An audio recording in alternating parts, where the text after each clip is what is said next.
Welcome, welcome, welcome to the Nationals Season 3 Tekken 7 Challengers Series. It is the first day of Season 3 and we have got a lot of big changes coming your way to the Nationals this year. My name is Mika Fabs. I will be your panel host for this afternoon. Joining me are your shoutcasters, Potch Spice and Kid. What is up, you guys? How excited are you for Season 3? You know, the hype package cannot contain how much, cannot explain, and you cannot really contain the excitement I have now. This is an opportunity for us to find the next pro player. It's their path to pro, and I'm excited to witness history here. Yeah, Mika, Potch, words cannot express how excited I am, to be completely honest, because it's been a long time coming, and we're here now. We're done with the training arc. We're now on to the long-running tournament arc where people are fighting for the top 4 spots to get a chance for glory. Absolutely. And you know what? Let's discuss a little bit more about this, the biggest change to happen to the Nationals, which is, of course, what we have today, the Challenger Series and the Academy Series. So we do have 4 formats and 4 game conferences, by the way, this year. And, I think this is really interesting because a lot of fans know, of course, that we do have Tekken 7, Mobile Legends, Dota 2. We now have an incoming port game. We can't reveal anything just yet. We can't say anything about it just yet, but I'm just going to say I'm very excited. I'm very excited. Nothing from me. I'm sorry, nothing from me. That's it. And we do have, of course, the Challenger Series and the Academy Series. The finalists of the Challenger and Academies will actually go on over to the draft. And this is very important because they will actually get a chance to be drafted by one of the teams in the Pro League. The top 4 of the challengers will qualify for the draft series. And because there will be 2 challengers per conference, 8 slots will be occupied by the top challengers in the draft series. And of course, the Academy Series that we have here, another new addition to the Nationals, the top 4 of the Academy Series will qualify for the draft series as well. This is eligible for all enrolled students. By the way, in the Philippines, and the top 4 from the Academy Series will head on over to the Draft Series. Now, here's where it gets really interesting. The Draft Series is an exhibition tournament that will take the country's top amateur and student players closer to their pro player dreams, with a chance to be drafted by some of the Philippines' best professional esports teams. The 12 players from the Challenger and the Academy Series will form the draft pool. And because the Draft Series is an exhibition match, all 12 players are still eligible to be drafted by a Pro League team. Now, this is, I feel like, the chance of a lifetime for all amateur and aspiring esports athletes, because the franchise teams, our beloved franchise teams over here, will actually get a chance to pick one player from our pool, from our draft pool over here. So you could actually get a chance to be a part of Brand A Pro, to be a chance to be a part of Smart Omega, the Signal Ultra Warriors, and the SCIE Olympians, Happy Feet Emperors, and of course, Laos Auto Group Playbook Esports. Now, we do have the returning franchise players over here, but you'll notice one big difference. They are flying solo currently. And they are actually looking for their new partner. Casters, what do you guys have to say about this? Because this is really interesting. This is going to shake up the dynamics, I think, in the season.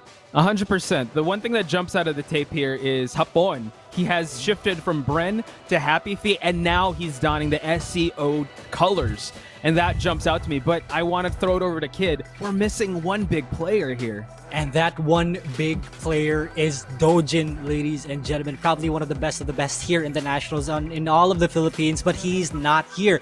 There might be a chance that he's going to participate in the other series. Who knows, right? All the other teammates here, we don't have Nature Lover, we don't have Mouts, we don't have Pika. All of the big names aren't here yet. So guys, take this opportunity for yourselves to be in the Nationals and compete against the best of the best.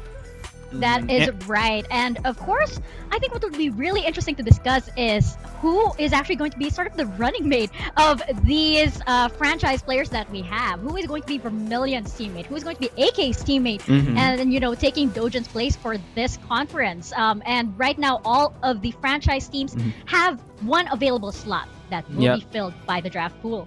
That's why it's so important for everyone to tune into the nationals and even register. And as Kid was saying, like the names like Mao, Spica, the ones we're not seeing, they could also play a coach role. So it's really important to stay tuned to the nationals to find out where your favorite players are at, and especially how these available slots are going to fill out, because today marks day number 1, ladies and gentlemen, of the story that we're writing for season 3. As Kid said, it is an anime arc. It is an anime tournament arc, and we're finding things out now. That is absolutely right. And I think it's important to note that this is an open qualifier, which means that anybody can join. And as we've seen in sort of our recent esports history, open qualifiers tend to open the floodgates. It kind of levels the playing field in a way. And suddenly you see, talented players that nobody's ever heard of take down some of the biggest esports organizations in the region or even the world. So I think this is a huge opportunity for anybody who's wanted to, be an esports athlete and live that pro player dream. Absolutely. And today, we're doing the Challenger Series today, and I think we're going to discuss that in just a bit. And I like how you said that, it gives an opportunity for anyone to just showcase their skill. And here we have the Challenger Series, ladies and gentlemen. That is right. The tournament is divided, of course, into group stages and our playoffs. And the group stage is divided into 4 pools. We have Pool A, B, C, and D. The players will compete in a double elimination round, with each match being a best-of-3 series. Double elimination takes the losers of the first rounds into a new bracket, and they get a second chance to qualify for the end. And of course, as we know, top 2 of each pool will proceed into the playoffs. The top 8 will then head into their next double elimination battle, with each match being a best-of-3. The grand finals, however, will be a best-of-5. The top 4 of the Challenger Series will qualify for the Draft Series. And as we know, these guys will get a chance to be possibly part of the pro teams that we have. And as we saw, we have we do have 195 entrants worldwide. This is quite an amazing number, and I feel like very, very encouraging for a first Challengers Series. I believe these are unique entrants. So these are players that, we probably, or the Nationals fans, have not heard of before. Yeah, Oh, go ahead, Podge. Don't. Just a lot of hype is coming into this, because I think me and Kid especially want to see the talent. And we're going to run through it right now, because there are going to be some new names etched in the history of Nationals. So obviously, we're going to run through the bracket. This is the start of the day, okay? So these pools have moved already. You have Gogoy, you have Demigod, Robo Milkshake, Foxtrot Dark, iTenri, Jinmei, Pao Islaw, Blue Jay, Lemon Angel, Tomoriru, Resilient. You know what? These are the names you usually see in your locals, and it's so great that they have this to spotlight them right now. And we also have one former competing player, which is Don Argus, who's moving up in the brackets right now. So if you guys want to check that out, make sure to go to the PH Nationals, to the official Nationals page on Facebook to check out the brackets. Here in Pool B, we do have Nicarin, who participated in a recent tournament, who got a very high placing. Son of Nobi, who was also in Rev Major, Gold Standard. We got Totsuki, we got former player Jasen, we got Jik, we got who's this? Fate. We also got Ting Mats, who's also a very good streamer. Geo and Hot the Fudge, Neek, and Nipplegore. So these guys are so prominent in the Tekken community, and I just can't wait to see them in action.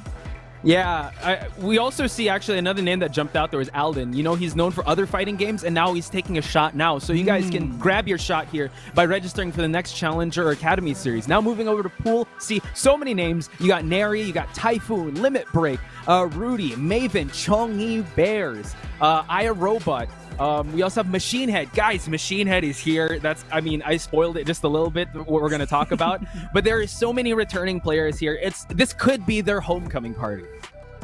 Absolutely. And I can't wait for you guys to check out the brackets, because there are some surprises here, ladies and gentlemen. So we're going to move on to the Pool D bracket in just a bit. And here it is, ladies and gentlemen. We do have Nags06, who participated in the recent tournament. SS Georgie, a guy from Cebu, really good Gigas player. We got Magnus. We got a lot of people know this guy. Tomahawk, probably the best king in the Philippines. We got Haji, who's also a former player in the Nationals. We got Bully, who doesn't really participate in a lot of tournaments, but when he does, he wrecks everyone. Absolutely everyone.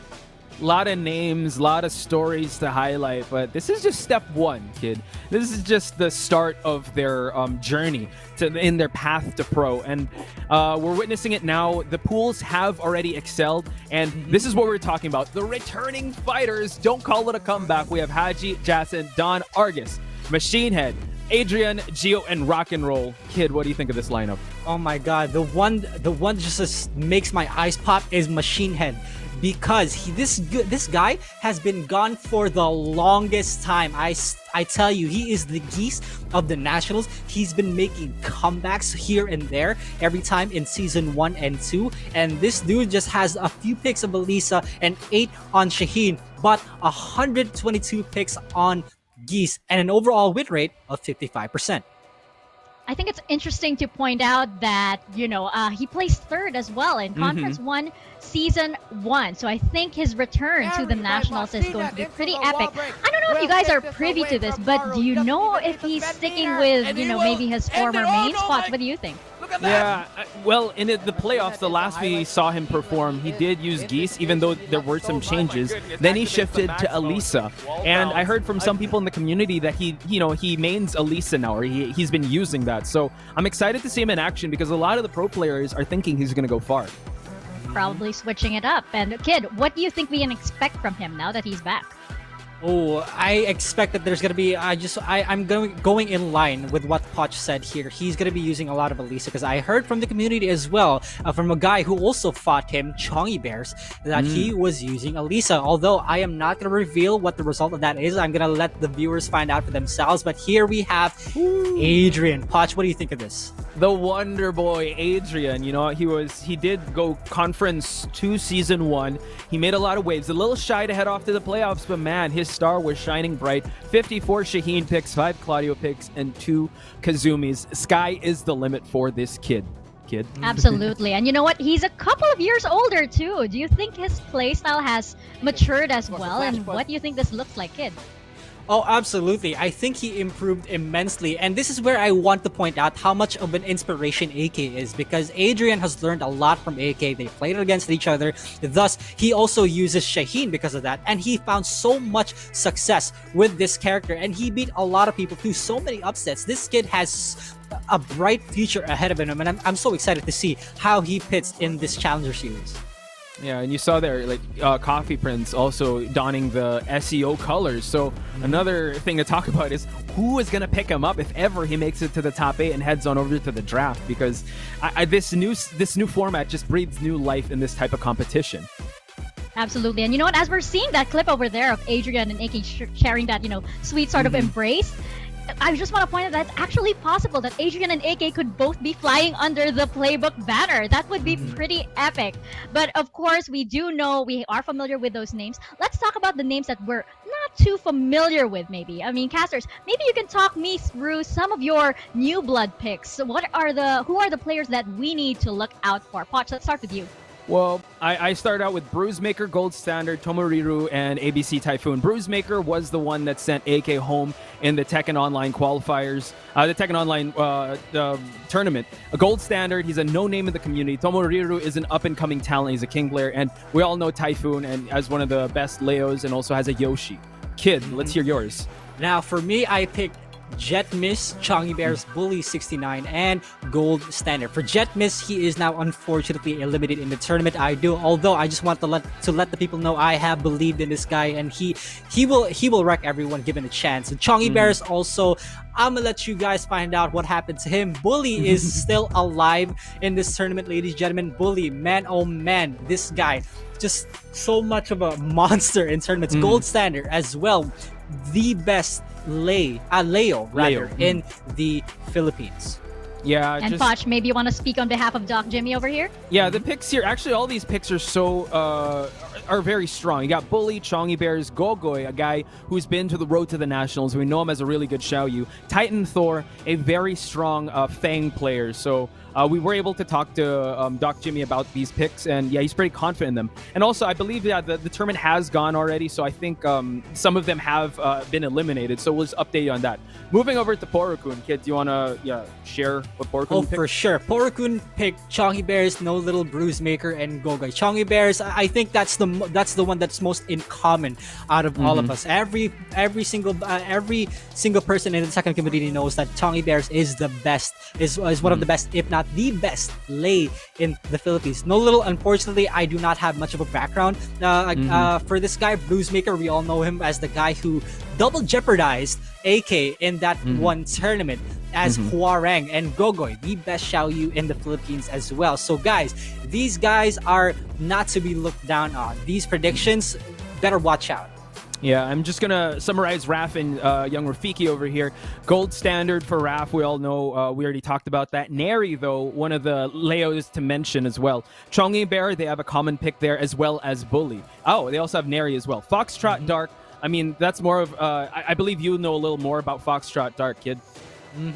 Foxtrot Dark, who is also the guy who, back in Red Major, sent Chikarin to the losers bracket. Now, that is an achievement that you can brag about to literally everybody. And man, Foxtrot Dark, I don't know what's up with him in the brackets right now, but I'm sure I'll find out later. A lot of activity in the bracket, so I can't wait to get right to it and see who's in and who's not. Absolutely. And Poch, I think you mentioned our Road to the Nationals players. There are some familiar names over here for those who have stayed tuned to the Road to the Nationals. And these are the names right here. Casters, what can you say about these players here? Poch, you want to go ahead? Yeah, well, just to note, the top three already, Dojin, AK Jules, not one to, what's that? You know what, they made a name for themselves. They have respect in their names. But as we mentioned, Gogoy, one of the top picks for today. Coffee Prince already, you know, a household name. Tomahawk, Limit Break, as well as J9 have their shot. So it's great to see how the Road to the Nationals didn't end there, and they have their chance here in the Challenger Series. And I just want to point out that the names highlighted in red are the guys who came close to the Pro League. Gogoy, Limit Break 714, and Tomahawk. So if they had the chance, they could have just wrecked everybody in the Pro League. So here we go. We have some highlights for you, ladies and gentlemen. We can't wait to show it to you guys. And I believe Gogoy, Limit Break, and Tomahawk are in this tournament. So do check out the challenge and where they're at here. But you already see that, you know what, Gogoy is such a veteran Xiaoyu player. Such fear comes into your heart once you see him pick Xiaoyu. Oh yeah, he's such a playful guy when it comes to Xiaoyu, and I don't think anybody could have that kind of caliber when using Xiaoyu. Just utilizes every single stance that Xiaoyu has available. And right now we have Tomahawk, who's also fighting Gogoy in this highlight. Again, known as one of the best, if not the best king in the Philippines. Not a slouch, ladies and gentlemen. RDC coming through. Yeah, exactly. Such a highlight. And what happens if we get another king in the draft series? That's going to be incredible. And now shifting gears over to Limit Break here. Has a plethora of characters, but he did start with Josie. And I'm interested to see if he's still rocking this Josie in Season 4 of Tekken. And let's see if he does manage to break his limits when it comes to the official tournament here. Let's see if we get to see him in action. Who knows? I haven't seen the brackets just yet, ladies and gentlemen. Again, go to the official Nationals page on Facebook to see the updates on the brackets.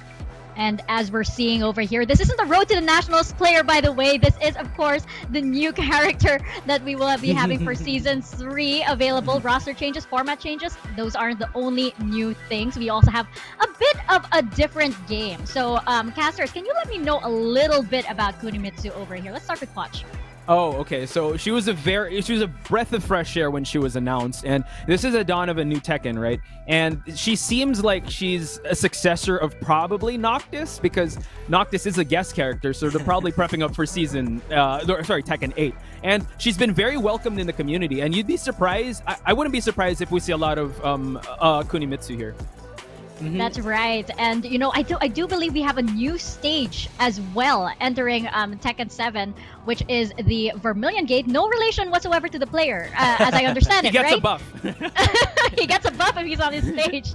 I feel like we have to, you know, adjust the ruling there a little bit. We do. But kid, let me know a little bit more about the Vermilion Gates. Now, everybody who knows about me and my entire character knows that I absolutely love Japan, and this is where this stage is based on. Plus, it's got a balcony break. The aesthetic of everything is so good. It's a fairly large stage as well, although it's it kind of like deceives you. When you try to wall carry, sometimes you don't notice that you're at the wall already. But again, the overall aesthetic and the amount of wall carry potential that this stage and death combos that this stage can carry is immense. The potential is just off the roof.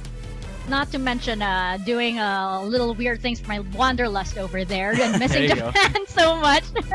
But I want to know, with the new characters, with the new stage and everything, what does the scene look like right now, and what do you think the biggest changes will be like to some of maybe our favorite playstyles that we've seen in previous seasons? Poch, let's start with you. Well, what I've noticed with some of the players playing online and some of the tournaments that they join, we might not see too much Leroy and more of Fakamram. That's just my prediction here. But you know what?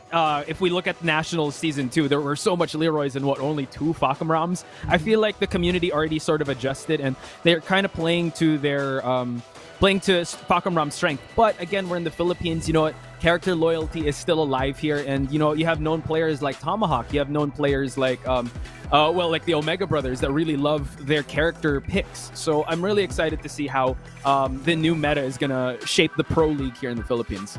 That's absolutely right, and I think it's interesting too. I think it's interesting you pointed out the character loyalty that we have, because a lot of these players are really tied into the characters. Kid, what about you? What do you think? That's a very valid point, Poch, and we're gonna get into Fakamram a bit more. And to be honest, for me, I'm leaning more towards like I want to see more stance characters, and especially and also the grapplers, because they're, truth be told, they're gonna have the edge a bit in online play. But we're gonna discuss that a bit furthermore. Mika, do you have any more words to say about this entire thing? Other than the fact that I am so excited, it is our first day and I'm running on a bit of a first day high. But you know what? We have a long day ahead and I won't keep you gentlemen any longer. Let's get into the games and I will see you when we have our top 8. Poch and Kid, the floor is yours.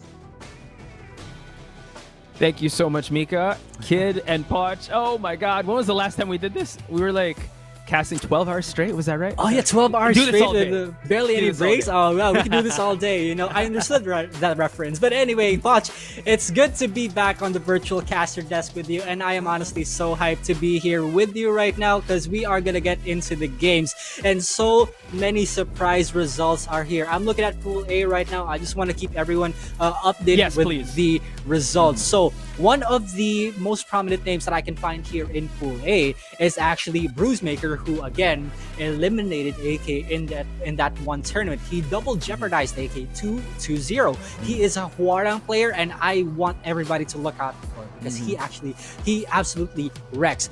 Another name here is Gogoy. He won his first game in the first round. However, he is brought down to the lower bracket against SMD Waffles. Wow. Yeah, we're actually, while we were getting ready for the cast today, we were monitoring the bracket, and it's some match. I mean, it's just so stacked. Like, we have to get a top 8 and it will whittle down. And I want to highlight one match that we were talking about, and I think it was over already. It was Jason versus Gio, and if you guys watch the Nationals, you guys and fans of Omega, you know that they were former Omegas, and now they're getting a spotlight on themselves to see which team that they're going to be in. And Kid, what happened? Well, I wish we watched it, but tell us the results there. Don't break my heart like this, Poch. But anyway, so yeah, it just so happened that the former Omega boys, Jason and Gio, fought each other, and the one who came out on top is Jason 2-1. And now Jason moved on in the lower bracket. Yeah, that was the lower bracket, ladies and gentlemen. I think I forgot to mention that.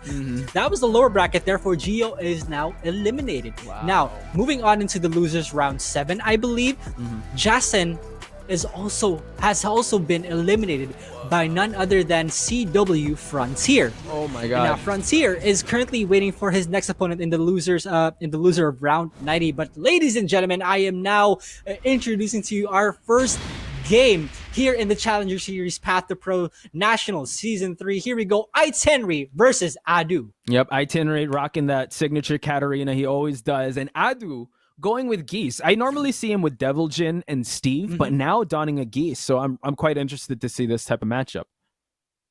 All right, absolutely, and this is a very interesting matchup for Geese and Katarina equally, because they both have like some sort of tech traps. They both like just play around their frames and let each other know if they know how to fight against each other. Especially the fact we are in Brimstone and Fire, so it's an honest stage. So let's see how they both utilize this. And just a bit of a fun fact for Adu, he was 9th place in Cebu Tekken for the SEA Games, the qualifiers. So he did have an excellent run there. So this is one player to really note and really look out for, ladies and gentlemen. And I also see iTenri participate a lot in casual matches against many streamers here in the Tekken community. But here we go. Round 1, ladies and gentlemen. Again, it's the aggression. Can iTenri get his, the signature Katarina 4-4-4-4-4s going? Or will Adu be able to, build that bar for him to get that advantage? And mind you, here is, since the start of season 2 or 3, I'm not sure, Geese's meter gain has been nerfed quite a bit. So Adu has to be very specific as to when he is going to use this meter. But here we go. Adu, gonna get carried into the wall. Oh, are the names switched right now? I think they are, yes. So iTenri is over at is the Katarina main, while Adu is the Geese. Now we see some action going here. Throws a Ripuken out there. About to be 20 seconds left on the clock. It is iTenri in rage. He needs to make his approach right. It's so important for you to get this round off Geese so he doesn't build that bar. But look at that. Excellent stuff by iTenri, and he scores his first blood. Caught him pressing every single time when she's in that Harrier stance. So we got to be careful about pressing against Katarina, ladies and gentlemen. That is Lodge. What a whiff punish. Adu gonna carry him to the wall. This is gonna be big damage. Huge. And also he was able to utilize that bar really well, and he's working on another one. iTenri in huge trouble, gets the bounce. Adu's working on the second round. Perfect. Yeah, and I just want to talk about back 2 from Geese. Back 2, ladies and gentlemen, is -7 on block, but it does look plus. It's mentally plus, as what young Rafiki says a lot. I always see a lot of mentally plus things going on, so just don't press. Oh, wow, excellent launch there from Adu. He knows the timing of iTenri, and he's going to collect this huge damage. Optimize his entire full combo as well. iTenri's health just a fourth taken away. Now he's trying to get away from the wall, doesn't want to take that pressure from Katarina. Katarina, again, a monster when it comes to the wall. Oh, for sure. And wow, excellent float there by iTenri. Now he's the one going for a setup there, but no. Adu able to practice some patience and some defense. Excellent throw escape there by Adu. And now just juking and jiving for some real estate advantage here. Yeah, they're playing a bit more safely right now. 10 seconds left. Get up, low kick launches Adu as well, going to the wall. Are we going to see it? No, we won't, but there's a lot of pressure onto him. He doesn't break the tackle as well. iTenri will take round 3. It's going back and forth, kid. And, it just shows that both these players want it. They know that there's a big chance for their path to pro to start today. Now, excellent. Wow, the offense coming out of iTenri. Yeah, the defense is just so good, and the offense from iTenri is just... Look at this. He spends his meter right now, pushes iTenri to that wall. Good. Well, look at this defense. It's almost as if he knows he needs Geese as well. Goes for the low option from the Harrier stance. 1+2. Good punish from iTenri. iTenri has to worry about Adu with that bar. He wants to be able to confirm that. Nice movement, but he didn't confirm to activate it. And now he does. Alright, this is really good for Adu because in the next round, he won't make as much of an effort to build that meter. So iTenri really has to be careful this time. It's anyone's game at this point. And most of iTenri's damage really came from the stand-up. Now Adu getting some licks in there. And you see the movement from iTenri, making him use that as a weapon, finding his openings, but Adu with a 2-hit combo there. Oh, tries to go for the DP. Oh my gosh. He didn't duck on that second hit, unfortunate for iTenri. Good low parry though. This is going to take a lot of pressure off of him. He goes for the optimal wall carry combo. Adu. Wow. Facing a lot of pressure. Yeah, big low. Oh, gets the parry. How could we forget? Oh my god, just in case you forgot. Adu is reminding you, iTenri, that Geese has that parry. Watch out. Oh, goes for the Rage Art. Nice block. Unfortunately, the Wake Up Rage Art does not work against Adu. He probably realized that he's going to do some kind of panic move, and that panic move absolutely did not work. Adu takes game 1. Yep. Oh man, it just shows the evolution. I mean, if people have been following Adu's career, he is on the cusp of making it to the pro scene. He's always placing it in tournaments here and there. And this could be his homecoming party to the grand stage of the draft series.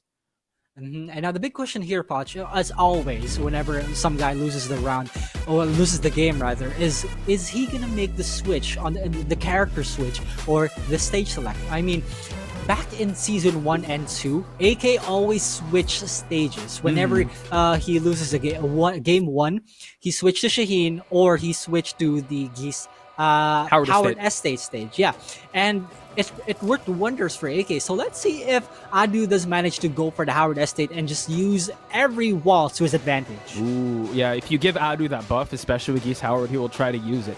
iTenri, again, known for his Katarina, very aggressive. But I love the calculated offense he was trying to just impose there on Adu. But Adu's defense was really tested, and he passed. It was up to the final round, so it's still really anyone's game.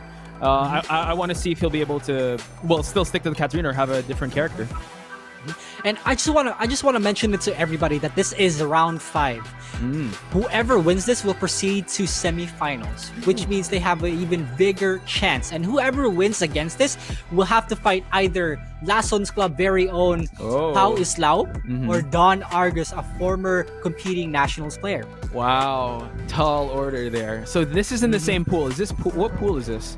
This is Pool A. This is Pool A, Poch. Okay, wow. So tall order there. You already have like a lot of killers. And as we said before, like the Challenger Series is a grassroots and amateur tournament, but for an amateur level style tournament, for you to have Don Argus in the same pool as you, that's pretty tough. And they want to be able to get into that grand stage. That is the draft series. And speaking of Pool A, we do have another name here that's still alive and well, but is in the lower bracket. It's Bruisemaker. Wow. Bruisemaker currently has to fight a guy called Demigod. Now, if anyone there, you can comment down below if you have any information on who this Demigod guy is. But in the lower side of things, there is ATP Lee Jin waiting for his opponent.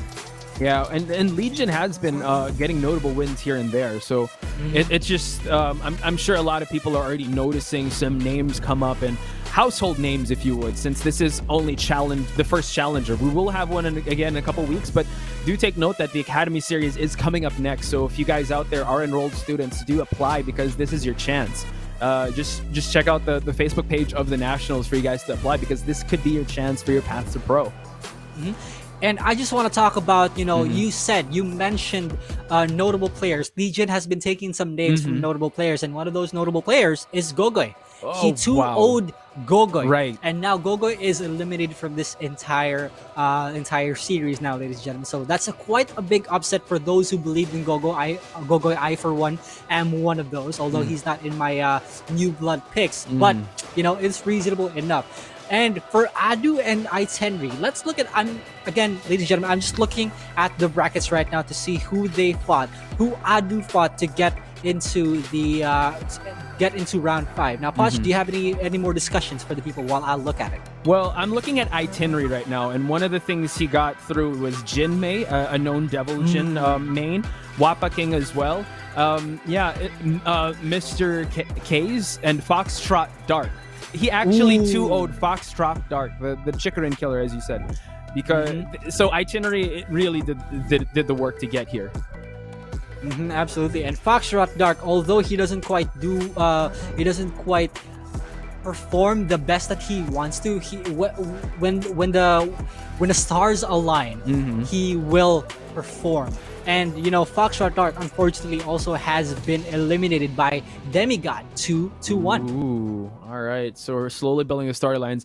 And just looking at Adu real quick, he did 2-0 Demigod, the player we were just talking about. And he's been having a 2-0 fiesta, by the way, Adu. So getting a lot of momentum. Will iTenri be able to break that? Let's find out. Strong start by iTenri, but Adu, again, just making sure he backs up. Again, can use those Repukens to keep iTenri at bay. Now, mind you, this stage has been selected by iTenri, so this wasn't random. There is a change in the customization as well. Oh, here we go. The offense coming from iTenri. Okay, they got to worry about those Harrier mix-ups. It was all iTenri there with him with the life lead. Adu so close to getting Rage and still farming for that bar. Let's see, again, the Harrier mix-ups from high, mid to low, and Adu just can't guess right. He is put in rage though. Mind you, that that Raging Storm is something to look out for when he gets the meter, and also Deadly Rave. Wow, he did a jump there, but look at the iTenri. Tried to go for the grab. Adu still very dangerous, and look at the lower left. The bar is filling up, and he's able to get it. Starting it strong. Oh, wow, he spends it already with 7 seconds on the clock. And Adu is a completely different Geese player compared to MachineHead, because MachineHead would wait until he gets 1.5 bars for him to spend that stick of butter. Now iTenri sidestep away from that wall just to get out of pressure, because again, Geese is a monster when it comes to wall pressure. Adu just having so much confidence in his game without the bar that he's able to just use it right away to kill and kill quick, and he's already building on another one. Gets the elbow there. Running to, and then now iTenri in rage. Has to worry about the distance. Katarina does have long legs. And that was actually running one punch. Oh my goodness, spends that rage drive. Adu now put in rage, gets the stomp in. iTenri with the key charge, and he finishes him off. Confidence boost for iTenri. Yeah, but that confidence might be going down because Adu does have a bar to spend. Choosing the approach very carefully are these two. Those Harrier lows have been getting the best of Adu. Absolutely. Magic 4 gonna carry to that wall. iTenri is gonna have a lot to work with right now, but Adu, he misses that wall combo. Unfortunate. Oh, tries to go for a grab there. iTenri utilizing the reach of Katarina. Wow, they both meet air to air. Again, trying to switch sides. Adu with the jump ins, now the cross up. Oh, okay, not confirming anything yet. Just testing the throw escape game.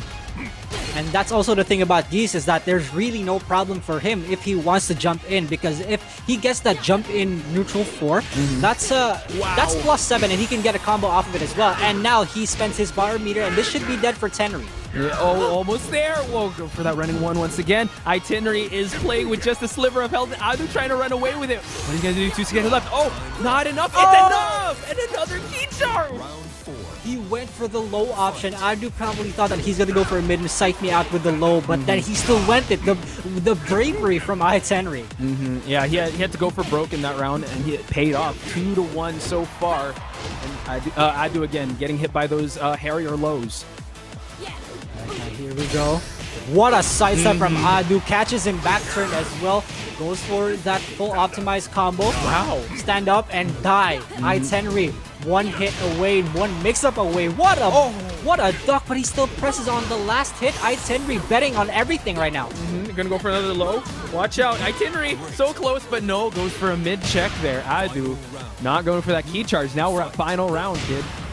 Doesn't key charge back. Down 4 to start things off. Counter hit as well. iTenri gonna get carried to the wall. Big damage coming in from Adu.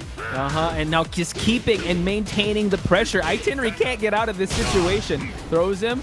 What's gonna happen? Oh, tries to jump in once again. iTenri trying to collect his wits, but you know what? Adu is sticking to him like glue. Oh, they switch sides. The pressure is on. Trying to go for the upward 4. Full crouch down forward 4 as well. iTenri goes for the bet of a lifetime. Goes for the full crouch. Key charges him twice. And Adu takes it against Tenri 2-0. Man, that was quite scary for Adu at one point, because iTenri was getting that momentum and getting that just the offense, right? Winning in those mix-ups, those Harrier 3s, and that sequence where he went for all those lows. But man, just leave it to Adu to be cool, calm, and collected.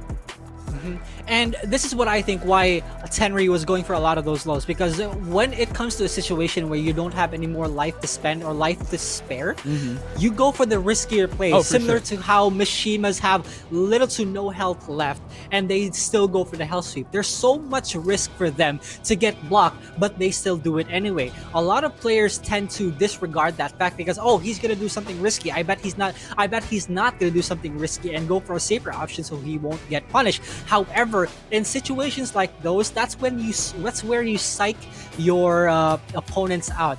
Tenri tried to do as much as he could, but Adu's defense was just too good. And let's check out that defense as we throw it over to the highlights. And yeah, actually, I want to highlight what you said as well. You know, when you go for broke, you got nothing to lose. Might as well go for those risky lows. And you know, Katarina has really long legs and really scary lows, and he was able to just pick up the pieces from those rounds. Yeah, and one of the biggest reasons why Adu won many of those games was because he sidestep a lot, he counter hit him a lot. He probably also found out the timing from Tenri and the back three. I just want to mention how so little back threes we saw in that entire game. Usually we see a lot of back threes coming in from Geese, but man, he was so calculated with his movement that, I mean, it took us aback as well, and he found a lot of his openings there. And also something to highlight is Adu's defense, especially with a very aggressive Katarina. Look at this, even just practicing patience. He was just trying to shimmy forward to see if he's going to react to anything, and he was able to block that Rage Art. Yeah, Wake Up Rage Art is a normal strategy when it comes to very aggressive players, but Adu's just had him read like a book. Yeah, and like you said, had to go for broke, had to swing for the fences, and you saw the life wasn't in the favor of iTenri. Still amazing performance, especially the comeback here. Excellent stuff. Here, this is when it got real crazy. Nice block. Oh, we're going to see this moment. 3 seconds left. There. See? Did you see that? Only 3 seconds left, and he chose to go for a risky low. Adu could have blocked it, but he thought he wasn't going to do it because it was a risky move. But then the option select is just there. So good. Yeah, and this were the final seconds of the last round. Nice block on that low. Adu caught a scent of that low come in, able to block that, punished accordingly. Congratulations, Adu. You're moving on. I still can't wait to see the Devil Jin and Steve, by the way. So with that being said, Tenri gets sent to the losers bracket, and he will be fighting Bruisemaker. Oh my god, that's gonna be a good match to watch. Yep, absolutely. And for the I believe here, if we're still gonna be watching Pool A, we're gonna take a look at the match between Pao Islaw and Don Argus. Oh man. Yeah, I'm excited to see that, but right now I think we're gonna check out the bracket for Pool A, and here we have it, ladies and gentlemen, the semifinals. Adu moving on, and as Kid mentioned, the match we're probably gonna watch next, and everyone wants to see, is Pao Islaw versus Don Argus. And as we were monitoring the challenge, Pao Islaw has been going through a lot of these guys, but he's going up against one of the best here in the Nationals, which is Don Argus. Yeah, the man himself who does OTGF like it's for breakfast. He uses it as a poke. Here we have Don Argus, a former competing Nationals player who picks Eliza 101 times and 15 on Heihachi, but unfortunately with an overall win rate of 37%. Yeah, I wish his profile also indicate the highlights he has. Those key charge setups he has with Eliza. Really big brain plays by Don Argus. So if Pao Islaw is going to come into this match, he has to be very careful not to fall into those Eliza traps. Yeah, and Pao Islaw, known as one of the Eddie of the Philippines here. He's also, anybody there who's part of the Lasso Club, please stand up, because your boy is gonna need your energy. Don Argus is one tough mountain to climb, and I'm pretty excited to see what the results are. And just to highlight also Pao Islaw, he's a streamer, he's been grinding on stream, and he's able to, let's see if the hard work will pay off. Infinite stage, Pao Islaw versus Don Argus. Let's see. We're again, I want to mention Infinite Stage, Eddie Gordo. Oh, my goodness. Backdash all for days. And Cute Cycle, also Don Argus. That is his IGN and other platforms. And here we go. This is so much of an advantage for Pao Islaw simply because of the backdash potential that he can have. There's no walls to stop him.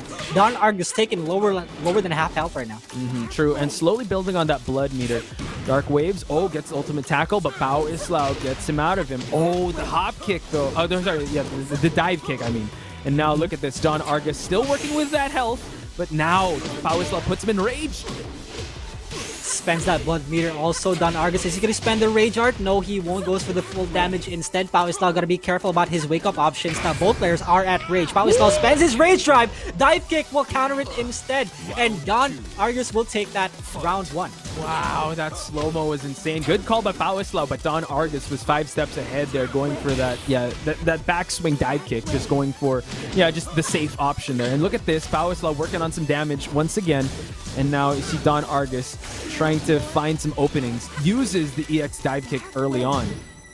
Yeah, and this is going to be a problem for Pao Islaw later on in the match, because he's going to have to find a way to close the distance between him and Don Argus because of those dark waves. And now the counter hit as well, the float combo. Don Argus takes him all the way to the back, And Pao Islaw taking just a few mix-ups away to Rage. Ooh, picked him up from Relax. Look at that, going for that DP. Has a blood meter to spend. Oh, going for the 3-hit, almost 3-hit.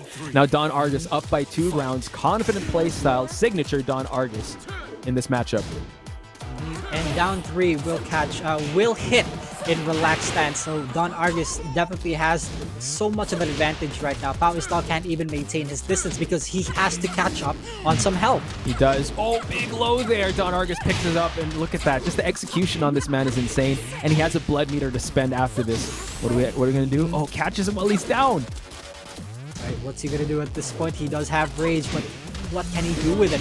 He does have the extra damage, but instead he spends that blood meter into that guaranteed Don Argus with the no round brown. One thing I want to point out, kid, and maybe you can give me your insights on this. Don Argus has been in the Nationals, and he's faced, a notable Eddie player as well, known as Hapon. Do you think that the matchup knowledge is there? Oh, I'm pretty sure, Poch. I'm pretty sure that the matchup knowledge is there. And as for Pao Islaw, I'm not entirely sure. I don't know him well enough to know that if he has enough Eliza experience or not. But I'm pretty sure. One thing's for sure though. He's either gonna go for a stage select where he can close out the distance and maybe go for one with walls, or he's gonna pick something, or he's gonna pick another infinite. That's the thought process that I'm going through right now. But like, if you watch Pao Islaw's streams, he does use every now and then Vacuum Ram. Yes, that's what I wanted. So Vacuum Ram is also a very good option here. So let's see how things are gonna go. Isn't it crazy how usually if you see Eddie in an infinite stage, the advantage goes to Eddie, and now he's thinking, should I pick a stage where I should close the distance or go for a different character? And yes, I have seen his streams with his Vacuum Ram, and his Vacuum Ram is pretty crazy. But in general, Vacuum Ram is just one tough guy to beat. Given all his frames, given all about his properties, Vacuum Ram, despite being a big character, he doesn't act like a big character. His movement is also pretty good. His according to Pika's words, Vacuum Ram is spoiled. His movement is spoiled. A big character like that with that kind of backdash, it's just too good. And given the fact that Pao Islaw uses Eddie, utilizes that backdash, he might use that to his advantage. What do you think, Koch? That's actually a good point you highlighted there, because again, Vacuum Ram is on the table. You can use him, and people have exploited his reach, his movement, his mix-ups. If he goes for Vacuum Ram and lands a small stage like Dragon's Nest and finds and finds Don Argus against the wall and forces him to guess, that's gonna be a tough day for Don Argus.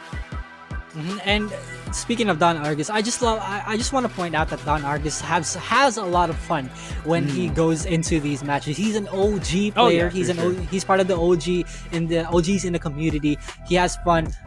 Plays Heihachi, does OTGF just for the heck of it. Yeah, just like whatever. Just like it's almost as if OTGF is a hard input. Oh my god, my fingers are bleeding just thinking about it. Oh man, but again, we're just gonna get into the game, ladies and gentlemen. Here we go. It's already started into the violet system. So now we're not sure if this has been chosen by Pao Islaw, but we'll find out soon. Yeah, I think it has been, because they are heading on. The match is ongoing, and he did pick Eddie, so guess a little more comfort, maybe a little more breathing room. There is a wall, but a pretty long stage at that. And now we see that Pao Islaw does have the life deficit. Now he's also up against the wall. Gotta be very, very careful though. Pao Islaw, just so much pressure onto him. The dive kick pressure. Here we go, the rodeo. Less than 30 seconds, but Don Argus finds the moon glide slide there for him to gain that round. That is indeed a guarantee. Oh, what a whip punish, but catches him on the float. Too unfortunate for Pao Islaw. Well, let's see if he can pick up the pieces. Don Argus, he's very playful and creative. Oh, wow, spends the EX. Caught Pao Islaw opening up to him. Now finds the wall once again. The wall is Don Argus's friend. He's got to get away from this, because Don Argus does have the down jabs to just shut down the momentum that Pao Islaw is currently trying to build. And I just want to mention, who is the poor guy that had 10 wins? That Don Argus had 10 wins against. What a whip punish by Pao Islaw. now takes it 1-1. Could this be the momentum that he needs? Yeah, Pao Islaw could be the one in 10-1, you know? He could be the one to be able to break that streak. And now look at that, Don Argus's EX DPing him, just interrupting. And now Pao Islaw, oh, excellent. Doesn't want to stay and relax for too long. Picks him up. And this is also something about Don Argus. He is the master of EXDP. He knows. Pulls it like a happy trigger. He knows when to use it and when not to. Here we go. When it's a clean hit, down 3, does manage to get a clean hit in. Combo as well. Pao Islaw very, very careful now. Don Argus now hugging the wall here, trying to bait him to do something. He's probably going to set something up. Does not have blood meter to work with. 20 seconds left on the clock. Pao Islaw just exploiting the backdash of Eddie, just coming in, waiting for Don Argus to whip. Wow, they put both each other in rage. Equal amount of health puts him at rage. Don Argus gets the low in, and Pao is now finally building that momentum that he needs. Could this be his game for the taking? Could be. Don Argus again, always dangerous. Nice bloody claw there. Nice wake up on Pao Islaw, but no, gets the power crush. Don Argus still with that signature Argus rush down. Just wants to corner Pao Islaw and just limit all his movement options. Oh my goodness, no duck on that third hit. Again, Don Argus is getting into Pao's head right now. Rage drive spent, but Don Argus, the dive kick will catch him in the counter hit. That was the second time Pao Islaw's rage drive was denied by Don Argus. And he is running away with this momentum, gets a blood meter, and he will spend it right away. Bloody Claw just to push Pao Islaw to the left side of the stage. Yeah, it's almost as if Don Argus knows when that rage drive is going to come out from Pao. Pao doesn't have any other option aside from going for lows and catch up with the amount of health that he has. But Don Argus is just taking advantage of this. Pao Islaw is currently trying to stop him in his tracks. Again, another rage drive denied. Pao Islaw has a huge mountain to climb. Don Argus sitting with some resources here to work with, and time is on the side of Don Argus. Pao Islaw has to gamble something big if he wants to get back in this, and Don Argus seals the deal there and moves on in Pool A. Yeah, and that's the thing about Don Argus. He keeps interrupting Pao Islaw when he even attempts to rage drive, and that's what really stops him in his tracks. And very good job to Don Argus. He will be moving on to fight Adu in the semi-final round. Pao Islaw sent to the losers bracket, and now he will be currently fighting, let me see here. Yeah, not the last of entirely Pao Islaw. So those out there are part of the last one club. Don't worry, he's gonna bounce back from this. Hopefully in the losers bracket. He'll be fighting Lee Jin in the lower bracket, ladies and gentlemen. So he still has a chance. He still has that second life.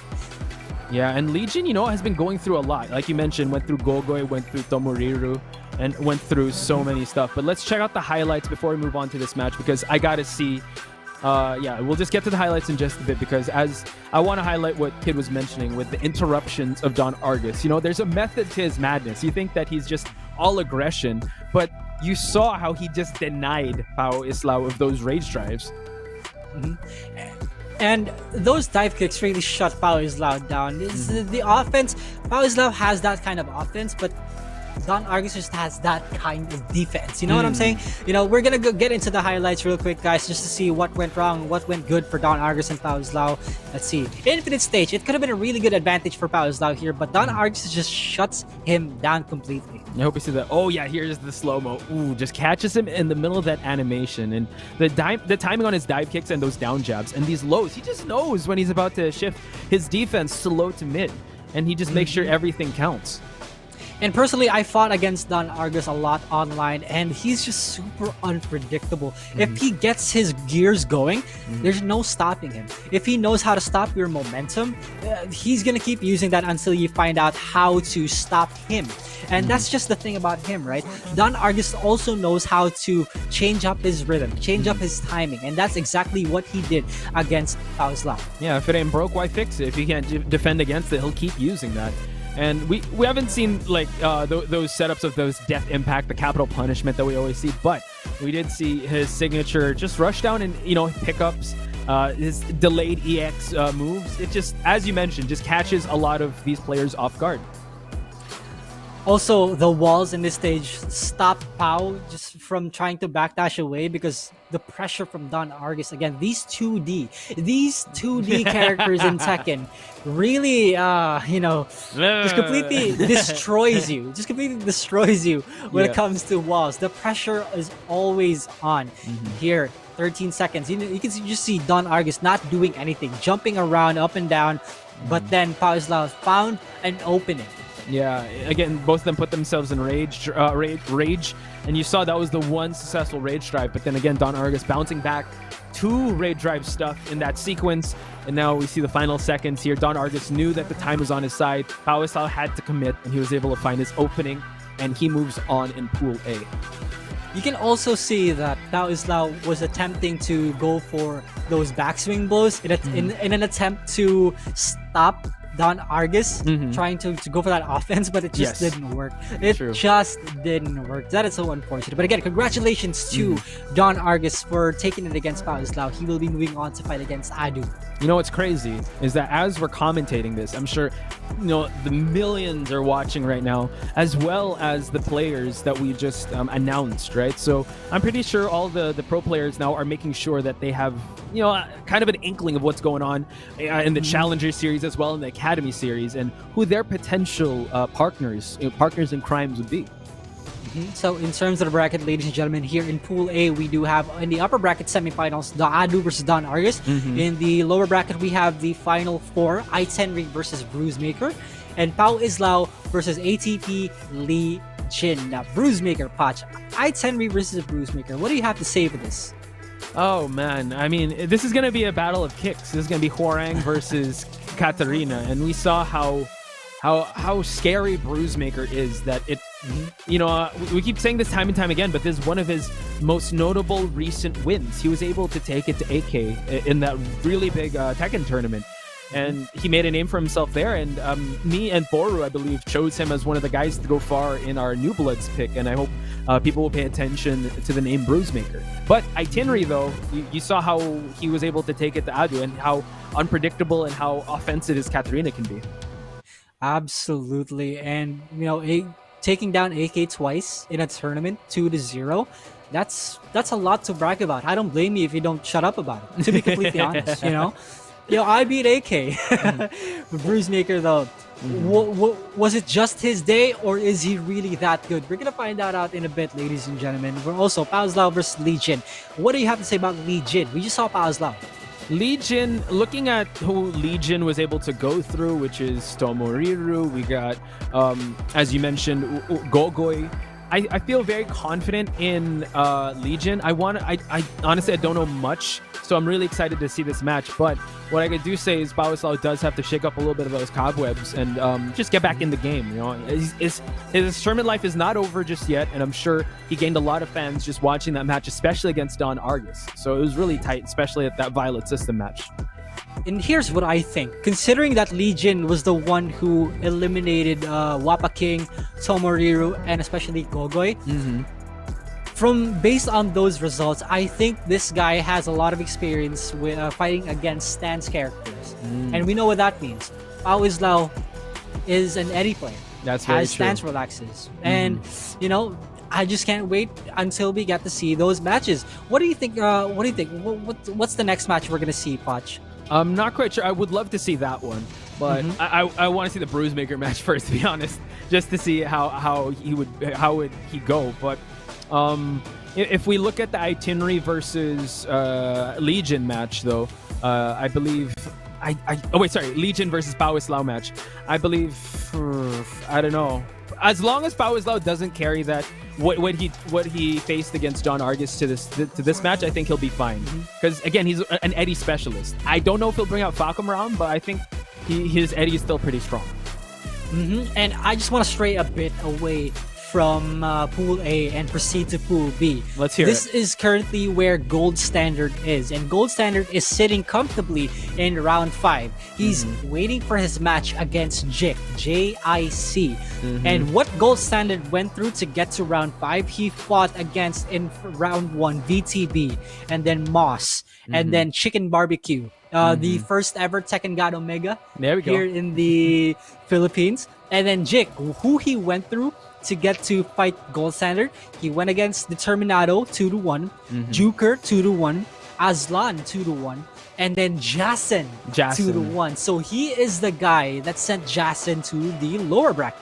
Man, that's a tough matchup, and I think he was able to join another tournament that I was able to see him, and I think he used the Steve and a Devil Jin. But man, just to talk about Gold Standard, you know, he has been grinding it out online, and he, you know, I think he's been running some sets with even Dojin, right? So that's a reason why we both have him as one of the new bloods pick. He's definitely going to go far. So big test for Jik. What do you think about that matchup? Oh, unfortunately, I do not know much about Jik. Although I do know that you have some information about him. But Gold Standard, man, despite who you are, if you fight against Gold Standard, it is not going to be an easy task. I guarantee that. For sure. One of the notable Leos, one of the highlights of his tournament career is that I think he won against JDCR, I believe. In that yes, exactly. And also, I do want to mention here in the lower bracket, Secretbase's Son of Nobi did come very, very far in the lower bracket, but unfortunately was eliminated by this player called Junjun Dimaire. There we go. 2-0. And if any of you are like in the Tekken community right now, I'm pretty sure you are familiar with who Son of Nobi is. He's the guy that, you know, that Nobi gave his medal to back in Red Major. And Nobi just outright called him his son. So I think that's a really good, that's a big confidence boost. You know, he's also a Dragonaut main. Now, in the losers bracket, Neek is still alive. Yes. He's the one who eliminated Junjun Dimaire. Now he's waiting for his opponent. Also, Frontier is the one who eliminated Jason. So Jason's completely out of this tournament now. Wow. They're waiting for their opponents. And just to highlight the two characters, Neek being a Yoshi main as well as Frontier being a Hwoarang main. But we're going to head on over to our next match. It is going to be Don Argus versus Adu. Man, the Nationals is giving us a treat right now. Bar characters. This is pretty interesting. Violet Systems again. So it's going to be an equal 2D characters, you know. Let's see how things go in Violet Systems. Probably one of the widest stages in the game. True.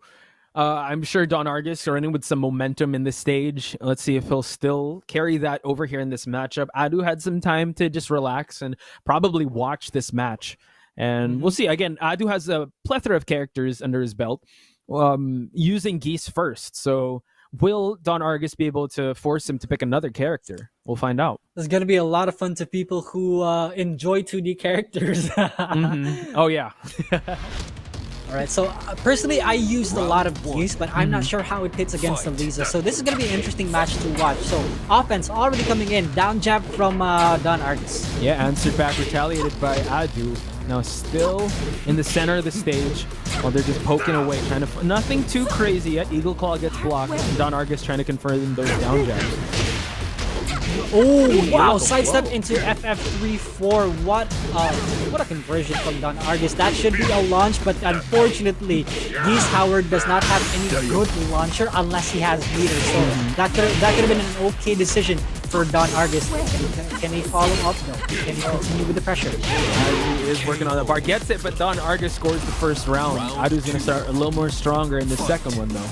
Yeah, shedding some light on some Geese tech, right? Geese does have a 15 frame launcher. In fact, he has a 14 frame launcher, but he can't utilize it unless he has a stick of butter. Yes. Right. So here we go. Don Argus right now continuing that offensive low parry. Gonna carry to the wall. Are we gonna see big damage punch? This, I think we are. Look at that. He still continues the pressure, but Adu again with his side steps, being able to utilize that as weapon on its own. Oh, wow. Needs that hit. Don Argus so close to rage. Doesn't even need it. 2 rounds straight goes to Don Argus.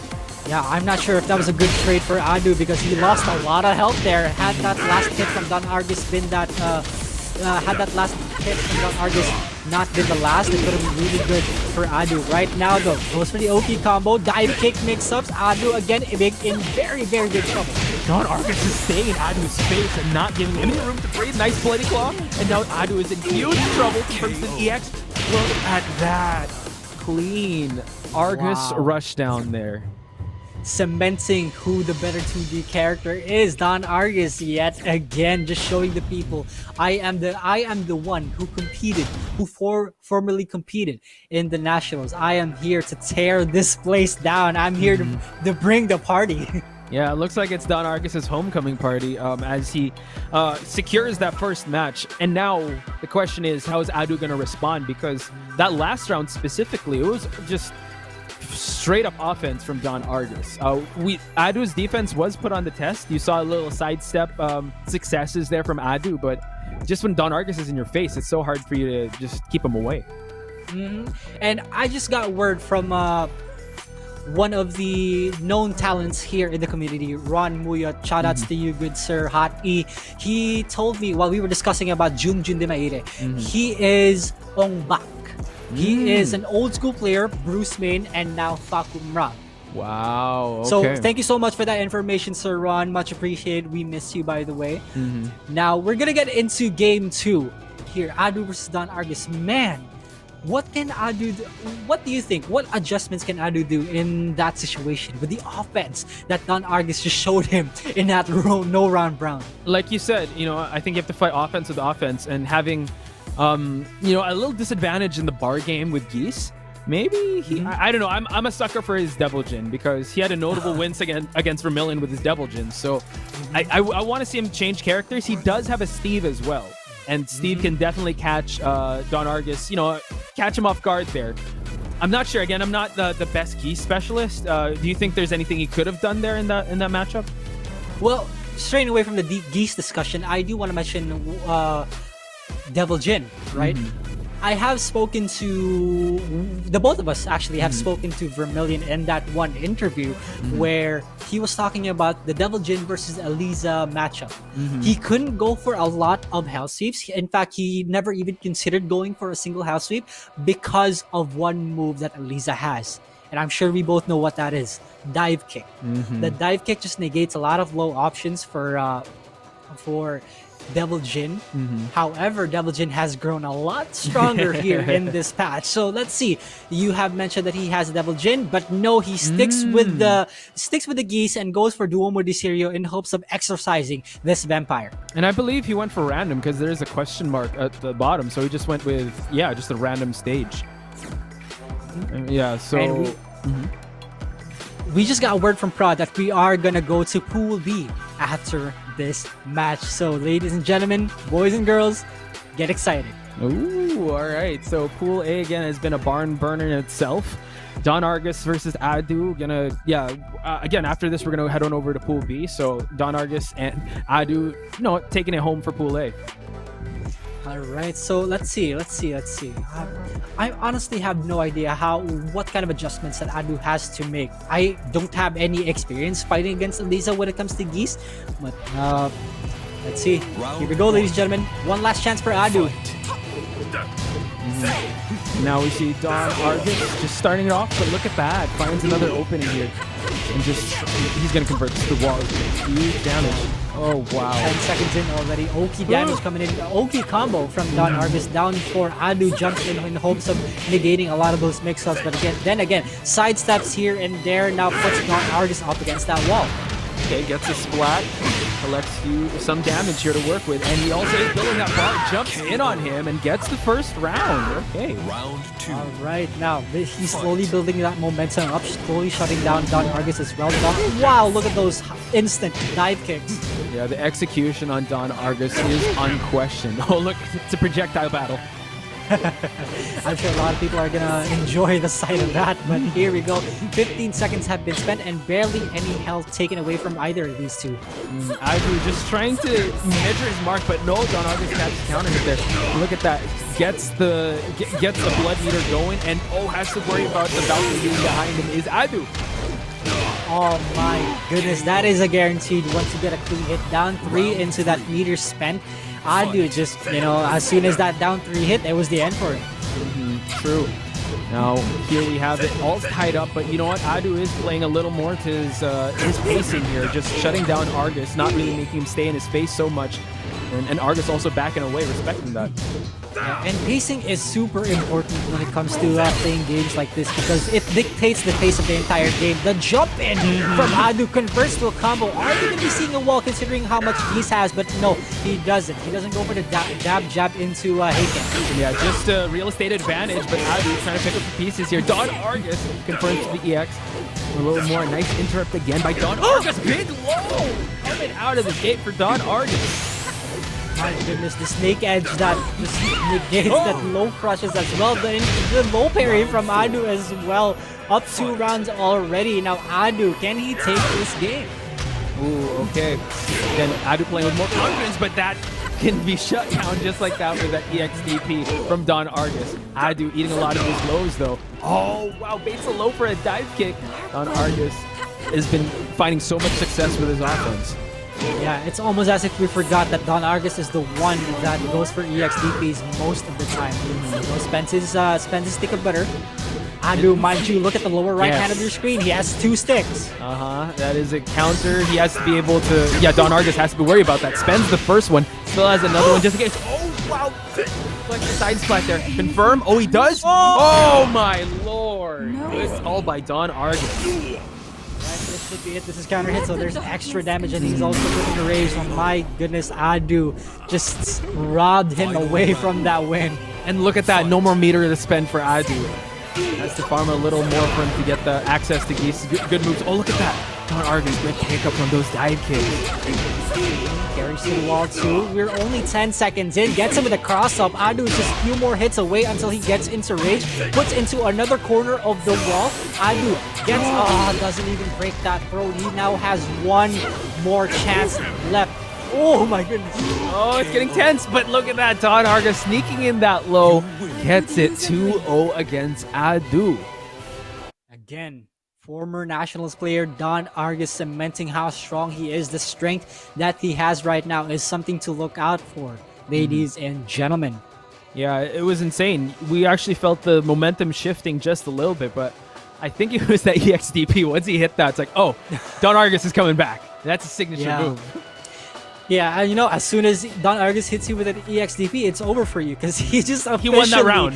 he just officially stops your momentum. And we know, every Tekken player knows how important momentum is. And let's see how that momentum built up in the highlights real quick. I gotta see those EXDPs once again. Again, Don Argus, as you mentioned, being a momentum-based player, really knows when he's controlling the dance, and that was basically what we're seeing here. Absolutely. And this one, you can see Don Argus down jab into dive kick into down 3 because dive kick covers a lot of distance, meaning a clean hit from down 3 could guarantee you even further moves, further extensions from that. Also here, Adu put in the corner, he barely could do anything. He got the side switch, but the get up low kick just shuts him down.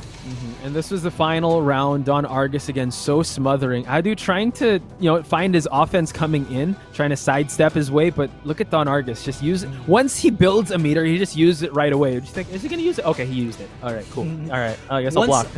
Just once Don Argus closes his distance away from you, it makes you think about down 3.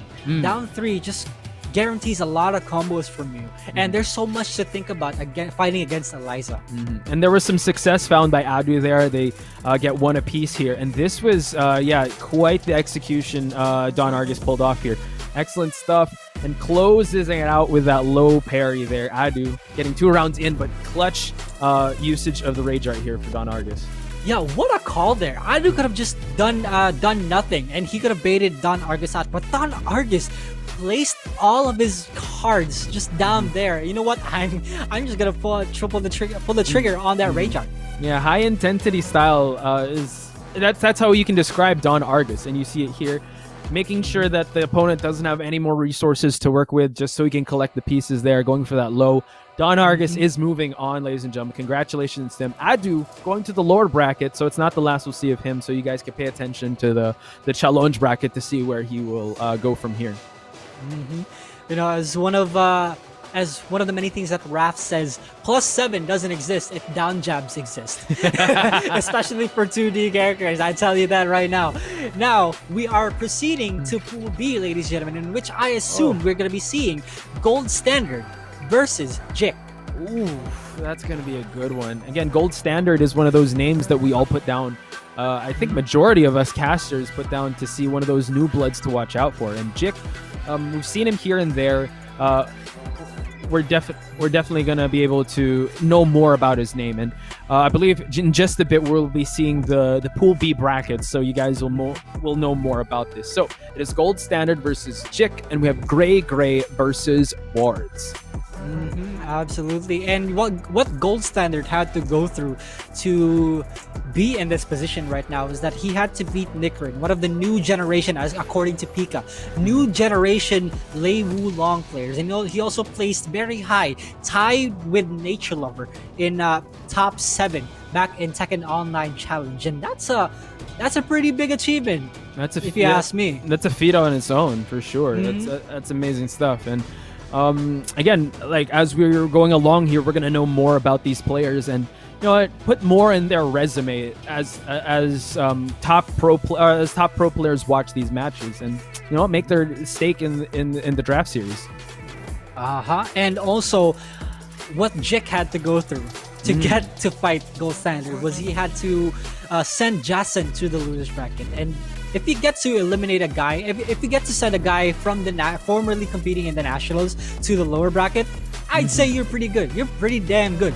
That's a good confidence boost, as we mentioned. That Jason, being the known players here, he was highlighted, and yeah, he did go through Geo as well. So it's good that we're doing like Tekken math here. Oh, if this player beat this player, then you technically have a win over this player, right? So it's Tekken math. Just the equations. Just numbers. What do they mean? I think that way about frames. Like, what do they mean? Anyway, here we go. Devil Jin versus Leo. Here we go. Yep, Jik again. I personally saw his Devil Jin in a big tournament, a local tournament, online local tournament, that is. Gold Standard, again, one of the best layers there is in the Philippines, and it's a treat to watch this. Now let's see, the best of the best here fighting in the Mishima Dojo. This might be a bit of a buff for Devil Jin, but who knows, right? Yeah, it's Gold true. Standard. I'm sure he knows a bit of, I'm sure he knows the character, and he does sport some Devil Jin time and time again. I was able to face it one time, but this is the character he really holds true. And now winning in the poke department is Gold Standard. Absolutely, and even Jik barely even got a bit of help from Gold Standard away from him, and he puts him in rage already 20 seconds in. And I just want to remind everybody that Gold Standard is the constant training partner for Dojin. Yes. The mystery person that we have not seen in the official Nationals roster. Could he be a coach? Could he be in the next Challenger Series? You guys have to tune into the Nationals to find out. Now, Gold Standard is in a little of the life deficit here, but Jik trying to work on that. Gets to stomp Gold Standard, really mix him up with these stances. Oh, he tried to go for the house sweep there, but Gold Standard, he had the frames in his favor. Here we go. Jik finally has the life lead of his own. Back 4. What's the guarantee here? Goes to Jik down 4. 30 seconds left. Jik takes it. Put it down 4-1. And back and forth they go. Again, Mishima Dojo here. You gotta love the walls here. They're so easy to spot, and you can really just adjust on the fly for you to maximize your combo. Gold Standard again, just getting so much of these pokes in. Probably one of the most honest stages here in the game, Mishima Dojo, but Gold Standard is put against the wall, but doesn't matter. Jik, lower than half health, down 4-2, catches him. Just at peak range, too. True. Now Gold Standard exercising his dominance. Didn't even need to use that wall. Enters in for him to secure that round number 3. Running 3, just for the heck of it. I need the frames. I'm just gonna go ahead and do running 3. Jik, waving in. Oh my goodness, the electrocutes. Yep, running theater. Yeah, let me just throw an electric, just so you know. Yeah, I pay them bills. Okay, Gold Standard now. Nice falling leap there. Gold. Ooh, wow, he jumps that low. Way to... Yeah, the payment was due for Jik right now, so he had to throw out an electric. He throws out an axe kick by himself too. Yeah, it's the running 3. I got those. Ooh, rising to the Kudans. Trying to exercise it again. Gold standard, able to stop the momentum of Jik. Oh, but the hell sweep once again. We have to mention that he gets the heaven denied there. And this is the very dangerous part when it comes to fighting against the double Jik. Once they get to go, once they get to hit a house sweep, for sure they're gonna go for another. Oh, he got a low as well. Momentum. Watch out. Gold standard. Wow, going for that low at the end there. Excellent slow-mo there. Could have gone any which way, but it went with gold standard. Yeah, he made a bet that, you know what, he's probably gonna approach me if he does the rage drive. So I'm gonna try to hit him with a safe move with a down forward one, but unfortunately that wall, you know, when they block and they get that wall, kind of a minor wall bounce. Yeah, like a they kind of had the frame advantage there. So going for the low option was the best choice for gold standard. So congrats to him getting that game 1. Yeah, still very close matchup, and this is race to 2. So Jik is still in this. Do you think he'll still stick with the Devil Jin? His Devil Jin wasn't all that bad, to be completely honest with you. He got 2 rounds. He got it to a final game. He got 2 rounds. He got him to. He got a successful hell sweep. He's got some successful electrics. Maybe Jik is more of a diesel starter. You know, just needs to get the feel of the matchup first before he gets his Devil Jin going. But I like the patience he practiced, even though like he had to weather out the early storm of the pokes from gold standard. So I also agree with you. I think the Devil Jin we'll be seeing the Devil Jin once again.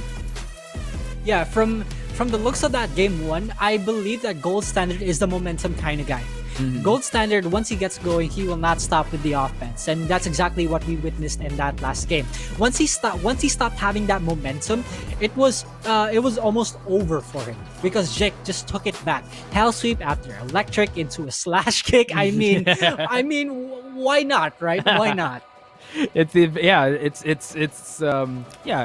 the advantage. You want to go in with all the offense, and you see that those crazy sequences. I want to be able to see if like they can be able to shift gears a little bit, because it was like a back and forth battle. Gold standard, rest assured that he's always going to stick with that Leo, always in tournaments. I mean, he'd mess around with characters when he's sparring with like Dojin or anyone else, but push comes to shove, goes with that Leo.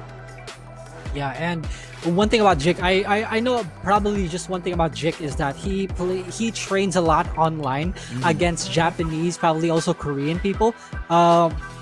I've seen him play in Pika's stream. You know, nice. Shout outs to Pika, one of the former talents here in the Nationals. Pika doesn't want to fight him. No, wow. Pika doesn't want to fight him because Pika wants to fight other players. Because apparently Pika DM'd him at one point, and they're both tired of each other. You know what? Just screw off. Just screw off, Jik. I just want to fight other players. That and just Jik shows. also doesn't want to fight him. That just shows that they've been fighting a lot, and they know each other a lot, and that's a big, I don't know, cap in his feather, because a feather in his cap. I mean, for you to fight Pika on that level, for them to be like, all right, we're good. Like, we've known this much about each other. Let's try to like learn more, and it shows here. So now Jik still sticking with that Devil Jin, but heading to Precipice of Fate, gold standard with that signature Leo. Right into the Precipice of Fate we go. Don't throw off your children here, ladies and gentlemen. It is going to be gold standard versus Jik. Please don't. Please don't do that. As Tekken fans don't do that. Okay. Jik trying to gain a little bit of the momentum here, just dashing in, but gold standard stops him in his tracks. Again, gotta love gold standard for picking such a character we don't see as much in competitive scenes. Yeah, and probably only like 2 people that I've seen play, 3 people that I've seen play this gold standard, Mary and also Typhoon. Let's see. Jik again has gold standard up against the wall. And this is what I was telling you. At the start of the round, gold standard was building his momentum. He was trying to go for that offense, but Jik is playing even more defensively now. Wow, look at that. Ooh, excellent block. Oh, nice duck there by gold standard. Doesn't have rage. Both of them now. Oh, no, Jik has rage. Nice block on the wraith kick there. And, you know, gold standard measuring his mark because he knows he has to kill, because Jik has that, that boost of damage. Oh, that could have been dead for gold standard, because wraith kick, if that wraith kick continued and he didn't trade, he could have gotten a 3-ring circus off of that too. Fortunate. You saw the last sequence there. Gets the rage drive into that sneaky low once again. No deja vu of what happened in the previous round. Oh wow, look at him going for those demon uppercuts already. Okay, Scraper to keep him honest here. Okay, Gold Standard gets the grab, and they side switch. Gold Standard now is seething red. He's gonna need that space as much as he can, but the spring kick will unfortunately lead to his own doom. Jake takes back round 2. Yeah. And we see now Gold Standard just, again, with the pokes, very signature style. Again, another fallen leaf there. Tries to go for more offense. And 10 seconds already have passed. And look at the damage that Gold Standard has inflicted. Yeah, lower than half health already. The low mix-ups are coming in. What's he gonna do? Good block on that low. No duck on that second hit, but he gets the perfect still anyway. Doesn't matter. Don Argus. Gold Standard still gets it. Gold Standard, ladies and gentlemen. All from stand-up. Now gets the screw. Adjusts it just so he gets the wall here. And now Gold Standard again. 10 seconds already in. Still not a single hit on Gold Standard. My goodness, working on another perfect. Ooh, and Jake is doubting himself. He is doubting himself right now. He doesn't know if he wants to duck that duck those third and fourth hits from Gold Standard from that string. Right now, it seems Gold Standard has Jake at the palm of his hands. Yeah, those K&K, those stands, like, is he going to go for that stomp or that mid? Now Jake doesn't have much to work with, and Gold Standard seals the deal in round number 4. My God, Gold Standard getting the golden seal of approval, moving on in the pools of Pool B. Yeah, that ender kind of reminded me of that stunner kick. Before the stunner happens, there's always a kick on the gut. Exactly. The stunner! Wait for it. Congratulations to Gold Standard for making it to semifinals, and I assume that we are going to be seeing GreyGrey versus Wards this time around. But of course, before we get into that discussion, I believe we're going to see some highlights real quick in that match. Yeah, just something to highlight. As we're gonna see now as we review the tape again, Gold Standard got a lot of his offense just on those mix-ups from stance, right? Absolutely, and my goodness, Gold Standard was just on its hair in the first few rounds. Eventually, Jake got a chance to build his own momentum, and momentum is the name of the game. And once you build it, it's probably over for your opponent. It's just that Gold Standard just switched up his timing, and that was that. Yeah, and we're going to see that sequence in just a bit, that Rage Drive to the low. He used it again in Precipice of Fate. Now here, yeah, it's really hard to mount a comeback against Gold Standard, especially when he gets going. Jik, though, finding some success here. Again, we reached final round in this matchup, so it was quite close. Very, very close in fact, because look at that. We were discussing this earlier on Potch. We know that people would not go for any risky options if they have no health to spare. But Gold Standard, being the mad lad that he is, went for the hell sweep of his own, down back 4-1. Very brave, very brave. All or nothing. That's what we're seeing now, especially if it seems like it's doom and gloom for you, especially with no health. It might as well just gamble it all in that low, and he was able to secure that round. And here was what an amazing sequence here by Gold Standard. Moving on to round number 3, I believe. Gold Standard here getting that perfect, just smothering offense. And I wouldn't be surprised that you thought of Don Argus, because I'm like, he's just on his face. He's just having that rush down. It's insane. The embodiment of aggression, Don Argus. That man has such an impact in this entire tournament. You guys have no idea. That's everyone's aggression spirit animal. Just channel Don Argus. Oh man! So again, congratulations to Gold Standard. Jik does have a second chance here. He will be fighting Neek in the lower bracket. That's a tall order. Oh man, Jik versus Neek. And here we now discuss GreyGrey versus Wards. Now, what Wards went through, let's hear it, to get to round 5 was that he had to send Junjun Di Maire or Ong Bak to the lower bracket 2-0, and before that, Wards also fought Hot the Fudge, Hot wow. And 2-0. Shout outs to Hot the Fudge, because he did win over Gio 2-1. Yeah, Gio 2-1. Incredible. Who would have stuff. thought, right? Yeah. Former Nationals player. Ron, I think you might have found your calling. like Pika, right? He picked up the fight stick and just dropped the mic momentarily. So excellent stuff. And that was Wards. Now let's talk about GreyGrey, I believe. GreyGrey, not much. Actually, Wards, you know what? part of he enters tournaments here and there. I think he won Gamepad Lounge 9th place in a tournament. So he has been in the scene. I'm excited to see him on this big stage. But if we shift things over to GreyGrey, does anything stand out to the tape for you, kid? Unfortunately, I have no information as to who this person is, but I am excited considering he got to round 5, meaning he's pretty damn good. Yeah. He went through these following players. He fought against Daydreamer, Amatsu Phase X, and ITM Fate. And he also 2-0'd Nani. Nani, right, exactly. So again, this is what's so exciting about this format. We're also, as casters, it's great so we can also expand our portfolio of knowledge from known players here in the Philippines. And we're excited to see how GreyGrey is going to perform against Wards, which we already explained how Wards is able to go through a lot of known players here. And just doing the Tekken math, he technically also got one over Gio if he beat Hot the Fudge. Absolutely. And right now we are going to get into that game. Wards versus GreyGrey Gaming. Kunimitsu versus Fakumram. The first of these two to show up in this tournament. This is a DLC fest because also Cave of Enlightenment is the stage we're playing in. Oh, that's a buff. That's a buff if I've ever seen one. Once you hear those horns come in, Fakumram gets buffed. Interesting. So yeah, the first Kunimitsu and the first Fakumram we'll be seeing. Do you think we'll be seeing more of these characters though? For Fakumram, yes, I think we will. As for Kunimitsu, I did see one player named Kunicat here. Considering the name, he might be a Kunimitsu player. But also Neek.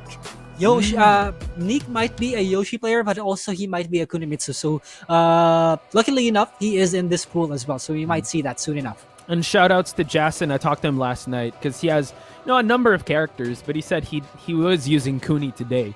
So Kuni represent, ladies and gentlemen. But I'm sure, as what Kid said, it's not. I don't think it's the first and last we'll see of Fakumram today. I mean, it's the first we'll see of Fakumram, but it's definitely not the last. Because truth be told, Fakumram is too strong to let go and too strong to not use in a tournament watch. Oh yeah, if it's there on the table, might as well take it. So now, absolutely. You see the movement, as you mentioned, Fakumram spoiled with movement. Oh, but GreyGrey, excellent follow-up on that sweep there. Oh, continues the damage here. More than half, less than half of health with Wards now. He pressed on the second hit, that's why he lost a lot of health. Oh, he interrupts on that second hit too. Very good adjustment from Wards right now. Here we go. Are we going to be seeing the balcony break? No, we will not, but just a bit close. Yeah. Why? Wards, look at that, finds the balcony. Doesn't go for it though, and look at that. GreyGrey puts Wards in red, and 2 hits will secure the first round for Wards. Did you see that fake punish? Down back 4 blocked into full crouch down forward 3. What in the world? Someone better call Nature Lover up in this place. Let's go. And now Wards collecting a huge damage here. You see the wall? Yes, balcony break. Now floor break. Who's gonna take it? There we go. GreyGrey. Half health already. Wards trying to go for that lightning kick. Man, that looks painful as hell. Good dump on that second hit. Are we going to see the floor break? No, we won't. Right. Okay, look at this. GreyGrey again going for that low sweep. That that Manjin sweep. And now GreyGrey in the red. He's having to worry about the range of Kuni. He has that kunai knife for him to close that distance. And he is also enraged. Nice throw escape there. But Wards making sure he's going to be safe when he tries to take the life. And he does. 2 rounds straight for Wards. And we just got information that GreyGrey is a former Wang player. He's a streamer, but also a former teammate of Nature Lover. So we have seen some styles from Nature Lover, given those fake punishes. But here we go, full crouch down forward 3 again. I don't know the name for that. If anyone has the info, you're welcome. You're welcome to tell me what it is. GreyGrey now turning the momentum here, getting that 3rd round. Nice interrupt there by Wards. No floor break as of yet. So it's still right for the take. Oh, there's that launch lead there. And Wards, will he be able to do it? Yes, we're seeing the basement of this stage. Here we go, up against that wall, doesn't break that throw, and my goodness, he gets that guaranteed wall combo as well. Wards 3-1. Very strong showing of Fakumram. I could see now how he was able to, get this far with that Fakumram because that was an excellent play there. And great spacing, great awareness of Fakumram's tool with Wards. Absolutely. And this is the tricky part because you can adjust as much as you want against the Fakumram. It's just that the properties from Fakumram will stay. Fakumram is indeed. There's no doubt in my mind that Fakumram is a strong character used by a strong player. I'm not disregarding the player here, ladies and gentlemen, but Fakumram just has frames and it's just properties and the movement to as the final spice of the ingredients. It's just too strong to let go. For Kunimitsu is an interesting case. Kunimitsu is an interesting character according to Pika because she has good movement, very good backdash, and also some properties don't hit well on her considering Kunimitsu is a female character. And just also, I was able to talk to Nature Lover about Kunimitsu. One area she does kind of struggle in is comeback. She has to get very risky to come back, and if you're against the Fakumram and you're not in the lead in terms of health, that's going to be a tall order. And you saw that play to Ward's advantage because he was able to control the health momentum. And that's also Nature Lover and Pika said the same thing. They both struggle at coming back. When they're low health, it's such a tall mountain to climb for them to get back on their feet and get that life lead. And you gotta utilize as much mix-ups as you can as Kunimitsu. Because truth be told, Kunimitsu kind of functions the same way as Yoshimitsu, just not as much stances. That's true. And especially in this tournament, I'm sure, because Kuni was out for a while, people have labbed, they were able to get her stopper in her dashes, and she does tend to be a little linear. So it's a tall order to serve here for GreyGrey as he heads into this next match against Wards. Let's see if he'll change up that momentum for him to be able to control the lead in these rounds. And we're in the stage Souk 2, the smallest stage in the game. It could work for either of these guys, and man, I don't know how it's gonna fit. I don't know how GreyGrey is gonna fit against Fakumram in this kind of situation, though. But who knows? I might be proven wrong. Caster curse? Who knows? We'll find out. GreyGrey starting off, getting that teleport to that dive kick, and now GreyGrey introducing Wards to that wall. What an instant duck into wall standing 3. Gonna carry to the wall, guaranteed. There's gonna be a lot of damage coming from Wards right now. Okay, excellent interruption there by GreyGrey, but look at that Wards with a punishment game and still keeping GreyGrey against the wall here. Good follow-up. That kunai knife DP. Oh, wow, gets the grab. That's another thing that GreyGrey might want to consider to put in his arsenal. Those grab mix-ups when she dashes in. Yeah, he ain't teching those. Oh! As you were saying, that gets another grab. GreyGrey might have found some offense here, found a way to probably deplete the health of Ward. Oh, doesn't interrupt this time around though. GreyGrey currently very patient. How often is he gonna go for? What a conversion! All right, I see. I'll take note of that. All right, excellent conversion there. Wards now. Okay, they trade in favor of GreyGrey. 2 rounds in the hole for GreyGrey. Wards could use this to his advantage, knowing that GreyGrey would interrupt every time he attempts a down forward 4-3. Wards right now attempts a back 1, but GreyGrey has the momentum. Full crouch down forward 3 again. He's going for a lot of mix-ups. There it is again. This has been a death of Wards so far. This is going to be a no-round brand. That is the question. Wards, though, has rage, but no GreyGrey with that interrupt. Excellent stuff. I thought I was casting a Yoshimitsu match at one point with all the mix-ups he was doing. That match finished as quickly as we expected. Yeah, exactly. That was that's picture perfect Kuni there for you to be able to mix your opponent up like that. Interrupts were on point as well for GreyGrey. Or was it Grey? Yeah. Yeah, GreyGrey has so much. He has all the confidence in the world to just interrupt literally any type of string that Wards would attempt. Yes. And I think Wards has to use that to his advantage. With that type of knowledge and information that he has, you know what? I know you're going to do this. I'm just going to go spam other moves. Yo. But considering that Fakumram is a, Fakumram is a top tier character, everybody has experience against them already. And we just got word from Prod. Poch, tell us what it is. Was the last match not counted? Did I hear that right? Yes.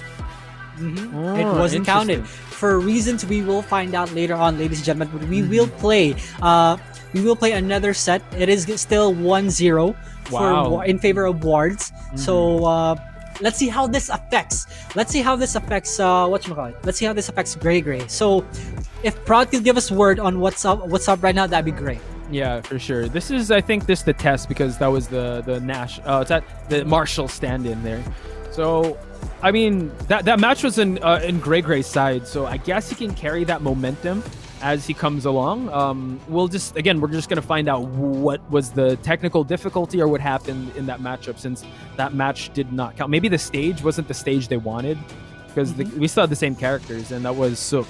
But it seems like if GreyGrey can duplicate that type of offense, it's going to be a long day for Wards. And while that is happening, ladies and gentlemen, in the losers round, we do see, Jik and Neek battling it out. If you're looking at the challenge brackets right now. So we're not going to be seeing their match, but we will know the results later on.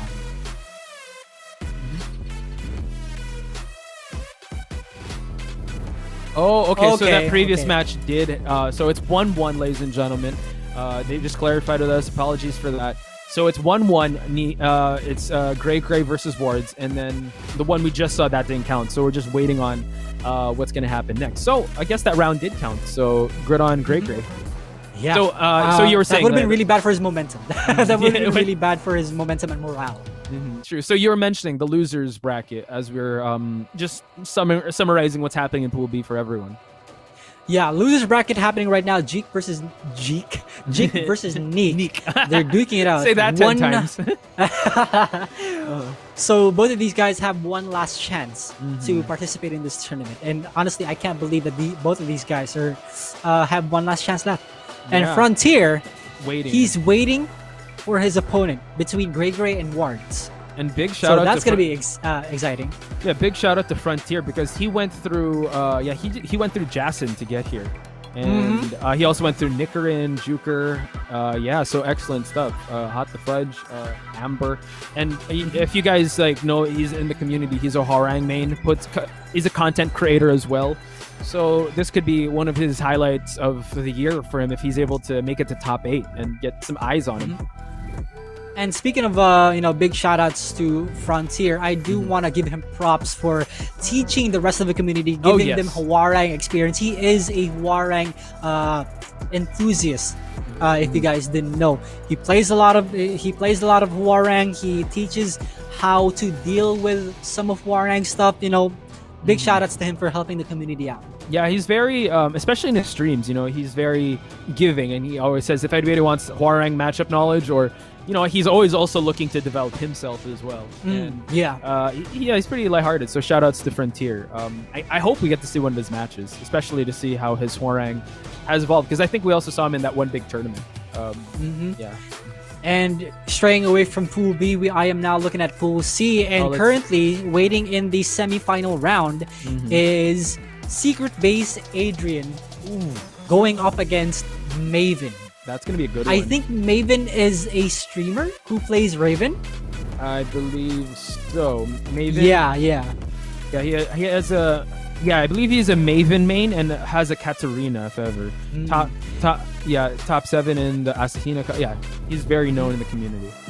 And I believe after that, we are going to be witnessing MachineHead versus L. Wow. Different type of L here, but yeah, MachineHead, we know, we've seen him. But now heading on over to Twilight Conflict, we still have GreyGrey versus Wards. Really interesting to see where the momentum lies now after GreyGrey was able to get 3-0 against Wards. Twilight Conflict, huh?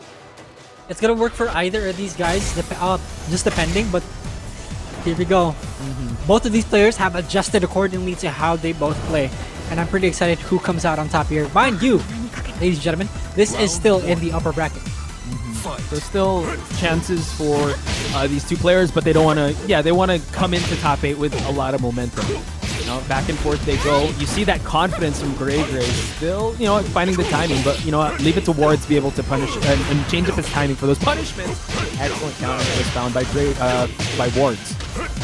3+4 counter hit as well. That's such a good move for Falcon. It covers a distance, but speaking of good moves, Wake Up Hockney from GreyGrey Gaming finishes it off with a Rage Art 719, just telling him, you don't do that to me, good sir. Hey, if it works, it works. All part of the plan. GreyGrey Gaming gets the first round here. Again, fighting for the top, well, winner's side of things here. Again, the losers will be going to, the loser of this match will be going to the lower bracket. So in this special tournament, you want to take all the chances you can and get all the momentum. Nice kunai throw there by GreyGrey. Yeah, the kunai throw, if it is blocked, it is -11. But however, for Noctis, it's only just -9. Oh my goodness. Damn, look at that. Ward's able to find his footing in that second round, so now it is back and forth. Gets that slide in. Scotto wasn't counter hit. Now GreyGrey finishing the string there. Ward's great for a punish. Now Ward's trying to find something big though. Side step 4 attempted, but not the most optimal punish coming in from GreyGrey, but still a punish nonetheless. Here we go. Kunai throw once again goes for the low option from that dash. Presses on that second hit. Ward is going to get carried to the wall. This should be it for him. Oh, and it is GreyGrey getting that third round. One more to go, and GreyGrey will be moving on. How can Ward? Oh, wow, gets a throw right away. Second those again. Here we go. GreyGrey is using a lot of those to his advantage. 3-4, that is punishable. I believe that's -12 or 13. Now we see that Wards is trying to push him towards that wall. Will we be seeing Fakuram mix up? But no! GreyGrey gets a hop kick. Right, he tried to mix him up with full crash down for 3+4, but this time around, Wards got caught ducking, and there he is. He did it again. 2-1 in favor of GreyGrey, and he moves on to fight Gold Standard, sending Wards to the lower bracket to fight CW Frontier. Ooh, that's going to be interesting. Taekwondo versus Muay Thai there. But congratulations to GreyGrey. That match in Sook was very important for him to gain his footing against Fakuram because it was going back and forth. But once he got that confidence, I think once he got that chakra drop, those grabs of Kuni, it was that you felt the momentum really shift, and he started really getting into the timing of Kunimitsu. As soon as the same throw hits you twice, that's when it gets into your head. And let's see how things went in the highlights real quick, ladies and gentlemen. And as you mentioned, he was interrupting, and Wards was catching on just a little bit, but GreyGrey again just it was very comfy in this matchup. And again, GreyGrey is just utilizing a lot of those full crouch moves, just making Wards duck. As soon as you make him duck, that's when you can go for hop kicks, and then it should be over from there, right? Because truth be told, Kunimitsu's hop kick is only like, I believe, -13. Wow. So there's not much of a risk. So if you go for like a full crouch down for 3, that's launch punishable. But there's so many options that you can cover. True. And you saw that GreyGrey, again, just getting that momentum, just feeling it out, and just seeing what moves were optimal. And you saw he was able to, towards the end, he was more confident in those hop kicks. He was more confident in getting those grabs in there, and just being very playful, and that's how you're supposed to play Kunimitsu. And I can't believe the bravery that GreyGrey has, to be honest, that he interrupts down forward 4 strings every single time without fail. That was quite the feat he did, because if Wards caught just a scent of that, he'd be able to punish accordingly. Oh yeah, absolutely. And look at that. He tried to interrupt there, but then Wards went for the faster option. But unfortunately, he whiffed. He whiffed in front of him. That's why it led him to get 1-2 into death. And look at the mix-ups. Like once those dash-ins come in, like is he gonna go for a hop kick? Is he gonna go for that low? And here he secures the first round of the third match. Excellent call there by GreyGrey, and over here at Twilight Conflict. So that's a name. These are two. Well, it's one color. I'm gonna be remembering this throughout the Nationals Challenger. It is gray, ladies and gentlemen. And for me, that's one of the best parts about what do you call it, Kunimitsu, right? The dash in mix-ups. It makes you by muscle memory, it makes you want to duck. Because, he's gonna dash in, I better duck, because it might kill me, right? But people tend to forget that there are other options. There are mids, there are launchers, and there are so many things more. And that would have been it for Wars, but went for the style play, styling on him, and just full crash down forward 3. I know you're not gonna duck this. That's true. And what Yeah, the mix-up opportunity that dash in of Kuni represents is just it was so scary of how he was able to utilize that, and it forced Wards to just really try to adapt and try to guess. So excellent stuff goes to GreyGrey and Wards. GreyGrey will be moving on. Wards again will be facing Frontier. That's a match I really want to see. Hopefully we'll see that match. Ooh, so Fakum Ram versus Warang. Truth be told, I haven't seen much of that kind of matchup just yet, though. But I do think that the next match we're gonna see is in the semifinals. Gold Standard versus GreyGrey. Now, Poch, I want to ask you. You just got off a really tough game against a really tough character and player. And then you're gonna fight Gold Standard afterwards without any breaks. What do you think's gonna happen? I just looking at setting aside the players, looking at the characters themselves, Fakumram and Leo play very differently. So you're gonna have to reset your mindset and just try to approach him differently. And you saw how GreyGrey was a slow starter. He was a very diesel starter. He needs to get his timing down. So that's very scary if you're facing Gold Standard. As you saw, he's a momentum-based player. If he gains the momentum of that first round, rest assured he'll play with more confidence coming into that second match. What are your thoughts on it? Well, my thoughts are GreyGrey. It's gonna be a dangerous matchup for GreyGrey, simply because GreyGrey likes to press a lot of buttons. He likes to interrupt, and I don't think that's a good idea fighting against the Leo. Leo has so many tools that can punish heavily those who press too many buttons for their own good. Yeah, and also with the discipline I know that Gold Standard has, facing like the likes of Dojin, Pika, and all that, you know that he'll be able to smell when someone's pressing. So technically it's a battle of the colors here with gray versus gold, ladies and gentlemen. Do place your bets now. I'm also interested to see if GreyGrey has matchup knowledge with Leo, because I'm pretty sure everyone tried to lab Fakumram here and there because he was running amok online. But Leo, you don't see that much of, especially to the level of Gold Standard. Considering the strength that Fakumram has, you ought to know how to fight against him, because you know that a lot of people will be picking him. Exactly. We'll see how that happens and how that shakes out. If GreyGrey can be more playful, and if he can get inside Gold Standard's head, that's going to be a great matchup for GreyGrey. But ladies and gentlemen, that match will have to hold on just a little bit. We're going to be taking a very short break, but please don't go anywhere. More of the Nationals Challenger Series for Season 3 when we return.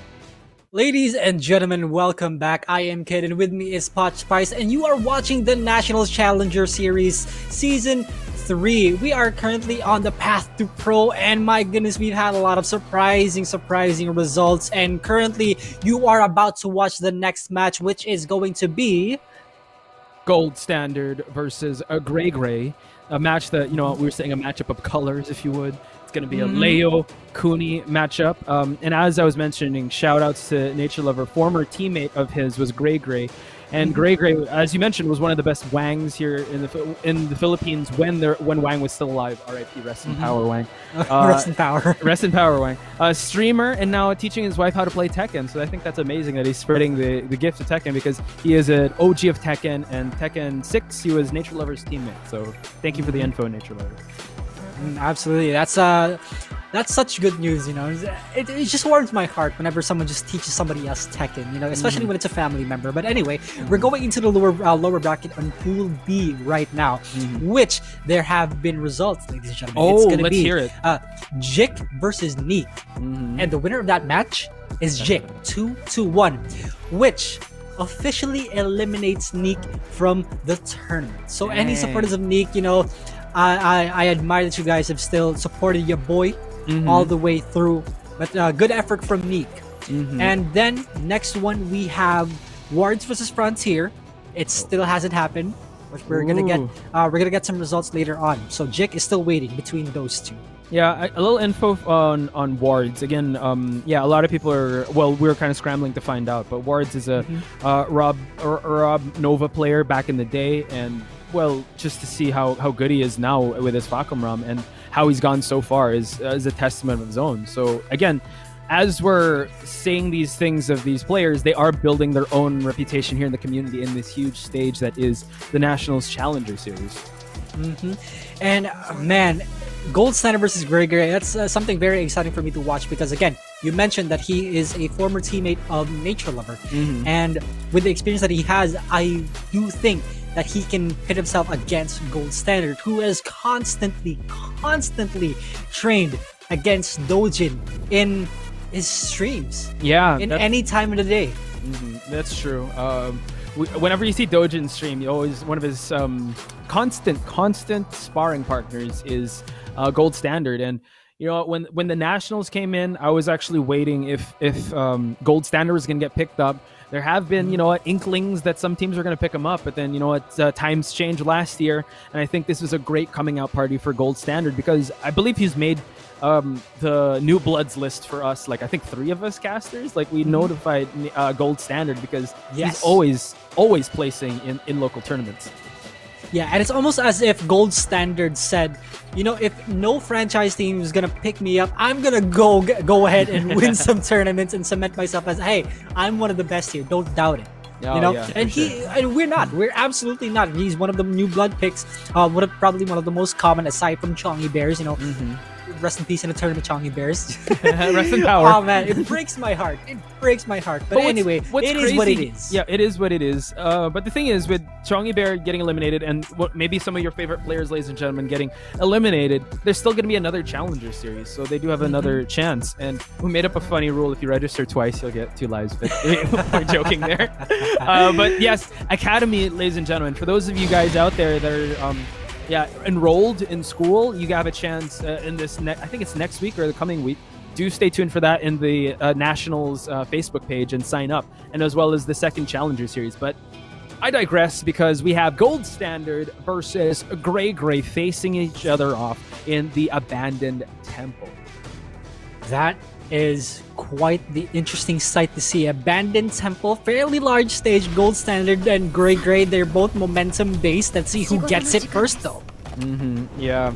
Again, we were saying that how GreyGrey is a little bit of a moment, like he does lag behind in momentum at the start, just wants to get a feel of it first, but Gold Standard puts the pedal to the metal right away, and that's what you're seeing right now.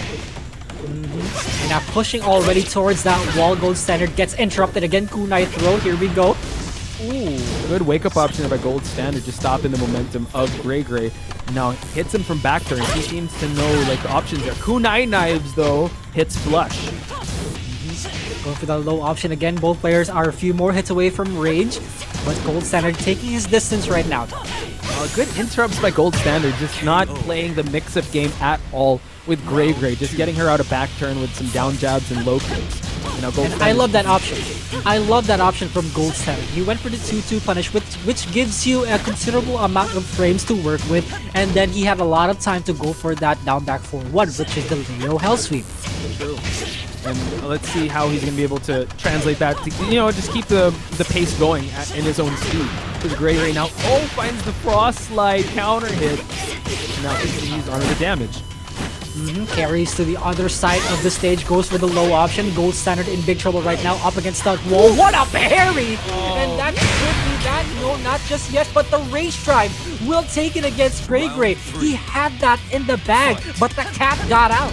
What an excellent sequence there by Gold Standard, but GreyGrey not going to be deterred and still trying to fight his way back into this competition. So far, Gold Standard is very strong. Absolutely, and strong, I think, is a bit of an understatement when it comes to Gold Standard right now. Again, one of the best here in the Philippines. Try to go for the crouch mix-up, but again, no proper punish from GreyGrey. Oh my god, forward 4 mix-ups are coming in, ladies and gentlemen. Yeah, watch your toes, but Gold Standard interrupts GreyGrey now in the red. Excellent block sequence there. And Gold Standard just seems to know the options of Kunimitsu. GreyGrey forced to back away just for now. Watch out for that kunai knife. Will be thrown. How will GreyGrey make the approach? Oh, the Frost Slide was a little too short, and Gold Standard picks up the pieces, earning himself that first match. I'd like to think that that slide wasn't short, but in fact, the backdash from Gold Standard just negated everything. I have the life lead. I'm gonna make you come towards me, and as we mentioned before, Kunimitsu has quite a bit of a struggle when it comes to catching up with health. Kunimitsu doesn't have that many options. If you gotta utilize your mix-ups as much as you can. But in that case, Gold Standard realized this, backdashed away, regardless of whether or not he's up against the wall, he's pushing himself to that wall. He knows that kind of weakness that Kunimitsu has. Yeah, it was just a great calculation by Gold Standard there. Knowing the clock was burning down, the resources were dwindled on the side of GreyGrey, and he just knew that he had to bait him into coming in because he's not going to play his game. You still have to play in my momentum, and that's what Gold Standard is seeing. And what a fitting name, just being the gold standard of Leo players right now. Yeah, and we also mentioned like a few matches before that, you gotta dictate the pace of your own game. And Gold Standard did exactly that. He dictated his own pace, got his momentum, built it up, and then slowly just emptied it out when it came to the point when Kunimitsu had to catch up to that health. And that's such smart decision making coming from Gold Standard. Now the question here, Poch, is what is GreyGrey gonna do? He is known as being one of the best Wangs in the Philippines, but we are all aware that Wang is not here in the game. Does he have a secondary character? Does Nature Lover have any more information whether or not he has a secondary character or not? Or maybe a stage select, maybe going into like an infinite stage. Actually, thinking about a character select is actually a pretty good it's pretty good logic, because again, it was just a shutdown by Gold Standard. He knew he didn't want to play the mix-up game from back turn. He knew how to shut down the dash-ins of Kunimitsu. So if he has another character, and I'm pretty sure he might have, because Kunimitsu is relatively new, he might want to bring that out. Info on Nature Lover just came in. Kuni and Chloe. Chloe is his secondary character. And I just want to give the people a bit of a background when it comes to Gold Standard. Now, he did list down his achievements when it came to tournaments. His placing was always within top 10, and only won 13th place, which is Tekken All Night Challenge Philippines. That's still insane. 13. That's insane. Like 300 plus registers. Oh my god. So absolutely. Yeah. So sticking with the Kunimitsu here, benching the Chloe for now, but still Gold Standard able to just carry the momentum of that previous match to this round. And Gold Standard, mind you, has full crouch mix-ups of his own, so GreyGrey just can't recklessly duck in front of him. Oh, wow. Opening salvo by Gold Standard again. We're not seeing the left side of the stage at all. It's just the right side with GreyGrey at GreyGrey's expense, though. Absolutely. And GreyGrey, just look at that. Just one more hit away from Rage. What a block on that blow, but doesn't matter because Gold Standard will get him on that wall splat. So much dominance coming from Gold Standard just right off the gate. You see that he's able to turn up the offense and plays defensively when he needs to, but so far, this offense has been paying off. GreyGrey finding some success here, but a Gold Standard, excellent follow-up there while GreyGrey was knocked down. And we're at the right side of the stage. We're not going to get the full tour of Howard Estate, kid.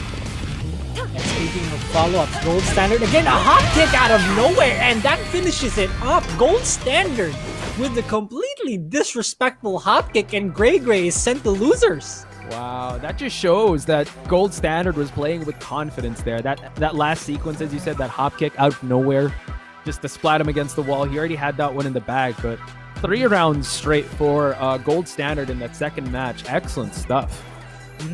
And to the newer players out there, one might think that, oh, he just threw a hop kick out of nowhere. That might be like, why'd he do that? There might be no reason to do that. He doesn't have that many health.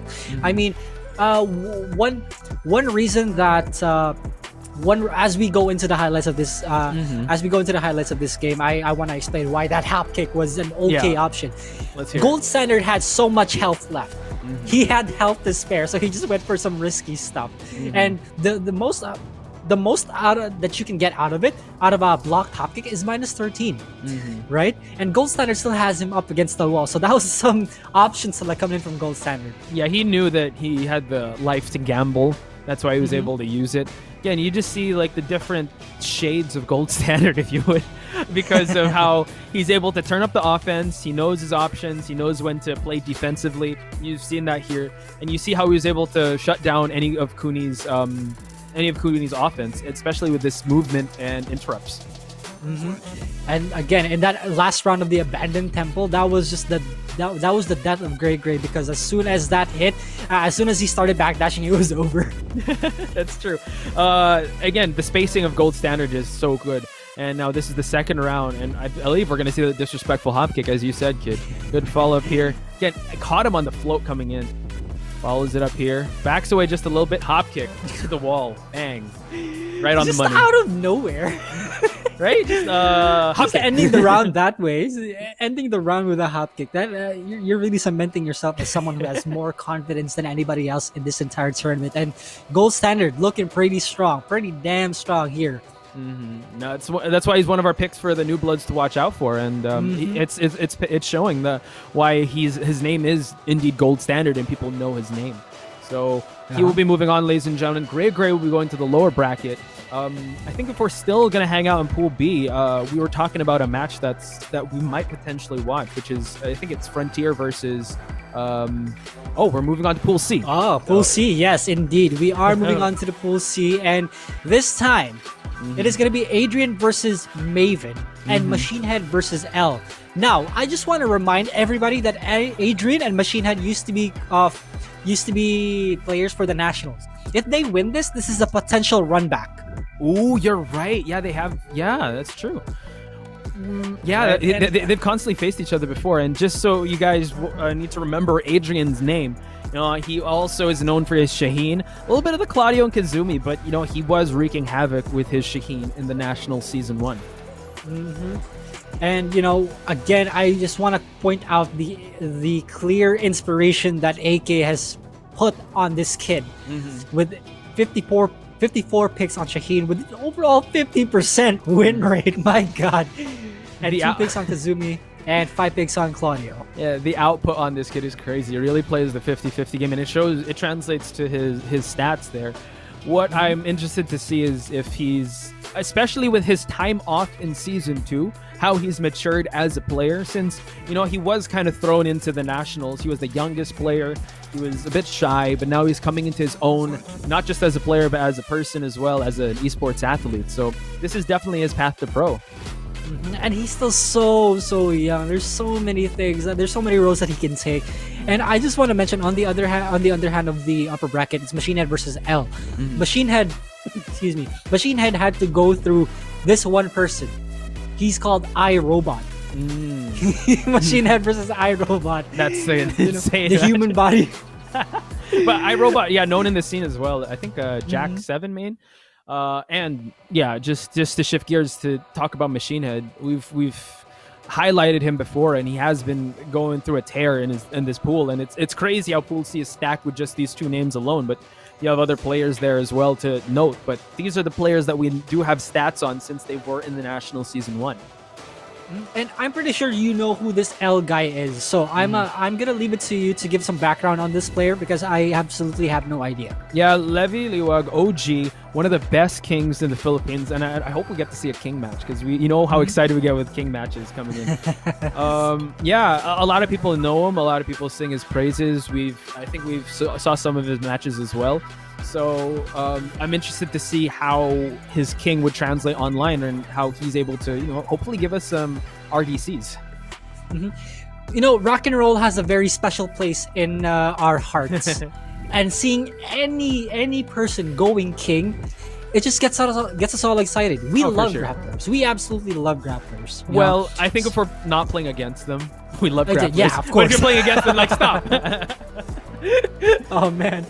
But yeah, Secretbase Adrian versus Maiven, right? So Adrian possibly sticking with the Shaheen, although there are other stronger picks now, and Maiven going possibly for the Master Raven.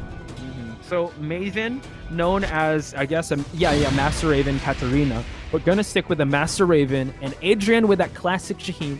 And you know what? Adrian is not shy of Master Raven knowledge, because in Season 1, Master Raven being used by a lot of players. We had Geo, we had Raylan, we had so many people using this character, and let's see if he'll be able to, show his knowledge here as we see one of the classics of Tekken, which is Shaheen.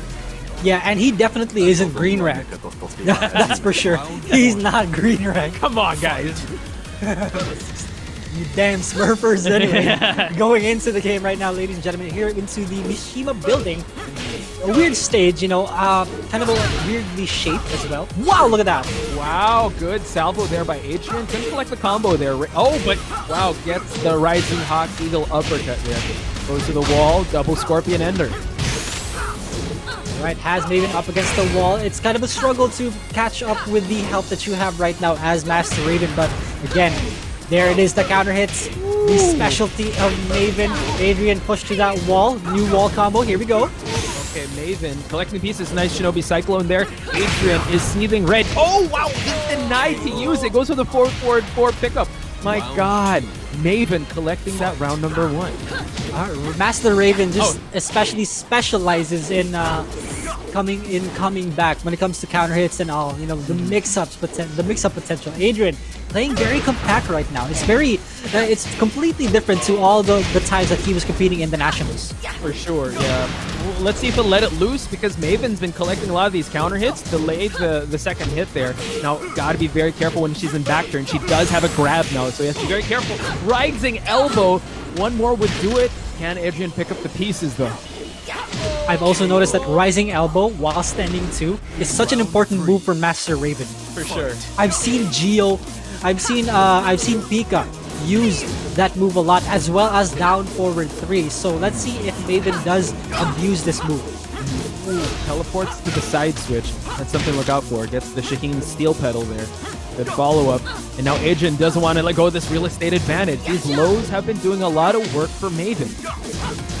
And that's also the thing about Master Raven's down back 4, right? It's not minus 15. I believe it's only minus 14. So not a lot of only a select few of characters can only launch it. Here we go, back turn, gets caught with a hop kick. Okay, wow. Adrian sealing the deal there. He's got to feel proud of that. Just halting the momentum of Maiven. Now we see the classic Adrian still coming out. Let's see some of that. Oh, gets the parry here. Gets to go for the heel drop. Now back turn mix-ups are coming out from Maiven. Some good ninja action coming from Master Raven, showing the specialty of this character. Tekken God, mind you. Adrian, only a green rank in this case. Just a few more hits away, he is put in rage. Oh, wow. Back turn. Oh, power crush. Side switch. Oh, couldn't go for the spiral cannon. And now Adrian has to be very careful. He can't throw away his shot. This rage drive, he's got to confirm into it. But Maiven being an ever elusive target. Oh, gets stuck into the black hole. Maiven takes it against Adrian 1-0. Yeah, Maiven he played so well around Adrian's playstyle, and my goodness, that's just a complete showing of how masterful he is when it comes to Master Raven. He didn't throw away his shot. He's young, scrappy, and hungry. Yeah, it shows. Even though Adrian is possibly one of the youngest known players here, it just shows that, the scene is still hungry and still still starting for a competition. And it just also shows, even if you were a player here in the Nationals, like let's say Don Argus, you got MachineHead, you got these guys, there's a huge target on your back. Because if someone can get a win over you, that is a boost of confidence on their part. So everyone is foaming at the mouth to be able to fight you so that they can get their experience. Just let me get him, please. Let me fight him. But that's very descriptive about that. This is reminding everyone that is still just a 1-0 in the upper bracket. There is a chance, if any of these two lose, they still have a chance in the lower bracket, and they will potentially fight, since this is round 89, they will potentially fight KingJon. I don't know who KingJon is, but if he got this far, I'd say he's pretty good. KingJon, yeah. I should know the John, but yeah, again, this is what the Challenger Series is all about, right? Just expanding our knowledge as well as everyone's knowledge on the Tekken scene, and I'm so glad to be calling the action here. Still sticking with the Shaheen, but going to an infinite stage. Can Adrian bounce back from the very elusive and aggressive Master Raven of Maiven? Say that five times. One thing I also want to point out is how Adrian still stuck with Shaheen despite the heavy nerfs that he received. Right, yeah. You don't see that much. Wow, look at that. Maiven off the gate, collecting huge damage here. Good follow-up. Here we go, Adrian. Just 10 seconds in, he's already lower than half health. He contested on that one. He gets a guaranteed also. And the low kick is gonna seal that deal. Maiven with round 1 convincingly. Maiven making his name known in nationals. That, you know what, Pika's not the only Master Raven here. Gio's not the only Master Raven here. I'm gonna make my claim here. And Adrian goes for a hop kick, but Maiven was ready for that punish. Yeah, it's also very risky to go for a hop kick whenever Master Raven goes back turn, because she's deceptively still very fast. True, yeah, you saw that reversal there, but Adrian getting that orbital there from Shaheen.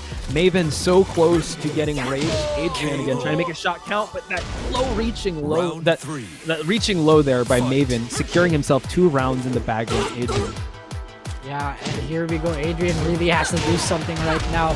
You do not want to end this. You do not want to end your upper bracket run this way. True. But man, Maven's just showing up. Not to take anything away from Maven, he is really taking it to Adrian. Now Adrian trying to fish. Oh, good defensive sequence there from both players. Maven now kind of retreating to collect his wick. Hop kicks him, but no. Sudden strike rage trying to kill anyone's game. Alright, now what's gonna happen here? Now Maven did spend his rage already. Adrian still is just 1 hit away. What a backdash! And Maven takes it against Adrian 2-0. Wow, that sequence. You saw that he was baiting him with that black hole, and I love calling that move, because that move, it's described as it is. It's a black hole. It sucks you in either with a launch or with a false sense of security, and Maven was ready for that launch. Chef's kisses goes out to Maven. Not the last we'll see of Adrian, though. I guess, you know, it's not the last we'll see of him. Is going to the losers bracket. So for those Adrian fans out there, do give him your support, because being in the lower bracket this far on is very crucial. Yeah, and despite blocking the sequences of Master Raven that go to the transition as a back turn, it's still so risky, because she still has enough frames to do something to you and just mess you up. Now we're gonna look at the highlights real quick, ladies and gentlemen. Yeah, just I gotta see this, especially like Master Raven. I think Master Raven is one of those characters that has been always constantly present in the nationals. All right, so here we are in the Machinima building. This was all Maven. This was completely all Maven. It's just so good. Very good showing from Maven also here. Just baited Adrian out with all the deceptively plus moves that Master Raven has. And just living up to like the ninjutsu style, just, you know, being a trickster, just making sure that she collects the situations where she's technically in advantage, and just sneaking in those real big lows. That was good quicksand catastrophe there.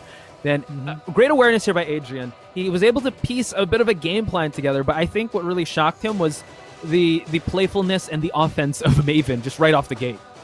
And also, I want to mention, speaking of quicksand catastrophe, we didn't see much of that. Yeah, here only like in this one. game. Yeah. You usually see a lot of those windmill kicks, those slippery kicks of Master Raven, because that's when she dashes in, just go for the down forward 3+4. But here it was just really Maven just luring Adrian to this false sense of security, especially the final sequence. Especially from pros like Pika or Pina or Gio, you'd see a lot of quicksand catastrophes, right? You mix them up, but in this case, Maven had he had all the pace in the world. He made Adrian play to how he likes it. Yeah, that's true, and that was the finishing sequence there. Congratulations, Maven. One of the biggest wins for him, I think, especially here in the Challenger Series, getting one over Adrian, a known player. We had stats on him. He was shy of the playoffs, but he really made his mark in Season 1 of the Nationals. So let's check out the brackets as we see what this win got him. So Maven is moving on, and he will be waiting for the winner of MachineHead versus L, or Levy, the king. Levy, yes. Yeah, one of the big kings here. But let's check out the player profile of MachineHead, or as we know him, the Geese of the Nationals, as when we first saw him in Season 1.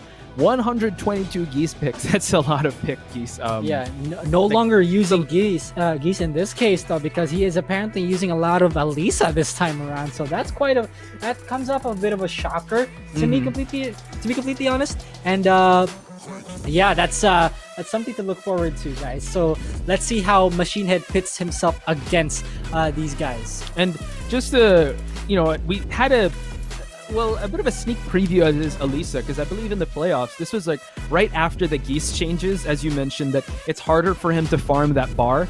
he did try using Geese, but then with his playstyle, very aggressive, very bar-centric, and now you have to be a little more conservative, he did opt for the Elisa pick. And as if he will be using that Elisa, and as you mentioned, you did exchange words with Chongi Bear, his Elisa was pretty dangerous.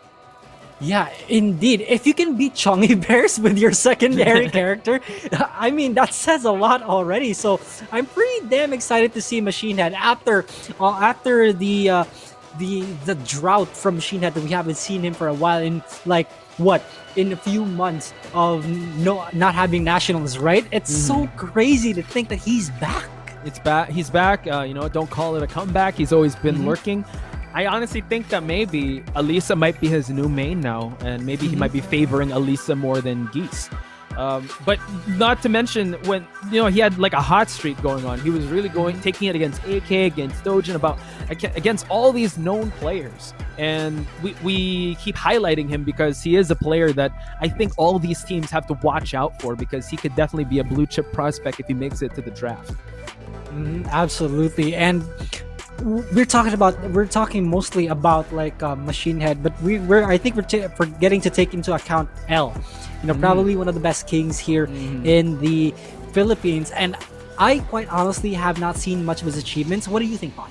Yeah, well, he's one of the OGs, right? A lot of people in the Tekken scene really give praises to him. One of the best kings in the Philippines. So, as you mentioned, we love seeing grapplers, right? Can MachineHead? I don't know if MachineHead has as much king knowledge, because all we've seen him play in high level. There weren't that much kings here, and when a king did appear in the nationals, he wasn't present, which was rock and roll. But now he's going to be facing L or Levy, so it's going to be a king versus Elisa match back here in the Mishima Dojo. I'm so excited for this, and you gotta love Levy's DP. Everything's fine. Look at that DP. Everything's fine. Let's go. I love that. All right, I already know that I'm gonna enjoy this match. Oh man, Poch, this is exciting. I love it. I love it as well. So King versus Elisa. I want to see how MachineHead approaches this matchup, especially how he approaches Elisa, because Elisa's a very poke-heavy character, but will he be going his signature Geese style and just going all out with the chainsaws here? I mean, King versus King. I love it. Oh, running power bomb immediately at the start of the round. The balls on this man. The guts, just trying to go for that down 3, but L catching him off there. Now, significant life lead, but that could change ever so slightly. MachineHead, now the chainsaws are coming out, like those plus frames. Oh, L gets caught with one of those exchanges. Bill keeps it on him, though. There we go. Look at the movement coming in from Levi right now. So good. Pushing MachineHead slowly to that wall, though. Although MachineHead gets caught by the Shining Wizard. Here we go, and the alley kick to finish things off. I mean, as the community mentioned, he's known as one of the best kings, so MachineHead has to be able to respect that and be able to try to counter any of these offensive tactics. And look at that, just the back turn. Oh, man, that Shining Wizard has to be very careful not to eat any of those. All right, launching chainsaw. Here we go, but the side wall messes up his combo. MachineHead still up against that wall. Oh, good attempt at an interrupt from L. Now, baseball slides in there, tries to go for the tracking move. MachineHead now just boasting the movement of Elisa, but as you mentioned, L has movements of his own. Goes for the chainsaws low again. Catches him. Oh my god, one more would do it for him. 1-1 to seal the deal. MachineHead ties things up. Right, so MachineHead, not a slouch. Although if he gets pushed to his limit, I think he's going to be switching to Geese. Geese is still pretty strong in this match, though. Yeah, very true. Let's see. Back one, and now L has a bit of the life lead, and you have to worry of his approach because he can go for those grabs, and he goes for one. Nice escape from break. Excellent stuff. Tries to give him head, but then MachineHead slowly pushes him to that wall. What a giant swing punish! What in the world? Nobody could have expected that. That's a lot of damage. One more hit, down forward for the Taken, and L will cement 2 rounds ahead. I love how L knew that the wall was right there, and the wall was his friend. That giant swing. Chainsaws again, through a lot. Oh, caught him! But MachineHead was not able to capitalize. Still has the chainsaws active, keeps them for now. Down 3. Ready. Oh, splat against the wall. Right, one more chance for L this time. Grab throws. Is he gonna break it? Machine Head. No. Is this? Oh, okay. I thought it was gonna be a King's Bridge. Oh, Russian leg sweep breaks the arm. So, oh, good patience by Machine Head. Oh, hop kicks. Okay. Final round. Hello? Hello? Disrespectful. Okay. I see Machine Head right now. Okay, pushing to the wall again. He's slowly coming back. What is happening? Okay, people's elbow. Nice alley kick to follow it up. Good interrupt with the Rising 4. Bad Hound. Oh, wow. Excellent sequence there by Machine Head. You know, again, he could turn up the offense. It's quite insane how, yeah, that I think I'm not over that hop kick yet. that disrespect. That was such a risky move. That was such a risky choice. Mainly because if you block King's Rage Drive, King has all the time in the world to go for other mix-ups. Like, say for example, he could buffer Giant Swing.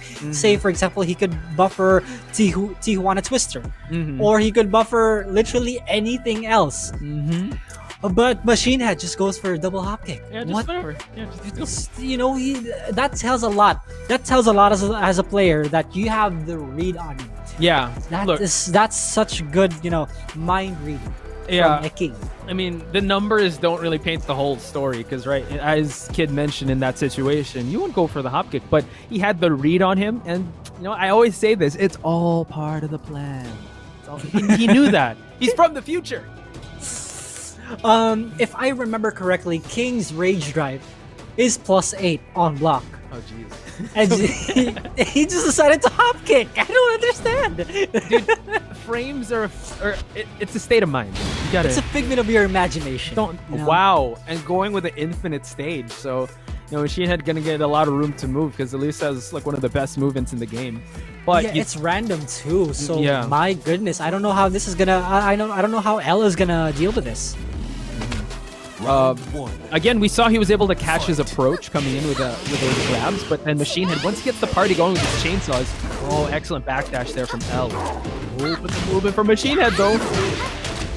Oh, wow. What a duck into the full crouch down forward 2 launcher from wow! Whoa! The under pickup. Okay, L, he means business. He means business, ladies and gentlemen. Machine Head again, the chainsaws out. L's got to get rid of those. Okay, get the shove. Nice follow up there. Machine Head. Oh, the block on the low. Gotta play his cards right here. Oh, is this gonna hit? Yeah, Okay, it's pretty far reaching. Yeah, it's all right. Yeah, it's the hurt box. And it's the hitbox. Yeah, the hitbox is so there's active frames to it too. You know what's crazy? So it's Leroy so can parry all that. Really? Well, when he brings out the chainsaw, Leroy just parries everything. So, anyway, back to the matchup here. Fights him on the ground, and the chainsaws have been a problem for L. Oh, get up low kick that launches to Machine Head, really dictating the pace right now. He has the momentum. He's not letting Levi do anything. And now Machine Head up by 2. L has to find a way to come back from this, but then the chainsaws again have been doing just a lot of damage for Machine Head. Well, goes for the shove, guaranteed forward 2-1. Backdashing away Machine Head. He knows that he has the advantage here. Plus frame goes low. My God. Wow.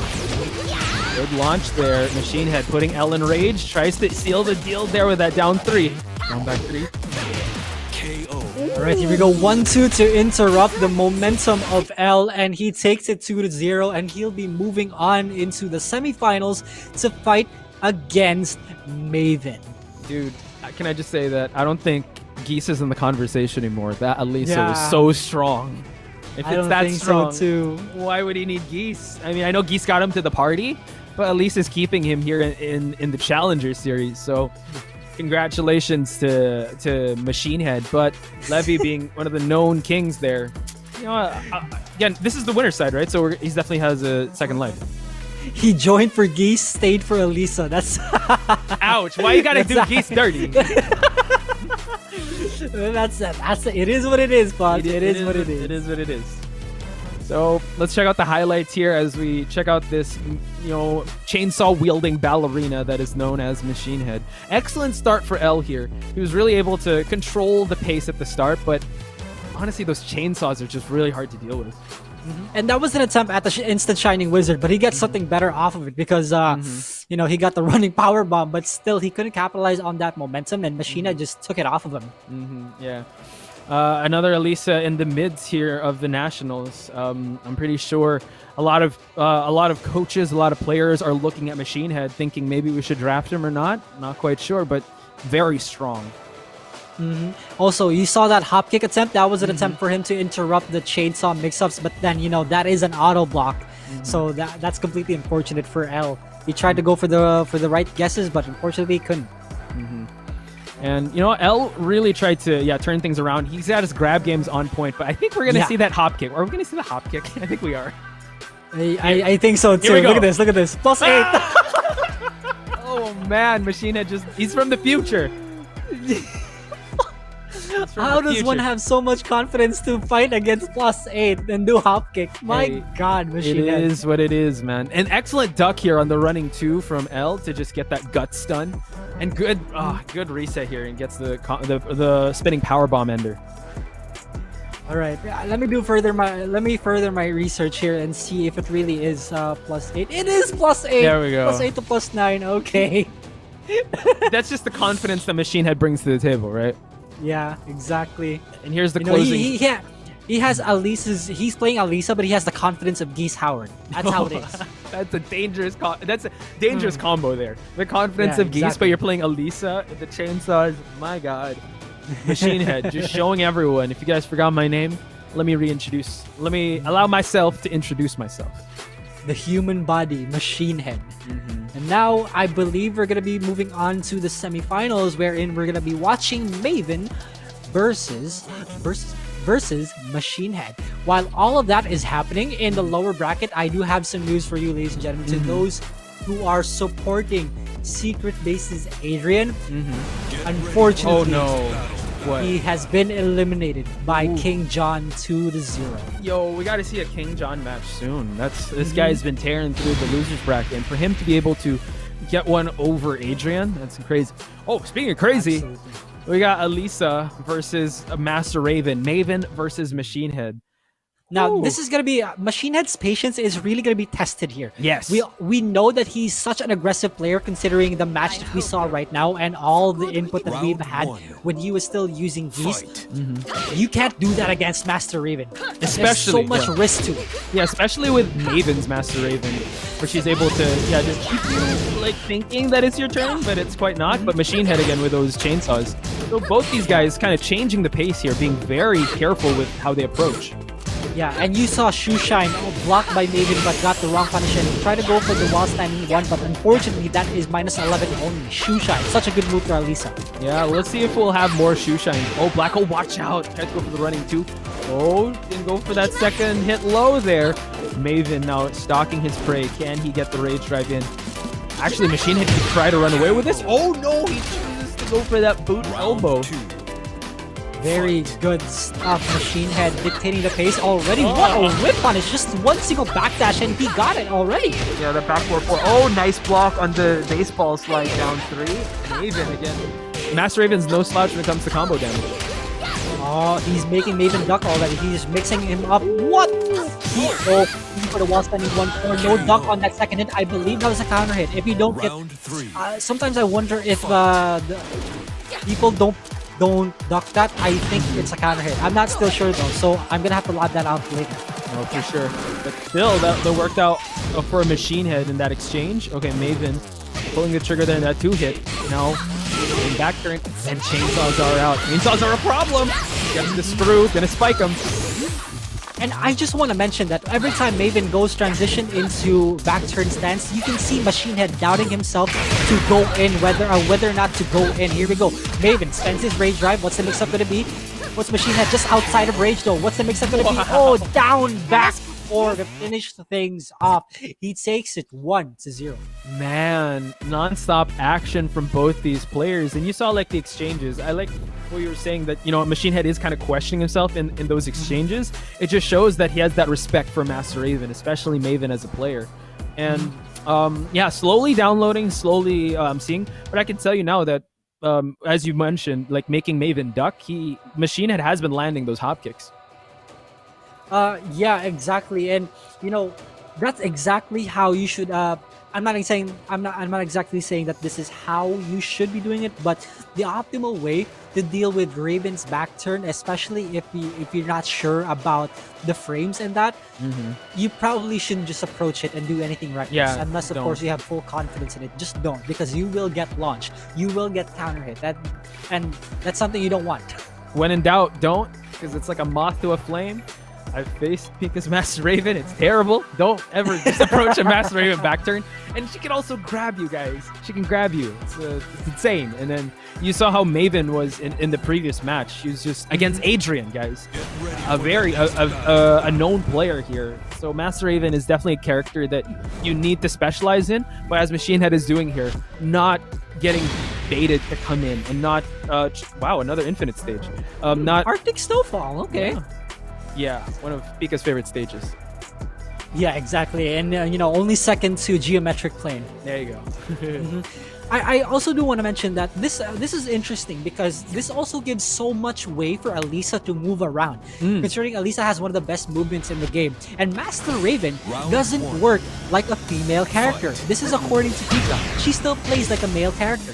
True. With her damage and the way she approaches the game, yeah, it's just the Michonne skin, right, of Master Raven. Yeah. Oh god. Cross up after cross up. The MachineHead is now operating with a life deficit. Ow! Maven walks into DF2 of MachineHead. Right, now here we go. MachineHead misses that last hit. Maven puts him in a rage though. He has this in the bag if he doesn't make any single mistake. Down forward 2. What a convert from MachineHead. Although I don't think he's going to spend his rage though. What's the mix-up going to be? Oh no!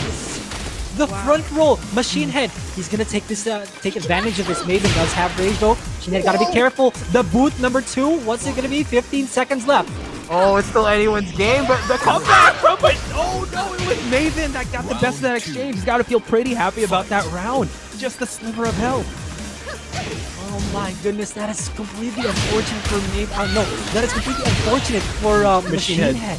Yo, these boot 2s, man, they've been getting a lot. Okay, running 2. Good follow for the 1+2. Nice block on the baseball slide from Maven. Alright, here we go. The optimal combo from Maven right now goes for the Oki combo. What's it gonna be? What's for breakfast? Outside of rage is Maven. 40 seconds left. Oh my god, he ran into that. He ran into that completely. Isekai'd into the rockets. Dude, he's missing Geese's projectiles there, going for the rocket arms of Lisa. And Maven now, the tables have turned. It is Maven now that has to choose to approach. Oh, what's that? No, down back 3. Oh, good interrupt by MachineHead. That whip quicksand catastrophe, MachineHead had enough time to run up and hop it. Okay, now chainsaws are coming out. This action is non-stop. Oh, Maven with a full combo there, but wow, gets the launch there. MachineHead working with a full health bar. Amazing stuff right now, and he also puts him just outside of rage, gives him head. One more mix-up could do it. What's it gonna be? A mid or a low? Maven gotta make the right decision here. Rock, paper, scissors. What's it gonna be? MachineHead is still pulling out the rock as well as Maven. Oh wow, catches him in that boot, and Maven playing a very dangerous game here with just a sliver of health, but oh, that string there, the second hit was able to catch Maven. One more round for MachineHead to move on. So solid. Look at this defense from MachineHead too. Maven is struggling to keep up. What can I do with such a defensive character like Alisa and MachineHead at that? Oh, gets the shoe shine there. Maven power crushes it. MachineHead letting everyone know that he's still here. In case you guys forgot, I'm still here. Yeah. Alisa. Yeah, dude. You're gonna block my I believe that's the input, down 1+2. You're Which gonna one? block my down 1+2 and you punish it. I'm gonna do it again. I'm gonna do it again. You can block it again. What are you gonna do? But Well, what you gonna do about it? I got health. that's true. It's just the very playful style of MachineHead. Like I like the way you said it. He's playing with the confidence of a Geese player, right? With how he's able to approach this matchup. Alisa again known for just poke, move away. Very aggressive with the chainsaws, and he also is really good with his defense. You saw how he was able to interrupt, duck, all that, and movement as well. Yeah. And it's almost as if he was treating the chainsaws as Repukins. It's just very, very annoying to deal with, to be honest. That's true. Oh god, it's funny how we're looking at this matchup with a Geese frame of mind, because that's what we know him for. and that's how he's. Again, that's what got him here, right? And this is a great showing of MachineHead, and let's check out those highlights as we run him back and see the keys to success for MachineHead. Yeah, so here we go. Game 1 was just all MachineHead. Maiven was a bit struggling on how to deal with the playstyle that MachineHead had on his Alisa. Again, playing Alisa like he's a Yeast main, And also, just to note, the wallless stage, I think, benefited MachineHead because Maiven didn't have access to those crazy wall combos of Master Raven, and MachineHead was exploiting the range and just really backdashing. But then here's some success on the side of Master Raven here. Gets the Vermilion slide, heavy chakram, but no, the down back 4 takes it for MachineHead in that round. Yeah, it definitely benefited MachineHead more than Maiven because the infinite stage, again, the movement and the spacing, just MachineHead was just comfortable with that in all aspects. So the entire pace of the game would have been completely different had there been walls, but unfortunately that was not the case. But there's still a chance for Maiven to come back, ladies and gentlemen, because he is sent to the lower bracket, and he will be waiting between his opponents L, Optical, or KingJon. Wow, okay. Optical, I'm actually really excited to see if he'll be on stream, one of the known Akumas out there. And it has other characters as well. But here we see again MachineHead just playing with the life he has. He knows that he doesn't have that much to risk, and he doesn't want to play the game of Master Raven. There's that grab. Maiven doesn't have that much health coming in. What was the sequence where he used this projectile? I want to see that again. I believe this is going to be the part. I'm not sure. But that was crazy. Maybe that was like a few rounds ago. Oh yeah, this is not the round. Power crushes it for him to secure himself that victory. Congratulations. Just to let him know. Yeah. But still, congratulations to MachineHead, and it's still not the last we'll see of Maiven. And he will be going to the lower bracket and still waiting for his next opponent. But what an amazing match we just witnessed. All right, now here we go into the Pool C. MachineHead has now qualified for top 8. Now there's still a couple people down in the lower bracket of Pool C, but here we go. Proceeding into Pool D, we have 20V Cuatro Kantos versus Tomahawk, another King player, and DX Kunicat versus Silver Heel. I'd like to think that this Silver Heel guy is a Lee player. Yeah, Silver Heel is a known Lee player and has a Lei sub. So I'm interested to see that. And this Kunicat guy, I fought him online, and he wasn't using Kuni at all. Dang, the mix-up. He was using Lee also. He was using Lee. Oh, interesting. Yeah. Okay, Kunicat. So Pool D, Cuatro Kantos. Do you have anything on this guy, Cuatro Kantos? Because Tomahawk, I know he's one of the best kings here in the Philippines. Yeah, so, well, I'm still getting info on that, but let's talk about Tomahawk. Oh, wait, sorry, it's Tomahawk that's in Pool D, right? Yeah. Tomahawk, again, a known player. Again, this is actually great because he's one of we did see King's L's King, and now we're gonna see Tomahawk's King, and he's known for a lot of those highlights, and we're just great in the Church of King. But we're actually the Cuatro Canto. I believe he's a Marduk main, and he is the brother of Jason. Brother of Jason. Really? Okay. I think so. Yeah. That's very interesting to know. Again, shout outs to Nature Lover again for giving me that info. All right, I see. Also, a bit of an update in the lower bracket. I did predict that I did have as a new blood pick. I did have Bully here, but unfortunately he got eliminated by a guy called TGR RGN 221. Yeah, I think I've faced him in casuals sometime, but I know one of his accomplishments he wrote down. He qualified in the Road to Rev Major, so I think he's a Devil Gen. But again, it just shows that to go up against Bully and for you to win against him in such a high level situation like this, the Challenger Series is definitely a feather in your cap there. Yeah, and and RGN is a Shaheen main. My bad. Yeah. So I guess, Shaheen main. I see. Okay. There you go. I see it. But Shaheen Devil I believe Jin the first is- match. Yeah, I believe the first match we're gonna be seeing is Cuatro Cantos versus Tomahawk, and To be completely honest with you, I haven't seen these guys in action at all. Any Oh. tournament whatsoever. So this is exciting. You're in for a treat for Tomahawk. I could say that Yeah. much. And Wait, I think I've seen him fight Gio at one point. There in you go. A certain tournament. yeah, so Cuatro Kantos, yes. Marduk main. Wow, this is actually no, it's not Armor King. I thought it'd be like a lore matchup. But Marduk versus King, definitely gonna be a crazy match. Yeah, as we mentioned, his name used to be actually Shopao. Cuatro Kantos. Really? Yeah. Damn, that got me hungry. That's Anyway, here we go into the match. Lore battle, by the way. yeah, true. So here we have Yeah, it. look at this bully. Tekken King versus a mentor. Wow. How dare you? How dare you, Tomahawk? dare you. Uh-huh. Wow, look at this movement coming in from Cuatro Kantos. Oh, nice duck on the headbutt there. Tomahawk and to pick up the pieces here. Gets the real estate advantage as well. And push towards the wall. Here we go. Wow, he's utilizing all these VT stances a lot. Tomahawk put outside, literally just outside of range. One more hit. No, muscle buster. There's a guaranteed back turn 3 off of it. But no, he goes for the drop kick. Oh, Python explosion there. Tomahawk has rage. Oh, but Cuatro Kantos able to just catch him in the mid there with a mid there. Alright. Cuatro Kantos is smurfing at this point. How are you a Up. mentor, sir? Yeah, how are you, man? Oh, is this King's Bridge? It's King's Bridge, There ladies we and gentlemen. go. The first one we've seen today. Oh, big highlight here for Tomahawk. Gets a huge life advantage getting that King's Bridge. Okay, watch out for Oh, the that approach. was scary. If he had gone forward 2-1, that would have been it for Cuatro Kantos. That could have been the Cuatro Kantos. Oh, but Tomahawk with that wake up low there. Catching him, spiking him on the ground, getting round number 2. Round 3. Right now, here we go. 1-1 in a lore battle. I love this. Wow, okay. Reminds me of a friend of mine back home. just off the bat, Atlas Hammer. Shoutouts to Hammer. George. Oh, man.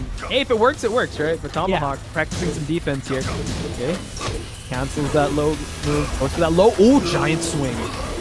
Right, we enter Cesaro treatment. Here we go. Doesn't tech also. Oh, wow. Just dives right in with a diving shoulder there. Cuatro Kantos. Oh, nice duck there. Which is sides. Excellent throw escape from Cuatro Kantos. Tomahawk is slowly stocking his spray. Did he move? Oh, he did. Oh, he did. I got a bit scared there because sometimes a jab can just go through a rage art and they can still block it. They still have enough time to block it. Although this wasn't the case. One more mix-up can do it. What can Tomahawk do? Oh, that was the Round worst 4. possible decision that you can ever do in front of a king. Yeah, Tomahawk knew his options there, going for the rage drive and the people's elbow, but Cuatro Kantos, not skipping a beat here at the start of round number 4. All right, let's get back in this. But Tomahawk, again, with those wake-up lows there, collecting a lot of damage. Right, good duck on that grab again. Tomahawk over than half health. Cuatro Kantos has the life lead. Back 1-4 just to negate that mix-up. Ooh, alright. Okay, flash hook to the screw. Cuatro Kantos still in this. Oh, nice wake-up option there. Oh, the block. Oh my god, this is back and forth, kid. Goodness me. I'm pretty sure Cuatro Kantos has some experience against King because his brother is for a sure. Jaguar main after all. That is true. But man, this is a different Jaguar we're talking about in Tomahawk. Nice block there. Oh, for the flash hook. Nice contest there. Just this move is so crazy how he can pick someone up like that. Yeah, dude, imagine the strength that he has. Just, I know. it's Ragdoll. crazy. Oh, back one. Oh, he didn't believe himself enough. Okay, Kudo. Oh, gets the shove. Nice backdash from Cuatro Kantos. Okay, nice escape by Tomahawk. Less than 30 seconds, Shining Wizard. Alright, Shining Wizard, one more mix-up can do it. Puts Cuatro Kantos at range. He spends it. Low mix-up, mid. No, he goes for the mid. Try to go for the shove. Oh, no, break! Is there a guaranteed? No, oh, goodness me. About to be 10 seconds, but no! Tomahawk denies it. You win. Close matchup between these two combatants, Cuatro Kanto and Tomahawk. I Wow. enjoy that. I was enjoy that. That was a good match. That Got a was little a too good excited match. there. Yeah, I got a little. Whew, we gotta pace ourselves, kid. Yeah, most of the time when you see Marduk players, they don't really move around that much. They're not that, Mobile. mobile. Yes, exactly. Thank you. And as for Tomahawk, this dude got moves. This dude got Oh. movements. So Yeah, man. yeah, congratulations to Tomahawk for getting that game won, but there's still another chance for Cuatro Cantos. Let's see. Does he make the switch or is he sticking with the Marta? I'm quite interested to see, but I don't know. I feel like since he did get to final round and he was able to take it to Tomahawk, I think I want to see this matchup again. It was a treat to watch, and as you mentioned, you know what, Cuatro Cantos just being able to move a lot as a Marduk, using that Valetudo, like just he didn't use the mount as much, but he used it to really just move around more and. I guess just the adjustment of Cuatro Cantos can really see if he can take it to 1-1. Yeah, I really like. I'm wondering why it's not like. I'm wondering why he didn't utilize the mount stance too much, because again, it's a rock paper scissors game. True. I think also he was testing the waters. He saw that Tomahawk was able to break a lot of those throws, so maybe his reaction time is really on point. But let's see, as we head to the arena, a lot smaller of a stage compared to Precipice of Fate, and we'll see who's going to get the real estate advantage in this area. All right, so let's see how things are gonna go here. Arena again. It's even more. It's even more of a lore battle now. That's true. Oh man. Round one. Armor King's going to be the next match for Cuatro Cantos. I'm sure. Wow, the confidence. Right, here we Back go. one. Back Oh, one, wow. counter hit. Oh wow, big capital What? punishment. Oh my god, it trapped. Caught him here in the headlights, but Tomahawk again. Oh wow. All right, one more mix-up for Cuatro Cantos, and he gets him with the Frankensteiner. Oh, Tomahawk with round one. Fight. you gotta love him. His moveset. I absolutely do. You know I do, Pots. You know I do. Watch out. Okay, Cuatro Cantos getting to a mount stance. Then the movement from Cuatro Cantos. The Tomahawk with those plus frames and those back ones. He's got to worry about that as he makes the approach. Shining Wizard. He's going to follow up. Okay, nice. By Cuatro Cantos. Tries to go for the Very mount. good. And he can't go for too much mounts this time around because he doesn't have the life lead. He might waste too much time on this one.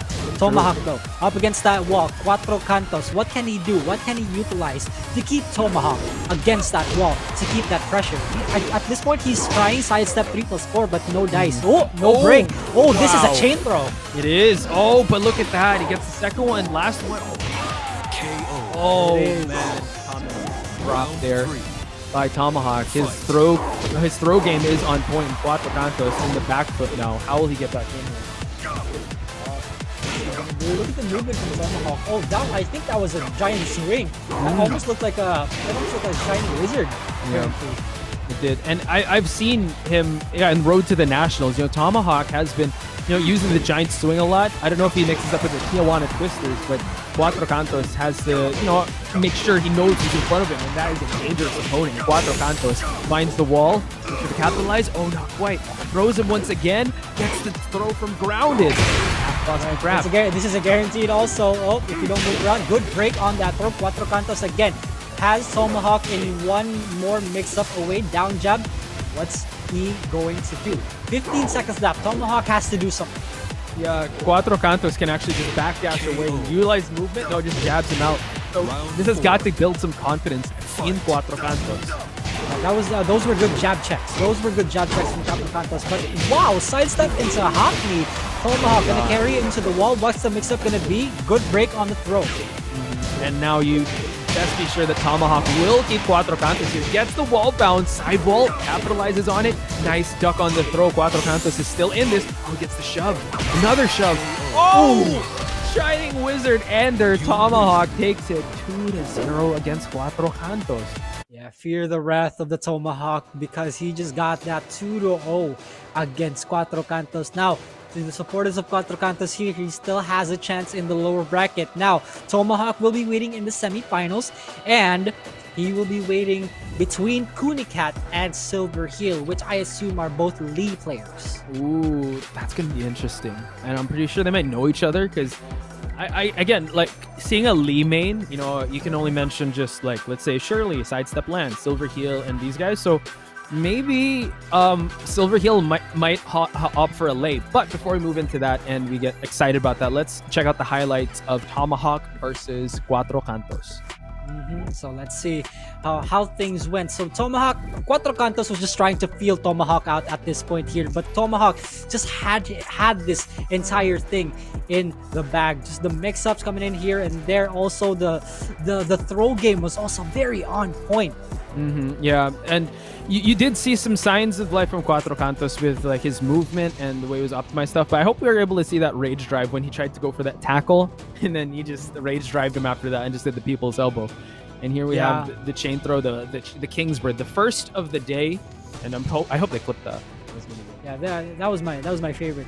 King's Bridge. That's Oh, it does so much damage for such easy inputs too. So pretty good. Tomahawk again catches him with a get up low kick into a launcher. So and there it is. Also the mix-ups, the throw mix-ups are coming in. Yeah, I love how he's utilizing these throws, and this is the sequence. Goes for the diving shoulder. Ooh, man. Yeah, Tomahawk was so ready for that one. And truth be told, Cuatro Kantos, had he just hit that shoulder tackle, even if Tomahawk blocked that, he wouldn't get a guaranteed rage drive off of it. But because it whiffed, he had all the time in the world. Yeah. Again, just you know what? I know this is a grassroots amateur tournament, but the level of play on all these all these matches we're watching on stream is just so, like, it raises the bar really high. And I know these players, like, we do see some wins and losses, but it's not the last we'll see of any of these players. So do take note of Cuatro Kantos, Tomahawk, and all the other players that we've seen here today. Yeah, and despite that this is a grassroots amateur tournament, the guys that we've seen play, they've trained with the people from Nationals multiple times already, so they're no stranger to pro play. 100%. So it's a great time to be a Tekken fan. It's a great time to be a Tekken player because of this Challenger Series. Gets the atomic drop. And here, I think this was the last round for Tomahawk. Ends it with that Shining Wizard. Cuatro Kantos, though, a lot of output and a lot of activity when he moves with Marduk. So I hope we get treated to seeing one of his matches again. Yeah, he's really playing Marduk like how Marduk is. More of a striker than just a grappler, you know? Although they're both wrestlers, that he embodies how you should be playing Marduk. And honestly, that was such a good showing for Cuatro Kantos, despite him losing that entire game. Yeah, again, this is the path to pro, right? The path to pro is not necessarily a one-sided road where you just go straight into it. There's going to be some bumps on the road, some detours. So rest assured, it's not the last you see of Cuatro Kantos and other players that you've seen, fall to the losers and have to try again in the next tournament. So do take note of that. So let's check out the brackets as we head, again, get into the thick of it with Pool D. So Tomahawk is moving on, and we're going to see Kunicat versus Silver Heel. And I just heard, again, shout out to Nature Lover for this. Kunicat is actually known as Musicat, and I've heard his name countless of time as an OG Lee player. He has a sub Marduk and Kuni as well. Okay, quite the cast of characters he has. Yeah, it makes a lot of sense. Okay, so he really is a Lee player. The time that I fought him online. Oh yeah, you faced his vicious Lee player, and I'd want to fight him again because you don't get that many Lee players online. That's true. Hey, but we're gonna be treated to something here because he's going up against Silver Heel, another Lee player. Is it gonna be a Lee matchup or Lee Mirror? Ooh. Oh man, that's gonna be great. I want to see it. Everybody wants to see it. I don't think I've ever been treated to a Lee mirror match. I don't think so too. Yeah. Wow. Also, another note: fast. He has the fastest slide in the PH. That's For real. Yeah. So don't blink, guys. This guy is gonna again. Shout outs to Nature Lover. Wait, for that. which one? Silver Heel? No, this is Kunicat. Kunicat. Okay. So you face. We'll take note. Yeah. So Vicious Lee. Man, if you just see a Lee versus Lee matchup, that's gonna be crazy. Acid rain all day. So straying away a bit from the upper bracket, we're looking at the lower bracket right now. It's gonna be 20B Cuatro Kantos versus JellyAce. I'm sure a lot of people have heard of that name before. I for sure have not, but I think I've seen him in a couple of streams by some people. Yeah, JellyAce, I think Master Raven main. But yeah, I think very known in the community as well. I see his name in countless tournaments as well as streams. So I believe so keep going. What else do you want to run down in the brackets there? And whoever wins against Kunicat versus Silver Heel, will be facing RGM. Oh. Mhm. So, ladies and gentlemen, you know what? This has been, I don't know, quite the journey we've been witnessing, and Kid has been, it has been quite the, yeah, just the matchup that I'm so excited to be here. But we'll be taking a very short break, ladies and gentlemen. When we return, you'll be seeing another faces and more casters after this break. But don't go anywhere. More of the Challenger Series when the Nationals returns. Hello and welcome to the Nationals Challenger Series. My name is Raph, and of course I'm joined by the very powerful Dr. Jimmy. How are you doing today, Doc? Feeling really great, enjoying the beautiful moonlight of the Vermilion Gates, and of course enjoying all the amazing matches that we've had this entire day here in the National Season 3 Liga ng mga Kampiyon. What a day it has been so far, Raph. It has been, and honestly, I feel like for a lot of these players, it's been such an emotional experience and an eye-opening experience. It just proves that this region is such a huge Shark Tank. You know, we've seen the pros play, and there's so many names that have really popped out today, such as Maiven, who, I'm just gonna say this now, who 2-0'd Adrian, and honestly, I think that was one of the bigger upsets. It was. We all know that Adrian was a former Nationals player, and Maiven really looking to cement or to make his mark in the Nationals, and he definitely did, but unfortunately he fell short against another Nationals veteran in MachineHead earlier. That's right, and MachineHead, although I think Kid and Poch mentioned this, there was a bit of an absence from him, but when he came back, he looked incredibly shiny, as if he's never left the league, and boy, really put on a show with that Elisa. Now, we know him as the Geese of the Nationals, but again, super shiny with that robot lady. He's actually living up to his name, because Elisa has literally a robot head, and that might be why, you know, he is choosing that character. But here we have a review of the pools. Pool A, Don Argus absolutely dominating, taking names left and right like Pao Islaw and Cast Zen, of course Adu, one of the big upstarts that we've seen in Pool A, unfortunately falling down to him. And you know, Argus has now qualified for top 8. Again, another former Nationals player. Yeah, like you said, this pool, actually just the entire series has been an incredible Shark Tank for all these players, and just like Don Argus, Gold Standard has been on a rampage on his own as well, being such an incredible Leo. Now, one thing I do want to note is that we've had a lot of character variety just throughout the day. I mean, we've seen Leo, we've seen Kings, we've seen Falcon Rams, we've seen Devil Jins, we've seen Alyssa. All of these players, right? I mean, the Philippines is such a huge community. If I'm not mistaken, we had 195 signups for this entire tournament, and we're seeing it here again. Pool C, we were talking about this earlier. And one thing I want to note, MachineHead has not lost a single game in his pool. He was just dominating. He is out. He's like Oprah, 2-0 for you, 2-0 for you, 2-0 for you.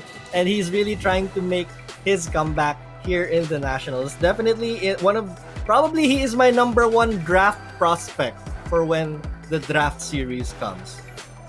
That's right, and MachineHead has been known to be an incredibly clutch player, and we've seen that in full display today.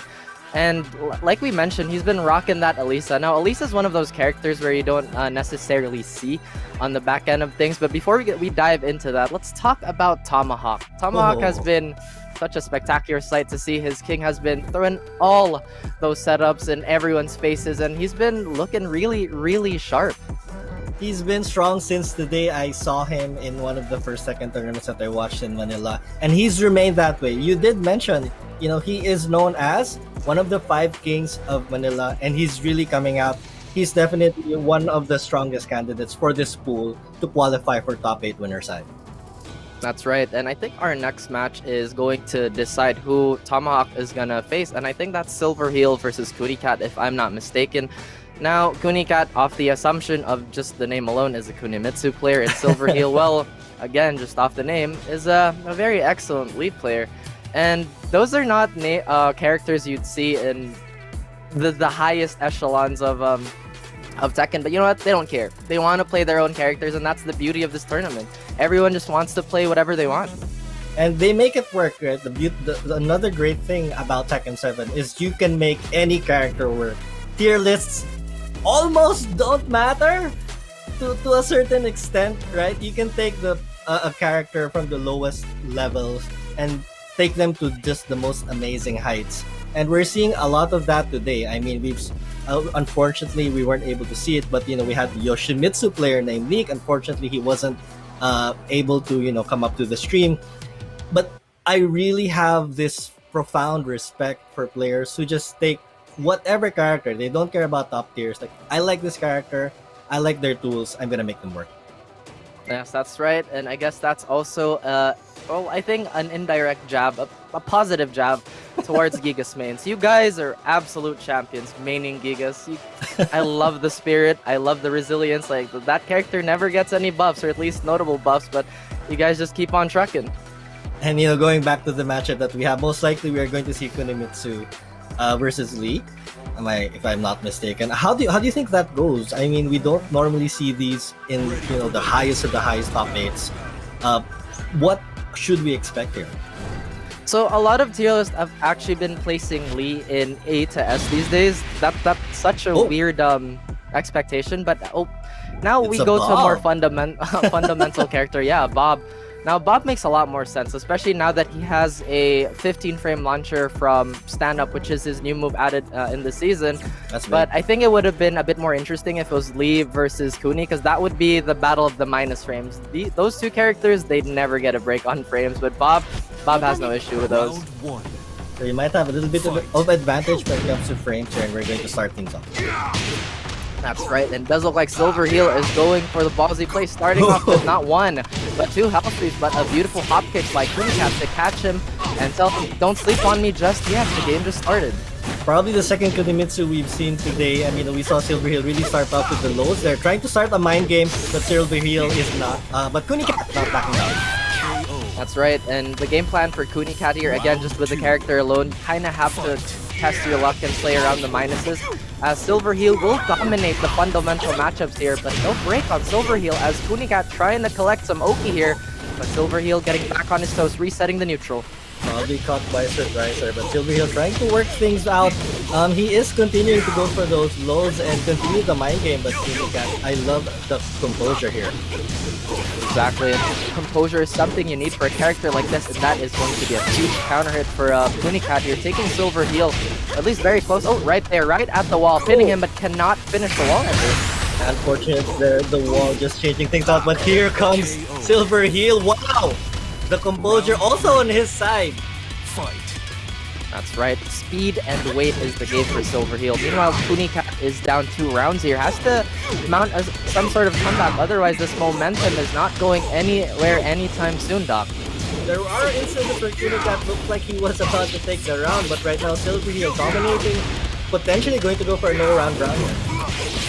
And we might just see that, but it does look like Kunicat landing a few good hits of his own, but a big magic 4 by Silverheel, no conversion.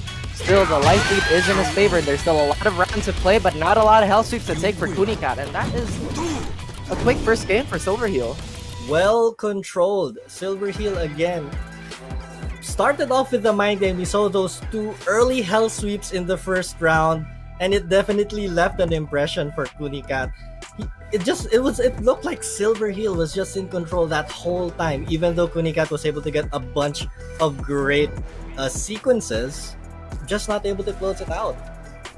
Yeah, like I said, the frames really do go in the favor of Bob in that matchup, and Silverheel was doing such a great job of enforcing that, and I feel like he was like, you know what, I wish Lee had good frames so I can do this stuff, because I think it was really smart too, because if he was playing Lee, then Kunicat would have a really, really good chance of stealing a lot of counter hits off him. Right, and from here, where does Kunicat go? Does Kunicat go out for a character switch? Does he continue to just try and impose his will upon the Bob, or just pick a different stage? The options are right there for Kunicat if he wants to, stay alive here in the winner's side and go up against Tomahawk. That's right, and if there's one thing that Kunicat has over Bob, and that's movement, right? Kunimitsu is a little more linear than most characters, so that's why she has to make it up with movement and just being really tricky overall. I hope Kunicat does have a pocket character. I wouldn't be surprised if that was a Fakumram, because like Pachin Kid said, everybody in this region has a pocket. Actually, just everybody in the world has a pocket Fakumram. You go ask a pregnant lady like, oh, before your like baby is born, I can tell he's already gonna play Fakum Ram. She's already gonna play Fakum Ram. I mean, if you have a character as good as Fakum Ram, then why not? Why not pick that character if he covers all of the weaknesses of your main? That's a really smart thing to do. If Kunicat does have that pocket Fakum Ram, we're gonna find out in a little bit. But again, Silver Heel, very, very much in control there for the first game. No round brown. He just really took advantage of Bob's tools and the plus frames advantage as well. That's right. Cats usually have 9 lives, and I think that was one taken by Silver Heel. Now, Silver Heel pretty much, like you mentioned, in control of the series for now. And honestly, that's just a testament to how fragile these types of matches are. Because if you get 1 point up, and that's such a big mental hit on the opponent, they're thinking, "Oh God, now I have to pick my character. Now I have to change the stage. Maybe I have to pick my favorite shirt or something." Just trying to get out of that mental puddle. And the advantage that you have when you take the first game in any first to 2 is so much. You don't really have to adjust. You have the opportunity to look at your opponent's own, adjustments come game 2, or you can just keep your game plan on, keep doing what you did in the first game to take a win. So a lot is at stake here for Kunicat. He has to find that mental fortitude, that mental adjustment. Where did I go wrong? What can I change? Because that's how fundamentals for these fighting games go. You need to stop making your mistakes and force your opponent to make theirs. That's right, Dr. Jimmy, PhD in fighting games, ladies and gents. And that being said, Silver Heel was doing such a great job of being in Kunicat's face, because a lot of the good stuff that Kunimitsu can do are off stances, specifically Satsuna Kage. I'm sorry if I murdered that name. And again, Silver Heel. Nicely. Thank you. Much appreciated. The self-esteem boost from Dr. Jimmy is really helping me through my day. But anyway, now we have a lot more room for Kunicat to impose her movement here. Now, Silver Heel did go for a big whiff. The first hit and the first throw are on the side of Kunicat. Now, what's your breakfast on that? Oh. Got to watch his legs there for breakfast. Silver Heel not deterred by this stage change at all. Not exactly at all, but Kunicat does look like he has he has an extra life in him going for the back turn stuff, but no, the low parry. Silver Heel's like, let me just stop you right there. But the DF1 is going to close it out, at least for the first round. Unfortunate drop right there, but yes, the stage is coming into play. As you mentioned, Kunicat with all this spare room to move using the movement from Kunimitsu, and now it seems like the tables have turned. Momentum is now on Kunicat's side. That's right, and like I said, Satsuna Kage will set up a lot of Kunimitsu stuff, and that full touch mix-up, that is a stuff of nightmares. Well, it could be that Kunicat was just nervous for that first game. Looks like he's acting is this a completely different, aura that I'm sensing with how Kunicat's playing? Wow! Oh! Kunicat looks at Silver Heel. If they were right next to each other right now, he would have just told them, "Thank you for playing. Thank you for playing." That is a quick setup. Just like that, the stage change, or was it just, getting the nerves out, getting all the nervousness gone? Kunicat, in a flash, ties things up at 1 game apiece. Beautiful adjustment, whether it was mental, whether it was character-wise, stage-wise, that was beautifully executed. Exactly, and like I said, a lot of the stuff will come off Satsuna Kage, whether it will be setting up another full crouch mix-up or just going for a simple mid-low. Kunicat was like, "Oh no, I'm in a tournament. Yeah, you know what? I think I should win." Silver Heel's having way too much fun. Now the question is, Doc, are we gonna see the Lee or are we gonna stick with the Bob? What do you think? Honestly, I feel like the Bob pick there, it wasn't really working out. But, again, Silver Heel had that 1 game cushion. Hopefully, even though that round went by really fast, hopefully he was able to pick something up to give him the confidence to either say, okay, I'm gonna pick Bob, or let me just pick a stage that has a wall and not give, Kunicat all this freedom. We're about to see that now. The rock, paper, scissors effect is really there just with the decision making alone. And we go to Infinite Azure once again, and Silver Heel will live up to his name and pick Lee. I feel like Lee would get a lot more mileage in this. He does have, I would say, arguably, just slightly better Round mid checks one. than Bob. If he gets that Fight. miss trap going consistently, which is incredibly difficult to do, he'd be in the right hands. Right, and things working out so far for Silver Hill. Not as one-sided as it was before here, but we're seeing the players play a little Wow. bit more calm. That's right. And did you see that? The sidestep into the instant slide. They weren't joking. Silver Heel being the fastest Ooh. slide in. Did you just see that? That Oh was my crazy. goodness. Yikes! Are you serious? That was an emotional roller coaster there. It's like, yeah, I got this. And then slow parry, yeah, nah, don't worry about it. I mean, that sequence was just so back and forth, up and down, left and right. We didn't really know what was going on. And I think, again, this being the last game, you know, the nerves probably setting in for both players. Exactly, and Kunicat really showing that he also has good knowledge in Lee here. And again, the mix-ups are coming. Silver Heel pressing all them buttons. And oh, the full crouch 3. There we go. Unfortunately, that did not end it. This gives Silver Hill a chance to make a comeback, but that is Round those 3. streams are dashed. Fight. Exactly. Kunicat, where did this bravado come from? The first game was literally just a bun check for him. He's like, yeah, I got this, and that's one for the highlight reel, ladies and gents. Wow, that was crazy. Kunicat just letting everything out, leaving everything on the table. Silver Heel, though, if he could have gotten that, that would have been big damage, but doesn't matter. Trying to get the momentum for himself here. Kunicat respecting it as well, understands that he has a good lead and a lot of rounds to play, but Oh! what? You win. Oh, okay. Popping off! All right. Popping off right there, feeling himself. I don't blame him. He was down 0-1, on the verge of getting knocked out. But then somehow, some way, he powered up, he leveled up, and he takes 2 straight games. That's crazy, Raph. We've seen quite a bit of key charges today. Now, I don't want to call you folks out, but again, key charge, honestly, okay guys, here we go. Key charging, it's pretty much harmless, right? It's just the dude pressing 4 buttons at the same time. It's when you take it. It's like, oh god, are you really gonna let those button presses cut to you? But again, congratulations to Kunicat for turning that around as if it was nothing.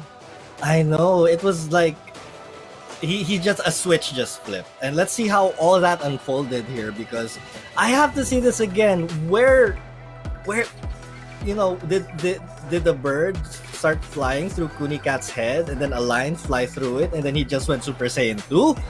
I don't know, but somehow he was able to make it work. That's right. Shout out to the wonderful prod team, by the way, getting these highlights up and running very, very quickly. But I think this was the missing key to Silver Heel's game plan. He wasn't doing a lot of house sweeps in the games he lost. Like, he somehow just let go of the pedal there and gave Kunicat all the freedom for him to do all that pressure. But again, still a great showing from both these players. Yeah, Silver Hill again. He absolutely dominated that first round. It was like he had this. It was kind of one of those games where you would have this in the bag.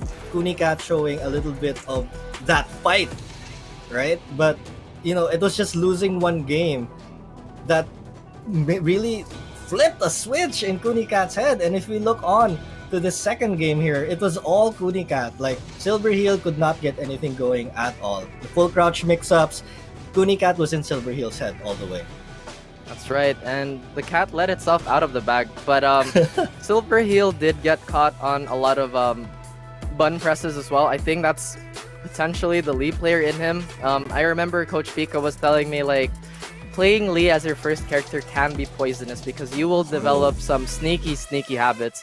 But again, Kunicat just can't take away the fact that he was incredibly clutch in the series, gaining that mental fortitude out of nowhere and didn't drop any of his conversions. Really, really impressive. And what was more impressive was Silver Heel had a chance to switch characters. And normally, you know, you have to go through this adjustment period whenever your opponent switches up. And this was that really, really crazy sequence at the end of the first round. That's also one of the things that you have to take into account when it's a first to two, because you're not gonna get a lot of time to adjust, as you've mentioned, especially with characters like Bob and Lee that are they're wildly different, right, when it comes to how you play them. And That hop kick right there was blood in the water for Kunicat. He was like, you know what? I can smell it. I can taste it. And the Kunicat with a very impressive second and third game, booking a slot in the winners bracket finals up against Tomahawk. Impressive showing. And Kunicat was actually the one who knocked down my pick into the losers bracket. He knocked Bully down into losers, so I can see where that power was coming from. That's right, and we are going to be looking at the bracket right now as Kunicat will move forward to face Tomahawk. And talking about picks, that's right, Bully and honestly a lot of the boys are out of contention right now, but again, congratulations to everyone who's moved forward. Now, I think this is going to be such an interesting matchup just because the nature of Kuni and King can be incredibly flamboyant, very, very flashy on both sides. I mean, we saw Tomahawk's King earlier. It was really impressive. Plus this Kunimitsu from Kunicat. They were arguably, they are undefeated in their bracket. It's only Destiny that they're going to face off here in the winners finals. I'm not sure if that's the match that we're going to have next, but that would be really great. But yeah, just the volatility, I guess, with the matchup King and Kunimitsu. That's going to be fun. Yeah, it's one of those types of matches where it's an unstoppable force meets another unstoppable force where it's just buns everywhere.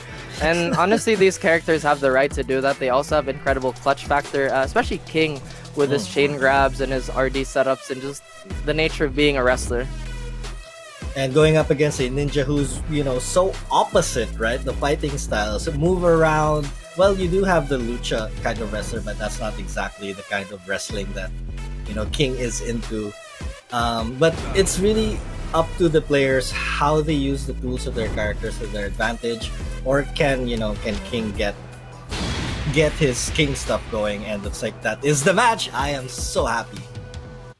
Speaking of characters, Kunicat does have a Shaheen, a Lee, and a Marduk too, so that is something we have to look out for if the character switch will ever happen. But right now it's gonna be on the Kunimitsu versus the King here. Now, I feel like this is gonna be a momentum type of face-off. There's gonna be a lot of clock left in the round, and they're just gonna be going at it.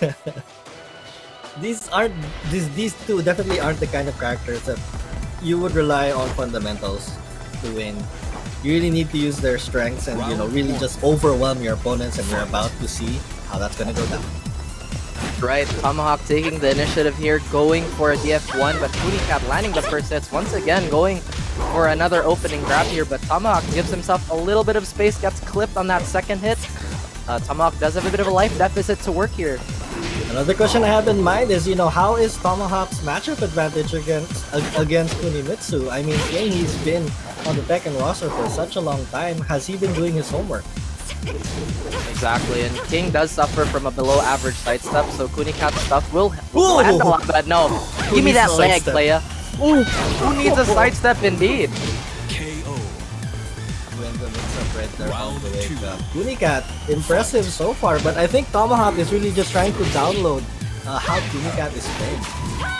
That's right, and Kunicat, I love the fact that he's going for the throws early and going for another full crouch mix-up. So far, he hasn't gotten for the low option here, but these wall-rising threes are doing the work. Bit of a side switch here, try to go for the parry, but Tomahawk is in the red. You know what Red Jump Force can do. And it's not go into extinction, unfortunately. Not yet. But so far, Kunicat really playing the mind game well here up against Tomahawk. I mean, he hasn't gone for the low option at all, but here comes Tomahawk, trying to get some momentum in his favor. And I love that big gamble by Tomahawk. They're going for the launching option. Now Kunicat trying to press his way back into this, but the gut punch, Doc, the big gut punch. Big gut punches lead to big damage with a huge drop there on that combo, and Kunicat has an opportunity. That's right, Tomahawk losing a bit of HP here, and another one of those. Launching with a sidewall and saving lives. Oh, but the buzzsaw, the low buzzsaw gets Tomahawk, and Kunicat will run away with the first match of the series.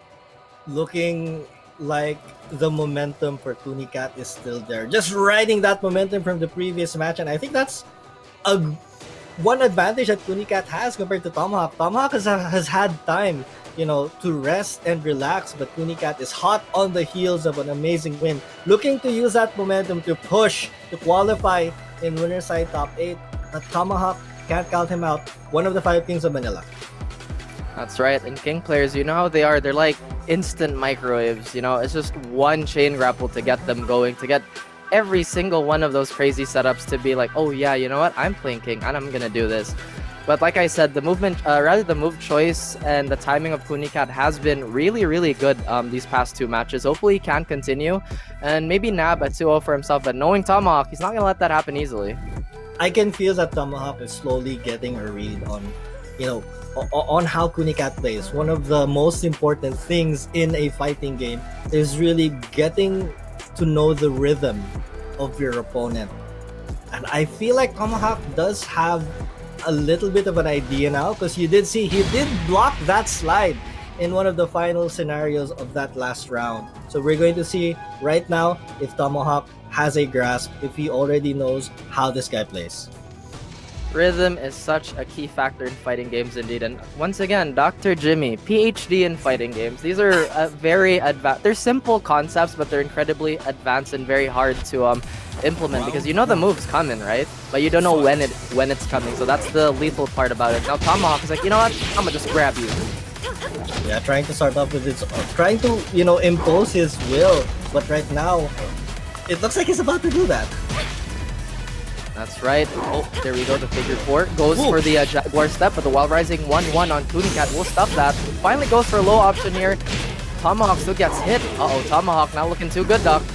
I mean, we're seeing him really play very well defensively there, though he didn't go for, the launch option. You can see Tomahawk is trying to figure out what's he gonna do. I think he's gonna do this. And he's slowly coming to getting a grip on that.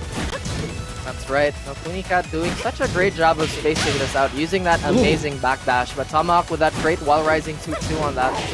Goes for another full crouch mix-up, but that back 1-2 into the parry. Oh god, that parry can be so much better, but it doesn't matter. He gets the launch anyway. This is the wildness that we were talking about earlier that these 2 characters can bring to the table. And both of them are really going at it. It's a struggle for control right here. That's right. Kunicat says, get you a filthy suck, man. Oh my goodness. I'm just going to say this right now. That parry is awful. And Tomahawk, he might go for the RDC. No, he goes for the Dragon Sleeper instead. What's for breakfast? An alley kick. Just a single stick of health here. What can he do with the Exploder?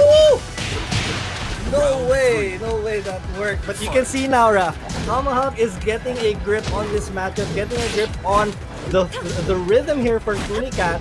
And looks like his defense is way better now. Exactly, and his offense is starting to come alive as well. A grip by a grappler, that's not where you want to be. Kunicat makes his way out of the wall. Wow. Beautiful duck into the Wild Rising 2-2. Oh, and the first giant swing of the match. Will he get the one? Ouch! Ouch! Ouch indeed. Now, alright, just a tip for everyone out there. If a Jaguar has his back against all, you better be mashing 1, and that is going to be another beautiful duck on a non-jail. Kunicat will take Tomahawk to the wall, but no, the last bit of that combo won't connect. Now this is a moment of urgency for Kunicat, making his own adjustments to the matchup. He does not want to give Tomahawk a single game. He needs to close this out for the next 2 rounds. Tomahawk going for a cheeky kick parry there, but once again, the word of the day, or at least this match, is rhythm. Had Kunicat been a little faster on that, he would have been carry city, but no. Right now the pressure is on, does not go for that, oh rather he does go for the guaranteed FF2. Half health already, Doc. I love how Kunicat is really changing up his options, changing up the rhythm here. He knows that Tomahawk has a read now, and this is the mark of really great players, able to change their flowchart, able to change based on what their opponent is doing. And Kunicat, that's about to pay off. Oh no, that was a big. That was only 1 frame late by Tomahawk, but Kunicat saw the string and immediately recognized the situation. The situational awareness of these players trying to get into the Pro League, it's absolutely amazing. And honestly, it's safe to say that the Challenger Series is where the stuff of dreams are made. I mean, the dream is to be pro. This is the path to pro. This is what the National Season 3 is all about. And that match was just the embodiment of how much the players want this. And Kunicat, congratulations, qualifying. If I'm not mistaken, winner side top 8 with that win. That's right. And man, the character representation, like I said earlier, I really appreciate it because again, we don't really see a lot of Kunimitsus on in tournament scenarios. We do see a lot of Kunis online. There's a million Kunis online, but just not in tournaments, unfortunately. And Kunicat with the dedication here to the Kunimitsu. And Tomahawk, he is still in this. He is going down to the lower bracket. He's still really strong. He still has a strong run to qualify in the lower bracket top 8. But let's see how that game unfolds. We were talking about rhythm this whole match long, and oh boy, what a rhythm match. That's right. That's absolutely correct. The second match, like we said, Tomahawk did show a lot of signs of life, but Kunicat was like, nah, sir, you ain't getting anything off me. And this was really first game. Kunicat again running off the momentum from the previous match. This was just so impressive here that the full crouch mix-ups were still running on all cylinders, and we could see Tomahawk really doing his best, to try to get the read, to feel the rhythm of the cat, but the cat just out-rhythmed the other Jaguar. That's right. Like we said, 50-50s work all the time, half of the time, and Kunicat was really banking on that. Again, Tomahawk did show lots of flashes of brilliance here, but Kunicat still shown all the way throughout the match. And again, this is not to discredit any of these players. Tomahawk is an excellent king. He is. But Kunicat just really, really good today. Yeah, we could see, the evolution of the match in the second game. Tomahawk was slowly coming to understand how Kunicat plays, and you can see it here. This round was so important for Tomahawk because he had not had a round the entire set before this, and we could see the momentum going in his favor here. But Kunicat again with that sense of urgency, and the advantage really. This is where the advantage of winning the first game comes into play, because Kunicat has 3 rounds to adjust to Tomahawk's adjustment, and this was the moment here where Kunicat just changed things up. That's right, changing it up.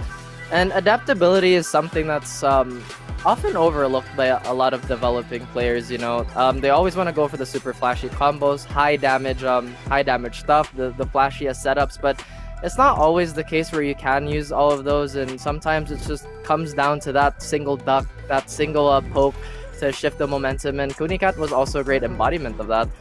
But just a little bit of a spoiler for our next match, I think we are going to move on to Bruisemaker versus Legion. Now, both of these boys, they are name takers and they are giant slayers as well, don't you think, Doc? I mean, Bruisemaker, he really came out on the scene during the Tekken Online Challenge for, beating AK twice. Who does that? Who does that? He was definitely one of, the caster's picks here to make it all the way. And going up against Legion, who I know he took out, someone. I just need to, look for that here.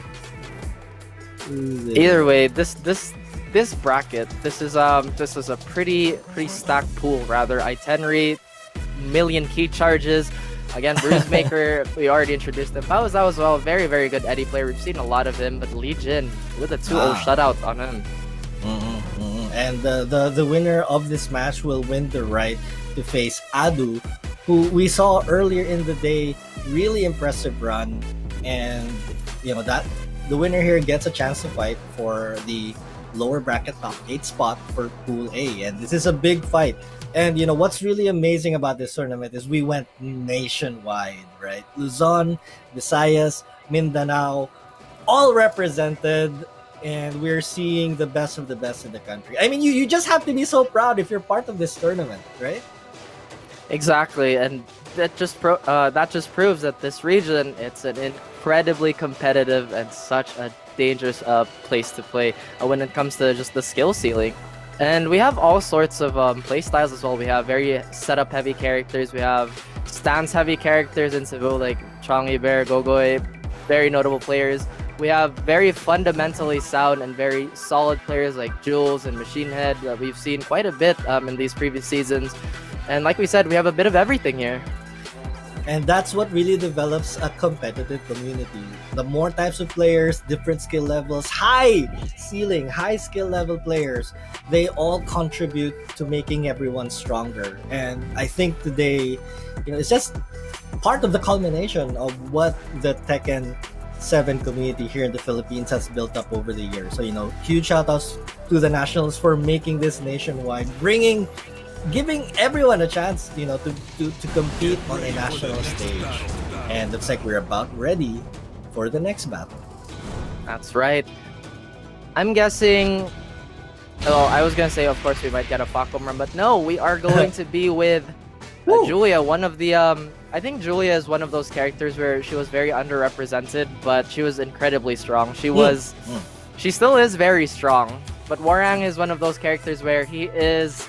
You need to be a specialist to play Warang to an almost encyclopedic level of knowledge to play him.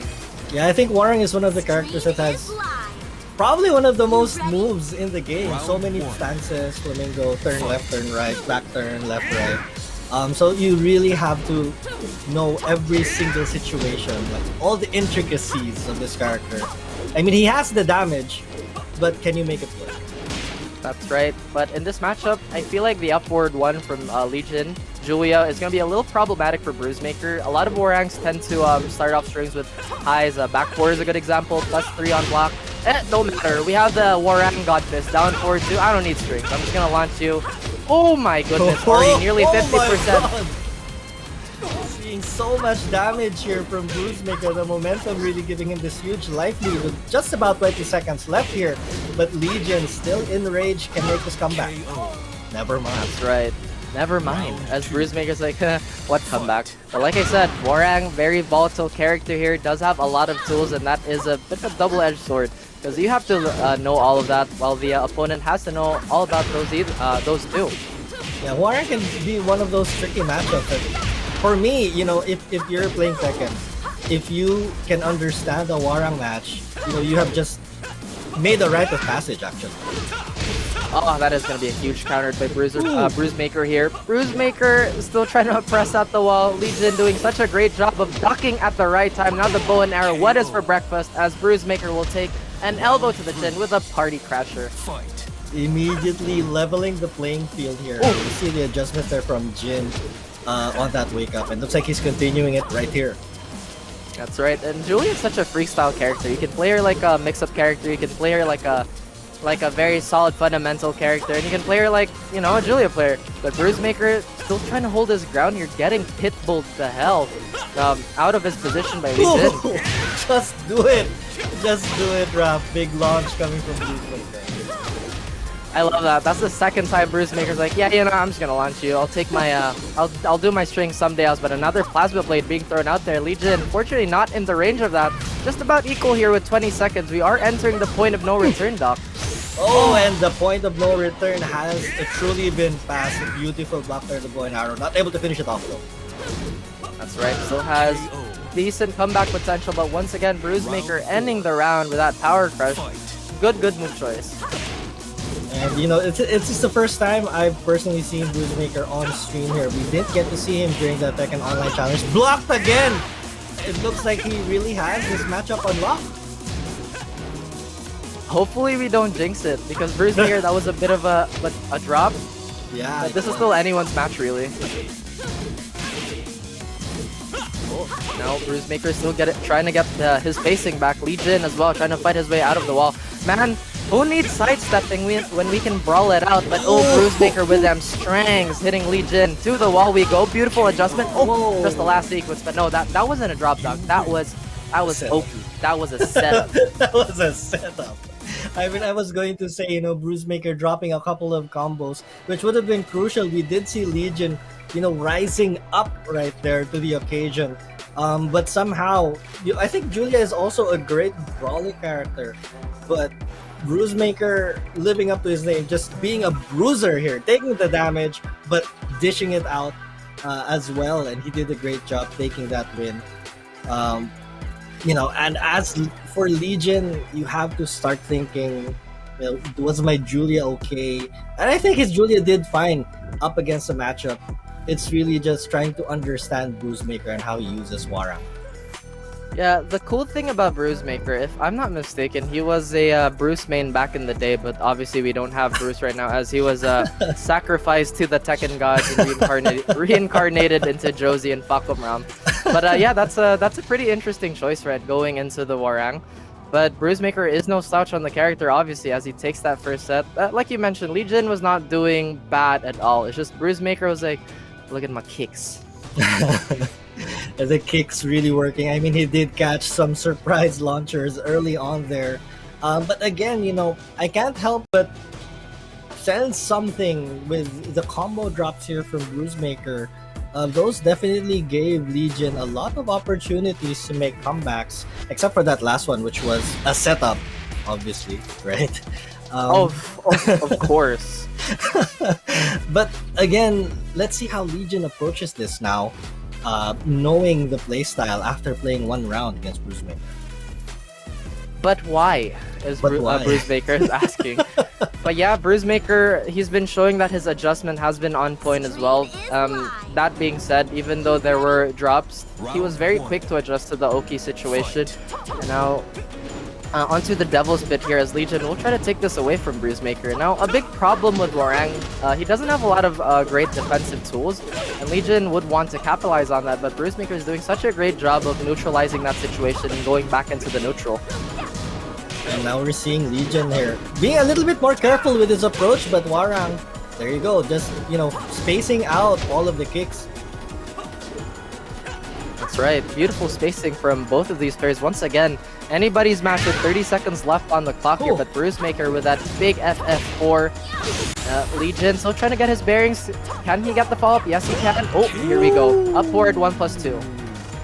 Beautiful Oki option there for Legion, and we're seeing his change to the approach, being a bit more careful, still showing that aggression, but holding back just a bit because it was those little overextensions in the first game that really spelled doom for him.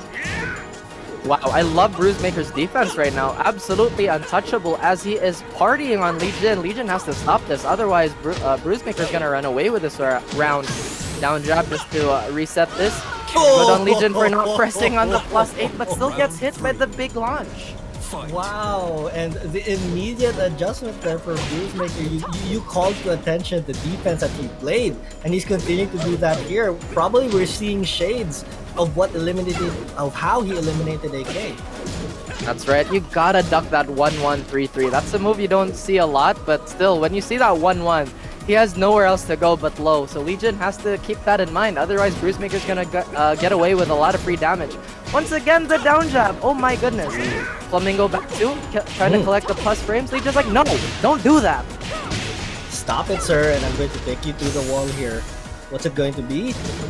Goes for the grab, this time on wake up. Bruisemaker ready. It looks like the pressure is on now for Bruisemaker, but you talked about Bruisemaker's defense. Look at Legion's defense. This is disgusting in such a great way. If Bruisemaker went for a Peacekeeper there, that would have been crazy, but Legion holding his ground here. Absolutely insane stuff from both these players. Now, this is so tense, Doc. And to think, this is the Challenger Series. I mean, these two players are on the radar of, all the teams, probably, if they're watching. And we're seeing, both players really excel for both offense and defense, and this is beautiful Tekken. Beautiful Tekken indeed. Now Bruisemaker is still trying to press. There is a lot more room for Legion to just hold back. But that Oki, that incredibly dangerous Oki from Legion. And Bruisemaker, well, don't break that one, Doc. That was crazy. I mean, back and forth we went. Both players showed amazing defense, amazing offense. But Legion, with just that tiny bit of adjustment, right? You saw, okay, let me go in. Okay, wait, hold back. I don't want to overextend. And the defense that both these players played for that second game, it was crazy. It really made you. It's the type of play that makes you just watch, and like, what are they going to do? Is he going to block the next move? It just rivets you. It's really silly to think well, no, it was a really silly sequence, right, with all those blocks happening, because these are pretty two lab intensive characters if you really look at it. Julia is in the sense that she has really tricky frame traps and just really great frame advantage. Warang is in the same note when it comes to frame advantage, but the way he just does it is a million buns in your face. But Legion's like, yeah, just whatever, dude, just press whatever. I'm cool with that. And you know, that cool-headedness is what got him that second game. We're going over to the third. Bruisemaker now, you know, he had his one game cushion. He has to make it pay off in this third game. You know, he has to see what are the changes that he has to make in order to close things out and go up against Adu. But this is literally neck and neck. It really is. It's basically a toss-up for both these players. But one thing to note is that there's such a crazy adjustment for Bruisemaker in the first game. He was going for all these big reads with the down forward twos and the back threes in space, or rather spacing in the neutral.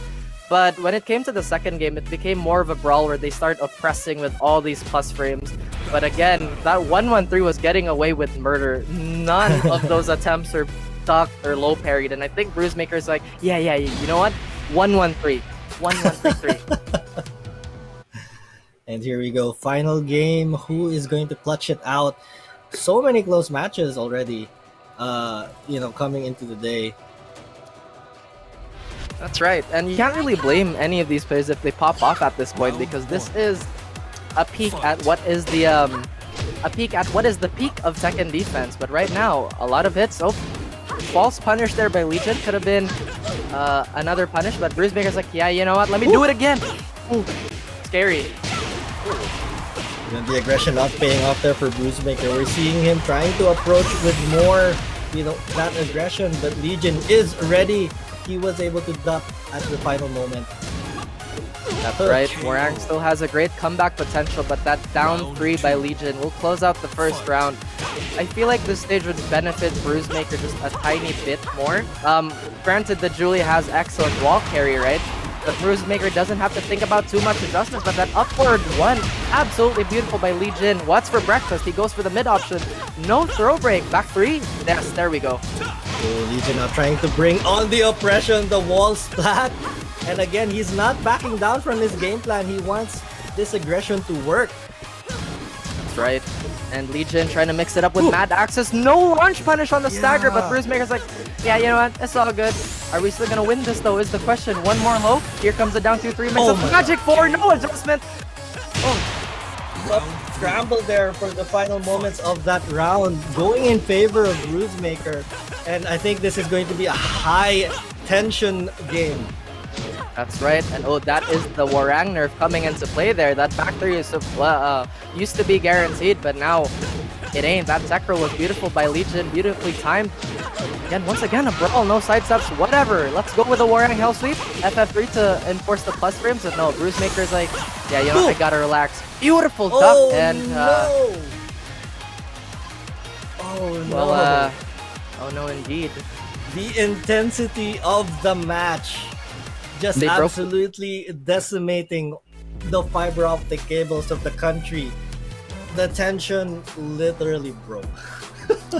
But again, either way, when we do get back into that match, it's such a tug of war. There's no clear winner to that, and I love how they ended like an anime. You know, such an incredible cliffhanger. Like, ooh, what do the Tekken God writers have next in store? But thinking about it, like, it's such an interesting matchup, because again, both these characters have decent sidesteps, right? Julia with the superior one because of the female hitbox, but they're like, yeah, nah, I don't need that. It's a 2D game. They're just brawling it out. They want to see who makes the most bruises, literally.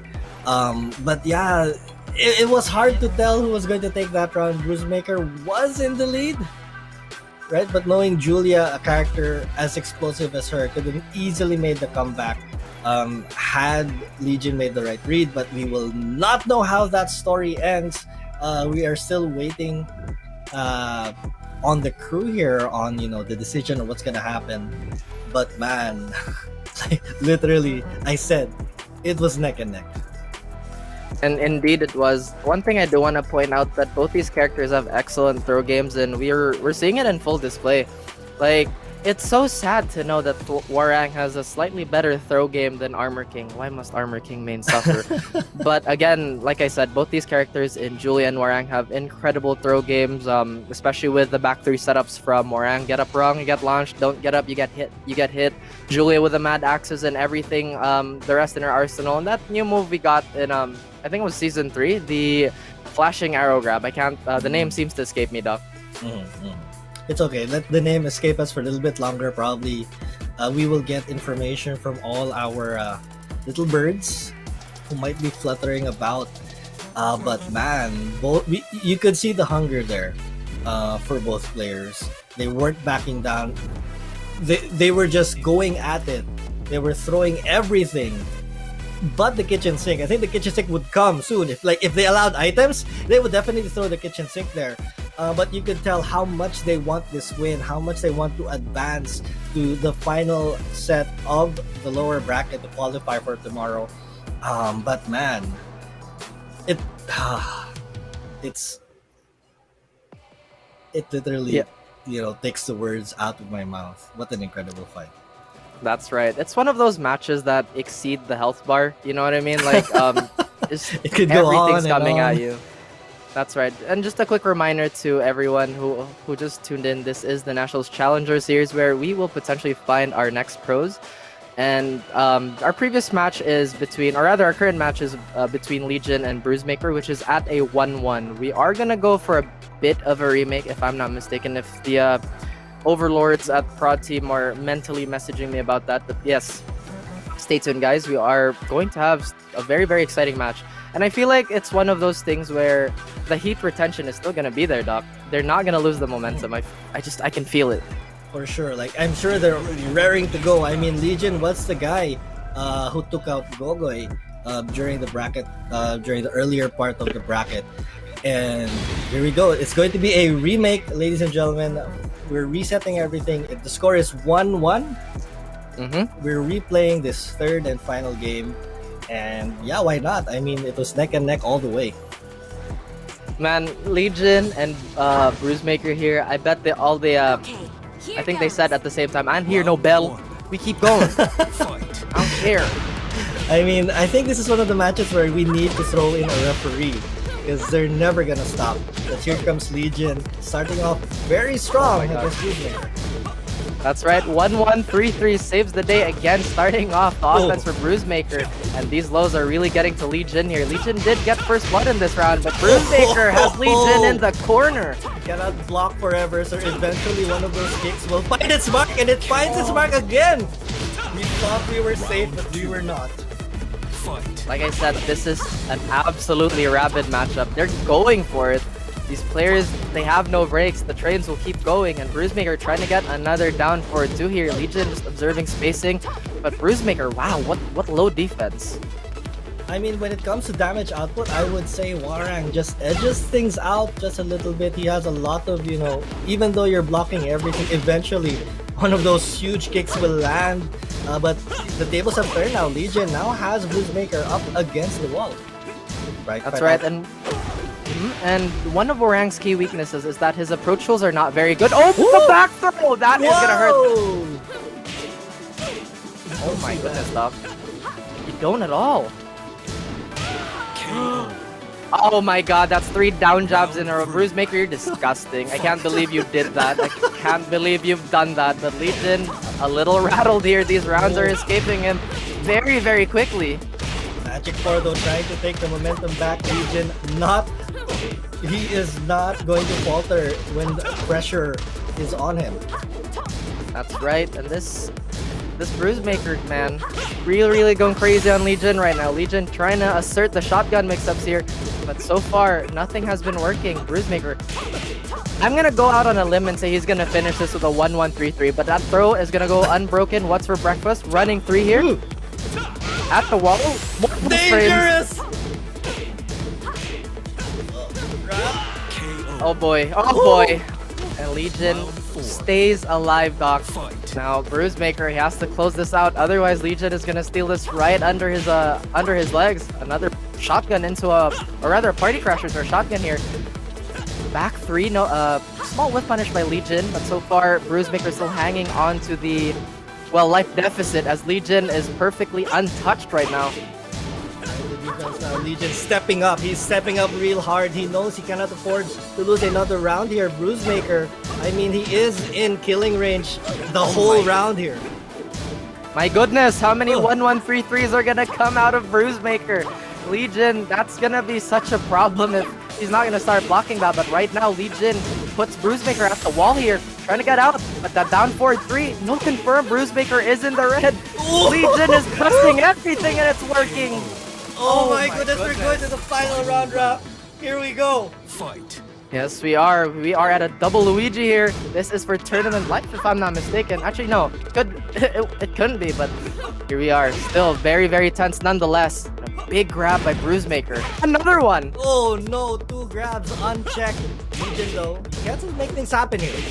Ugh. Can, but so far, no. Oh, and rather Might not have the chance, Raph. might not have the chance indeed with that back four starting things off for Bruisemaker. Legion is in red, does have the potential to come back here. Oh, but gets jabbed out of that. The minus frames get collected and Bruisemaker end it with a low. Oh my goodness. What a start there for Bruisemaker. I think that was everything. I think, Legion was so... He felt that pressure in that final round, right? I mean, props to Legion for making a 2-round comeback, bringing us to double Luigi. But it was just heartbreaking to see how it all fell apart. It was like, not like this. Please, not like this. Man, Bruisemaker looking like Mad Dog Jin there, just pressing everything. But again, congratulations to him taking that away from Legion. Legion still had a very, very impressive run leading up to this matchup, and I believe this is towards Adu, right? If I'm not mistaken. Yes. Bruisemaker is going to face Adu to see who will qualify from Pool A in the lower bracket. But man, what a match this was. I felt like I was in the playground because momentum was just swinging everywhere. And we're going to see that now with the highlights wrap. What a fight. I'm not even gonna be surprised if the entire set is a highlight because that was a sight to behold from both players. But again, Bruisemaker with these adjustments, the Oki, the everything, oh my goodness. And you get up wrong against Warang, it's gonna be the end of you. Legion though, I think Legion did such a great job of playing conservative, but Bruisemaker just smelled blood in the water and he was like a shark. Yeah, I think Bruisemaker was able to let Legion play Bruisemaker's game, and when you force your opponent to play how you want them to play, eventually you're gonna come out on top. And I think that was the game plan of Bruisemaker all this time, just overwhelmed with the power of Warang, and he wasn't afraid because Julia is quite a powerful character, in her respect, right? That's right. Again, Julia is one of the biggest killers on the tier list here. I'm a bit surprised that Legion didn't throw out a bit more upward ones because that high crushes a lot. But again, Bruisemaker wasn't really showing his hand when it came to the highs. We saw one big back four coming from him, and that was the starter for his victory. But honestly, I feel like this was my favorite match of the day, at least the second set for them, because that was such a back and forth. The defense was insane. And again, just really showing what these players are capable of. Now, that is something that Legion has to take care of, though. The 1-1-3-3, you should not let any Warang player get away with that. Right. I mean, you've talked about it the entire set. And that's really one of the things that if you want to play high level, you have to pick up on the moves that's really, making you hang. And Legion wasn't really able to find that proper adjustment there. And I think it was really all because of Bruisemaker's just overwhelming offense and, how he goes in on you every single time. And honestly, I think it was just Legion who went defensive. I mean, we were seeing some sidesteps in that final game, but unfortunately not enough. Like I said, the upward one's so good on Julia. One thing I feel like Legion did leave a bit on the table was there were a lot of plasma blades being thrown by Bruisemaker, and I feel like Legion's punishes could have been way bigger. The F2-1's range is insane for Julia, and I feel like Julia could have gone away with that easily. But again, still made for such an entertaining match, and this is just a peek to what's to come for the rest of the Challenger Series. I mean, all the players are hungry. from 195 down to these final matches here to determine top 8 for tomorrow. And we're seeing this Bruisemaker looks like he was gonna run away with it. But I have to applaud Legion. From this moment, he just gathered everything in his soul, all the power that he had left in him. Right? Even here, he could have lost here. This was extremely dangerous for him, but somehow he found a way. He did find a way, but speaking of souls, man, Bruisemaker looked like Shang Tsung. Just looked at Legion straight in the eye. Your soul is mine. But again, still, like I said, the highlight reel for this match is insane. It's still going. It keeps going and going, and I can't blame Prod Team for choosing all these highlights because these were incredible. But I guess we'll have to be moving forward from that match, and I think it's Bruisemaker versus Adu. Now, I think Adu is a bit more defensive compared to Legion, just from the eye test alone. But he does have a Geese, and Geese does 100 million damage. And Adu did have an impressive run. I mean, what a day for him. I mean, he went 2-0, 1, 2, 3, 4, 5 times before finally losing to the man who qualified in winner side, Don Argus. And here he is waiting for his opportunity. I'm sure he's been watching these matches, and this is the advantage that you get for waiting in the lower bracket finals. You get to observe, you get to absorb all this information. And I think if Adu is as hungry as Bruisemaker, he would have been watching for sure. That's right. And honestly, watching Adu play, Adu is very composed. We did see a little bit of cracks in his gameplay when he fought Don Argus, but Don Argus' offense is just something else, man. Like, you just see, I can't believe he did down jab dive kick on a +8. I was like, Jim, come on, man. I mean, can't Jim do that to him. He's the kind of player who does things that you will never expect. We've seen all the Don Argus highlights, and Don Argus is on a mission this Challenger Series. But two other men on a mission here are Adu and Bruisemaker. Gonna be hard to call. That's right. But just a quick little reminder to everyone who's competed and has unfortunately fallen out of the series. Don't be too hard on yourself, guys, because again, this is such a high stakes tournament that the tension is bound to creep up, no matter how little that is. Don't beat yourselves up too much because you guys were absolutely amazing today. I mean, I wish I could have watched every single match of the day, but that's literally impossible. Almost 100 matches starting simultaneously since this morning. That's crazy. I mean, props to the marshals here. This is quite a feat. And congratulations again so far. But we're not yet done. This is just day one. Day That's one right. of the Nationals. We have so much more coming. We haven't even finished this first Challenger Series. This is crazy. Just saying that, it feels so good to be back. Tekken season is right here and right now, and oh my god, I just miss this type of air. I do not miss the summer heat. The summer heat is horrible. I'm just gonna say that. But you know what else is hotter? The matches today. The tension has been incredible, and man, Adu versus Bruisemaker, gonna be one hell of a banger. This match is going to be, as the kids like to say, fire. This is going to be fire. I mean, I think we could say they have two opposing playstyles. Because, That's right. again, you mentioned that Adu, the more defensive player between these two, we saw probably one of the best offenses in the Nationals in Don Argus take him out and bring him down here. But again, I have to think, how is he mentally after that loss against Don Argus? He's had a lot of time, to recompose himself, and I think just being mentally tough in these kinds of tournaments, in these kind of high pressure situations, is really what makes a player great. And I wonder if Adu has that. That's right. And yeah, that really separates the good from the great players, how mentally untouchable they are. But again, the Nationals, just the name itself is so daunting, and being on arguably one of the biggest stages in the entire region, like, man, I get to compete. I'm on stream. I get to strut my stuff. Yeah. There's a lot of mental factors coming in. And sometimes you would question yourself if you actually lose, right? What am I doing wrong? Am I cut out to do this? And again, this is, the road to pro. All of these players are fighting for the right to be drafted in the eventual draft series later down the road, to be part of the Nationals Pro League. And so far, I am incredibly impressed by the talent that we have seen on stream. All of these names, we've seen upsets left and right, and today is going to culminate for these two players, Adu and Bruisemaker. And we talk about Adu a lot. Bruisemaker, how do you think he's feeling right now? I think he's feeling pretty good. Like, we do say that Bruisemaker is very offensive-minded, but we just saw a glimpse of his brick wall defense as well. Yeah.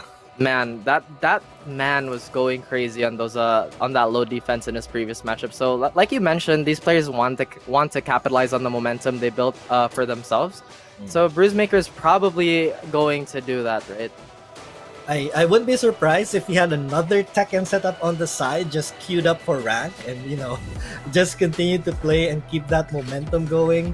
And right. then once the match starts, like, he is all warmed up. I mean, yeah, one of the things that I really think about, are what the rituals are for these players while they compete. Do you have any like competition rituals when you used to compete?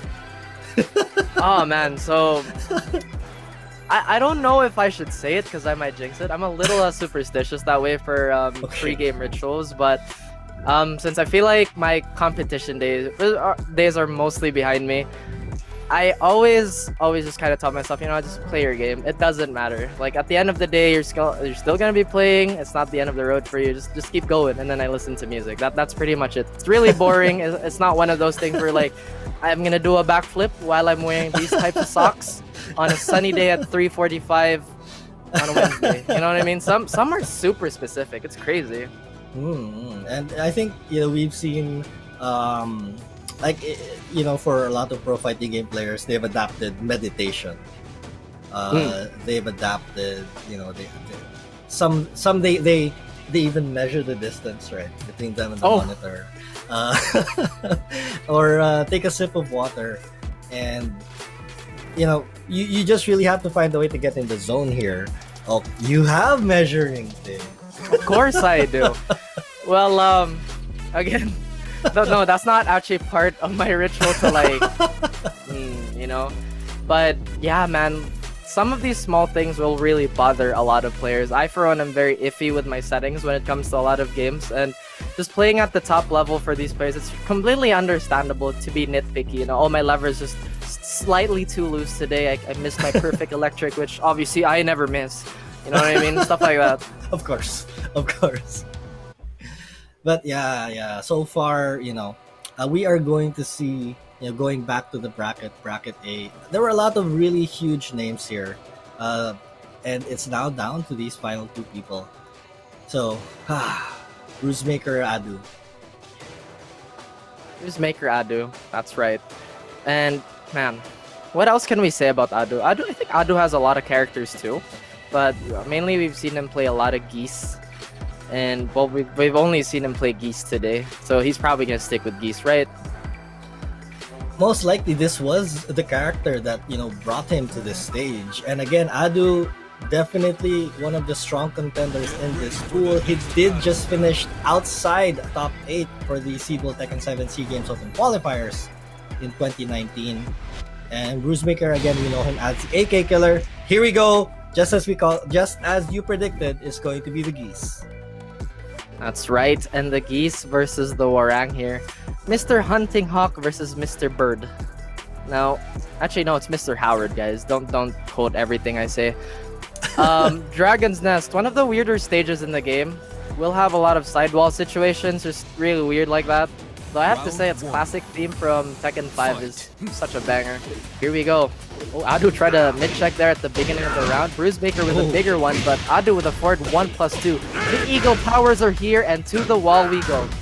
I mean, there's an Eagle right there, right in front of the Geese, and Adu definitely making a statement right now, opening up with that combo. But Bruisemaker has yet to get anything going. means, right? So the meta game between this matchup is when Adu doesn't have meter, Bruisemaker can wail on him forever. Ooh. And oh, that is a bit of a drop there, but tip range down for 2. Very, very difficult conversion. Adu going for the slightly unorthodox punish there, but doesn't really matter. He's very, very close to meter. But if he chooses to burn this now, he'll have to worry about that in the next round, Doc. Yeah, but I guess, when we talk about meter management, as long as it gets you the win, I think it is worth it. Meter for win, the win trade, that's fine.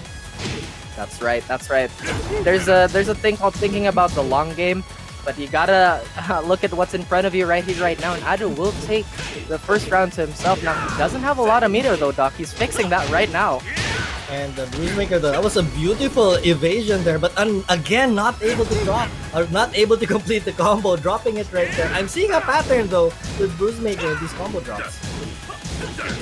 That's the first JSFR we've seen today, but Adu very, very close to that dangerous meter.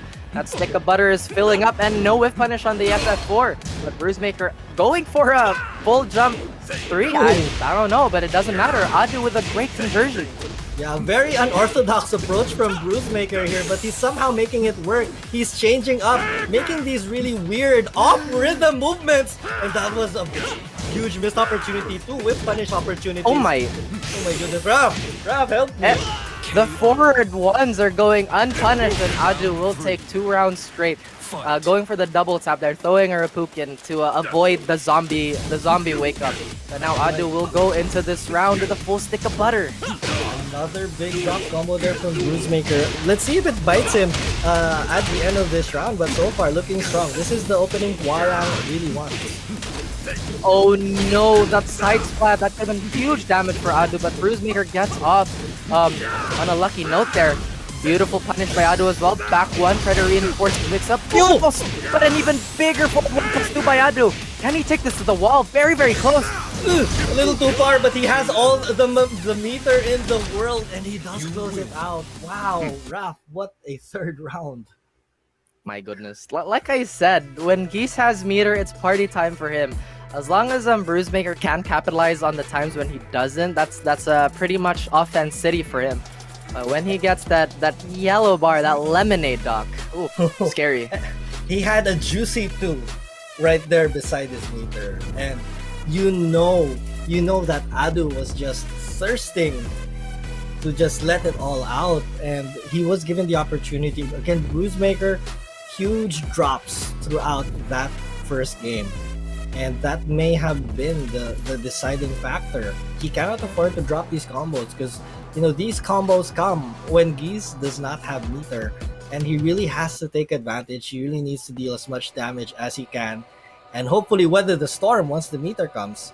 But yeah, you just can't drop those combos on this stage.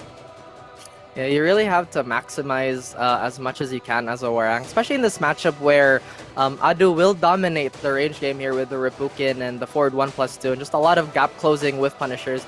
Back 3-2 as well. 14 frame launch punish as long as there's a meter. You really have to look out for that one.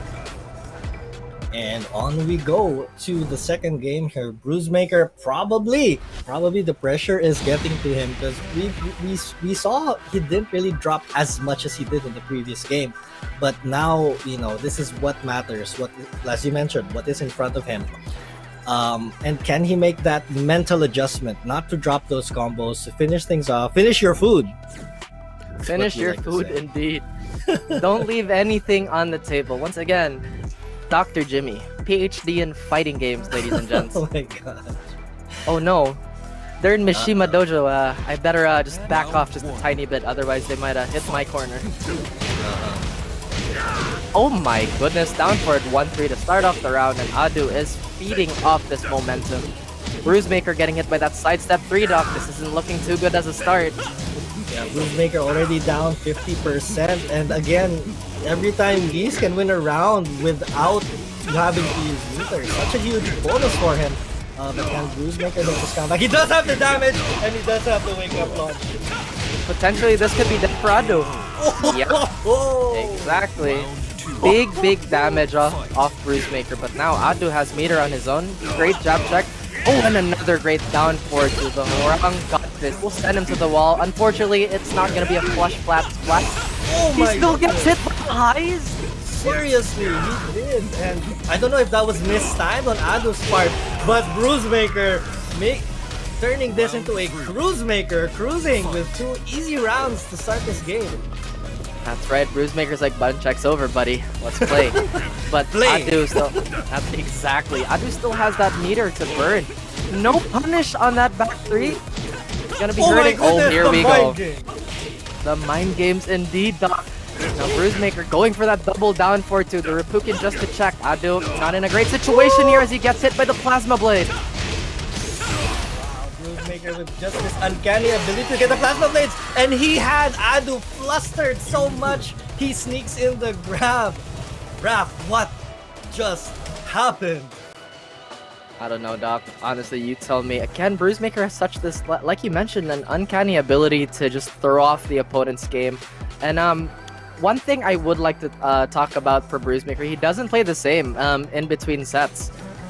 Before this set where Adu was dominating, he was not throwing out as many down forward twos, nor was he being as aggressive. But now he's like, yeah, geese, whatever, dude. I'm Huarang. I have all this damage available to me the whole game, but you need meter. So I think Bruisemaker again just changed his name to Cruisemaker because that was such a fast second game, 3 straight rounds. It was a little shaky.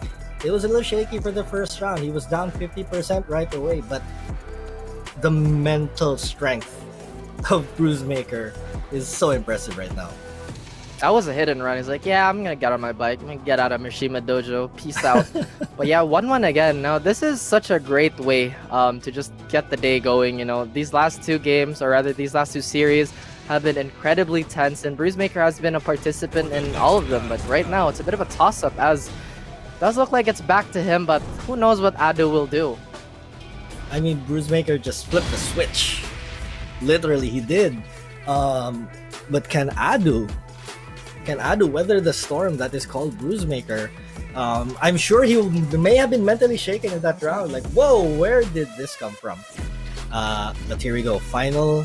I think this is going to be the biggest game in these 2 young players' careers. Who will qualify? Top 8 losers after Round 1. such an amazing day of Tekken 7. That's So right this, there. let's go. Let's go indeed. Oh, gets hit by the second hit here. Now, Adu, if Adu gets his back to the wall in this stage, it's actually not as bad as you'd think, because with standing 2, he can go wall to wall, but Bruisemaker's not letting that happen. No meter and a lot of health lost, but he gets the side step. Beautiful adjustment by Adu here. Is he gonna go for Oki, or is he gonna go for raw damage? What an adjustment! My goodness, that was beautiful here. But look at Bruisemaker just staying there on the ground. Like, nah, no problem. I'm gonna finish this off. Forwards. And the low to ceiling. Wow, Bruisemaker. Looks like he's still in cruise control. That's right. Yes, he is in control of this matchup right now. Adu still trying to fish for that forward 1+2. Beautiful punish on that Flamingo hop kick here. He does have meter now, but Bruisemaker couldn't get the fuzzy in time. Does have 1 meter to spend. If Bruisemaker does so much as a whiff, well, not anymore, but a down forward to keep it in check, Doc. Check he has it right now. But big damage here coming from Bruisemaker, and he just gets that launch. It looks like Bruisemaker is still in Adu's head here. In his head and in his space, he is absolutely smothering Adu. Adu again. Oh my god, these 1-1-3-3s. Somebody call the cops, because they've been doing this forever and it's causing murder. He's really getting away with it. Oh my goodness! How many was that? 5, 4, in your face, Bruisemaker trying to close this round out.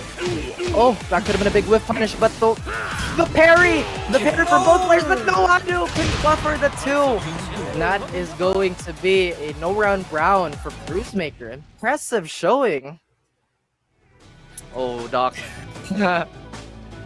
Oh, Oh man, you hate to see that happen. I mean, that was a literal roller coaster last round. I think that was Huarang's equivalent of wave in your face. How many did he do? I lost count, but it looked like Bruisemaker was definitely feeling himself in that final round. Exactly, and what a heartbreaker. They went parry for parry in that last few sequences. Again, we don't want to harp on the if-onlys, right? But sometimes you just gotta explain it. If Adu got that combo off, it was a bit of an off-axis, but I guess we'll be dissecting more of that when we look at the highlights. Yeah, and the biggest question, where did it change for Bruisemaker? I mean, if we try to look at this first game, Adu really dominated here. It was like Bruisemaker was nowhere to be seen. That's right. Bruisemaker, like I said, rather like you said, he's a download machine. In his first set, he looks a little shaky, and then he's like, "Oh, I see. I have downloaded the data, therefore I will do this." And it's almost robotic, his efficiency. Very Terminator-like. And okay, that being said, I feel like he would be a great fit for Omega because that's how Omega plays. They're download machines. They're all Terminators. True. So, for all the scouts watching, Raph just tossed you a bone like, hey, this might be your guy. And if I'm not mistaken, no, I don't think we can give that information yet. But yeah, Bruisemaker. Really, okay, this is where it all changed, right? This is exactly where it changed. Again, Doc, there's just some players like this, they'll kind of coast, or not really coast, but they're gonna do their best to download as much as they can. But again, one thing that's super impressive with Bruisemaker is his conversion and that low parry, the super clutch low parry. Yeah, and again, it's just how he finds all of these launches, how he finds all of his damage, the mix-ups right there. That was really a crazy mix-up on the wake-up. He really had Adu reeling. And this third game, it looked like it was going to be super back and forth. But Bruisemaker, again, we're going to see that hopefully soon. But just he had a crazy final game. Crazy indeed. So now Bruisemaker has solidified his spot for, I believe, our next day of Challenger. So that is going to be the last time we're seeing him today? Question mark. Correct me if I am wrong. Should be. Yes, he has officially qualified for Pool A lower bracket. So congratulations, Bruisemaker. What a day. What a day for him. Did you see that? Yeah, that was that final round. Crazy. I have no other words. I'm gonna start calling the 1133 the Bruisemaker special because we've seen so much of that today. Like, I honestly completely forgot that move existed up until I saw it again. I was like, whoa, that's straight out of 2010. 11 years of tech, still effective today, and making it work. But yeah, we have our next match, and this is going to be quite a doozy. Jik versus Wards here for the lower bracket, losers bracket of Pool B. How do you feel about this round? How do I feel about this? Boy, those are a lot of names that we've grown to be familiar with. Jason is one of them. Frontier is one of them as well. Character specialist. But now, like, with the resurgence of, or rather, yeah, well, maybe the resurgence of Kunimitsu. Because if I'm not mistaken, GreyGrey is the Kunimitsu player, right? My memory's a little bit jogged, but I think so. Yeah, I think it was the other yeah. Was it? Yeah. Was it someone? Yes, correct you're us? correct. You're correct. You are correct. GreyGrey is the Kunimitsu player, but so far in comparison to Kunicat, there have been actually no. Their playstyle is very Kunimitsu as well. A lot of just Satsuna Kage shenanigans with full crouch mix-ups. The Kunimitsu bread and butter, which I honestly get why people get upset about. It's like, oh my god, why can she mix me up? Don't get salty, guys. Just love the character, lol. That is true. I mean, it was honestly like when I saw the trailer for the start of the season when they released Kunimitsu, I was like, oh, she's amazing, and she has a really nice voice actor as well. A man of culture, I see. I remember a time where I was like, yeah, I'm gonna main Kuni. Didn't happen. But it's great to see the representation in this tournament because a lot of times we get a lot of, well, again, in this day and age, a lot of Fakum Rams, a lot of Leroys, and just a lot of the recurring characters. Shaheen is still very much present despite the nerfs. We see quite a bit of Steves. Pro League is the home for, or at least was the home for, we've had Pika, we've had Coffee, we've had Ellen, Steve, we've had Prime on Steve. We've had so many Steves, and if I missed one of you guys, I'm so sorry, but there's just so many Steves out there, and all of them have such a unique playstyle as well, and it's great to see everyone flourish in this tournament. True, and probably just going through the journey of these two players. Wards, he notable names that he actually beat on the way to his current position. He beat Hot E, he beat Junjun, he beat CW Frontier, and here he is now going up against Jik, who defeated notable names such as Neek. And I think he only lost to GreyGrey, who is waiting in the lower bracket finals. But here we go. And that being said, GreyGrey was doing such a great job of feeling out the matchup, understood the Fakumram matchup that you really have to interrupt Fakumram. And I think Wars was just a little bit shaky there. Hopefully we will see the run back, but Jik is no slouch himself. He's a crazy good Mishima player. And for some reason, every time I think about top tier, I can Deviljin escapes me from time to time. It's like it's like someone, Coach Pika, has banned me from playing him and has suppressed my memory of him. But anyway, to the match we go, Doc.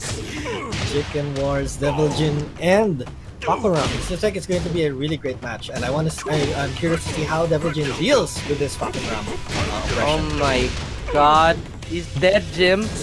We haven't even started yet. There's just a bunch of folks and one last from Fakumram. Nope, he's not dead yet, but that is going to be a bit of a crucial drop here. Wraith kick is on, back four as well. Ward's being very patient on that wake up.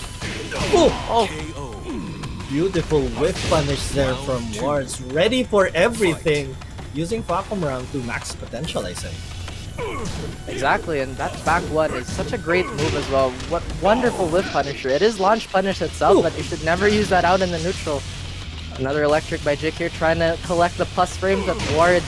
So far, not really caring here. Once again, the 3+4 into the down 4. Just those pokes are adding up, going for the guaranteed FF2-1. No, sir. Wow, Wards really coming out on top of all these come-together exchanges. It's like he knows what Jik is going to do here, and Jik, again, fighting back from this such a huge life deficit. Hoping, Deviljin's secret damage is going to work, but it is not. That's right. I did point out that Deviljin is one of those characters that have really sneaky damage, but Fakumram is not a character that's not subtle at all. You will feel it, you will hear it. That's gonna guarantee a down 4, and yes it did. No punish, but what is that? While rising 3. Oh my goodness, Wards. I am feeling that damage right now. And Jik again up against the wall. And you don't want to fight back from such a huge life deficit, but it looks like Jik might be able to do it this round. Wow, he just went for the upward 4 here. Big trade, no rage for Jik anymore. But a beautiful duck and punish on that down back 4. Ward still up in rounds, but Jik has finally composed himself. 1-1 here. 3+4 to bait out the counter hit. Oh my goodness, this might be the round that Jik needs. Or that Jik needs, sorry. Jik needs to build his momentum here, and it was a well-fought round. Will it pay off now? That's right. Ward's trying to collect more plus frames there. Ooh. Here, Thunder Kick. Good sidestep by Jik. I think that was supposed to be an electric, but again, electric's not the easiest thing in the world to do. 3+4, pushing him to the wall. Corpse thrust. Great move choice. Right. He's not backing down from this Fakumram aggression, and he now has the life lead here. But again, we know that Fakumram's damage can definitely come out of nowhere. And here comes Jik. Oh, nice win. Final round for this first game. Very great use of complicated wire there. I forgot Deviljin had that too. But now FF1+2 follow up by Wards. Wards trying to bully Jik to the wall here. The thing about Deviljin is you really need the space to do what you need, but a wall splatting mix-up at the wall. Otherwise, he would have taken that house sweep, and everybody knows if you duck at the wall, it's going to be really dangerous. Going for the guard crush, Doc. No! I think that was a misinput. I think that was supposed to be an electric, but down 2 came out. Jik was ready with the punish, but he couldn't execute. Wards closing it out. Crazy match. That's the thing about Fakumram as well. I get it. It makes sense. He's a big, scary man. Everything he does will wall splat. Everything from 10 frame up to, I think, like 18 will wall splat.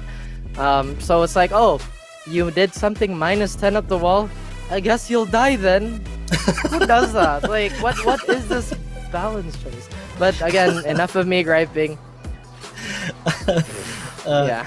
That was an amazing third round there. I mean, I thought Jake was going to fight back again from having 20 to 30% life there, but that miss input. I think that down two was supposed to be an electric to whiff punish Pakomram, but it was not meant to be. But I have to admire how Jake was able to just really calm the storm to the best of his ability in that first game. And I think it will continue on in this second round or in the second game between him and Wards. But Wards again just showing all of that, just the glory of Fakumram. I don't know if there's a lot of glory in Fakumram, man. Okay, I'm kidding, guys.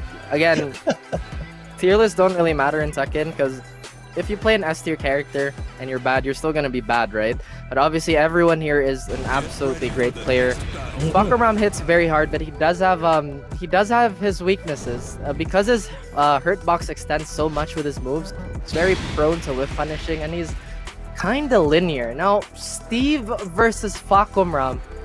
I did say we had a lot of Steves in the Nationals, and it does look like Jik has one of his own as well.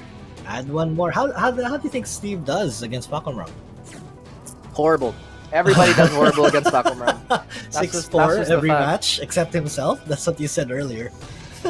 Dude, I think like the way this matchup is gonna play, obviously Jik wants to bait a lot of back ones, right? Because again, Steve does that down forward twos as well. Steve has a great counter hit arsenal, but so does Fakumram. What else does Fakumram have that Steve doesn't? That's right, he has range and punishing lows. So yes, this can be a very uphill battle for Jake, but here we go. Yes. Left hook, beautiful adjustments. Exactly how Jake wants to start there, and he's definitely building on this momentum. All this wall pressure, double grab there on the wall. Ooh, machine gun punches. Great block there from Wards, but is it too late though? Yep. What did I say about Steve doing bad against Fakumram? I lied. I lied. Jake actually did. He started off really strong. I mean that counter hit, back one, really started things off for him. Actually, now that I think about it, this is still, I would say, an uphill battle for Steve because he has to get in Fakumram's face. But once he is in Fakumram's face, well, this is what happens. He's I think right up there. Right up there indeed. He's in his grill. Now I think this should prompt Wards to use down 3+4 more. Or that works too. That is gonna do hella damage as well since the wall is still there. Cool, beautiful sidestep adjustment. The full charge with the back one, and Jake really getting some mileage off to Steve here. He doesn't care if the matchup is bad. He's gonna wail on this guy. Do it again! Another one! He did it again! Oh my goodness. Is he like 5 for 5 on back one counter hits? That's crazy. I think I may have jinxed that one, folks. just maybe. But see, normally it would be a bad matchup, but Jake's like, yeah, nah, dude. But he did exactly what you said. You know, Steve has to do in the matchup, knowing that Wards is so heavy with his buttons, catching them back one. I think he got 5 or 6 of them, and that's what really started things out for him. That it looked like an unnatural steamroll. Where a steamroll should not have happened.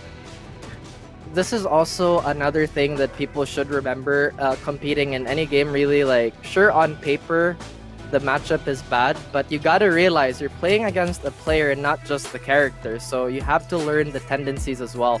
And Jik did such a great job of that, landing them back once, square to the jaw. I mean, if we look back on that match, I think we could count about 4 or 5 or 6 of those. And I think he only whipped once, but every time it hit, yikes. That's crazy. On to the final game here, game 3, and a switch. Here we go. What? Okay. What? Thoughts? I need your thoughts. Once again, honestly, a lot of Steve's, well, at least this is one of Steve's key weaknesses. Characters with good high crushing Julia has upward 1. Characters with great high crushing tools can kind of stuff Steve. But then you gotta remember too that Steve has down forward 2, he has back 2, he has down forward 1, down forward 1, 2, a lot of mid checking tools as well. F2. But again, with the right timing, it's just not as simple as if he does this move, then I can do this move. So there's a lot of factors being thrown into that. It's like a 400-way rock, paper, scissors match.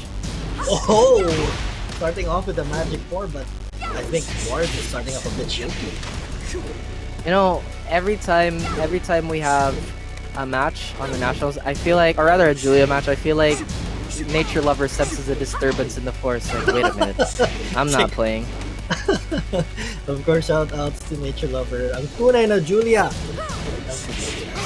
Oh my gosh, that could have been a huge punish here, but again, Steve just doesn't have the best standing launching punishers here. Wards on the back end, beautiful duck by Jik. Jik really showing his stuff here, has a life lead and is playing very, very smart. If he finished that string, he could have killed Wards, but once again, Wards still trying to make his ground. Guaranteed at the wall. Round 2. Wow, a comeback there from Wards. It looked like he wasn't going to take that round. Starts off the exact same way with Magic 4. This time, he is not dropping his combo. And Ward's really showing his versatility and having no lag whatsoever with his characters. But you know what else has no lag? Jik's back 1. His divine back 1.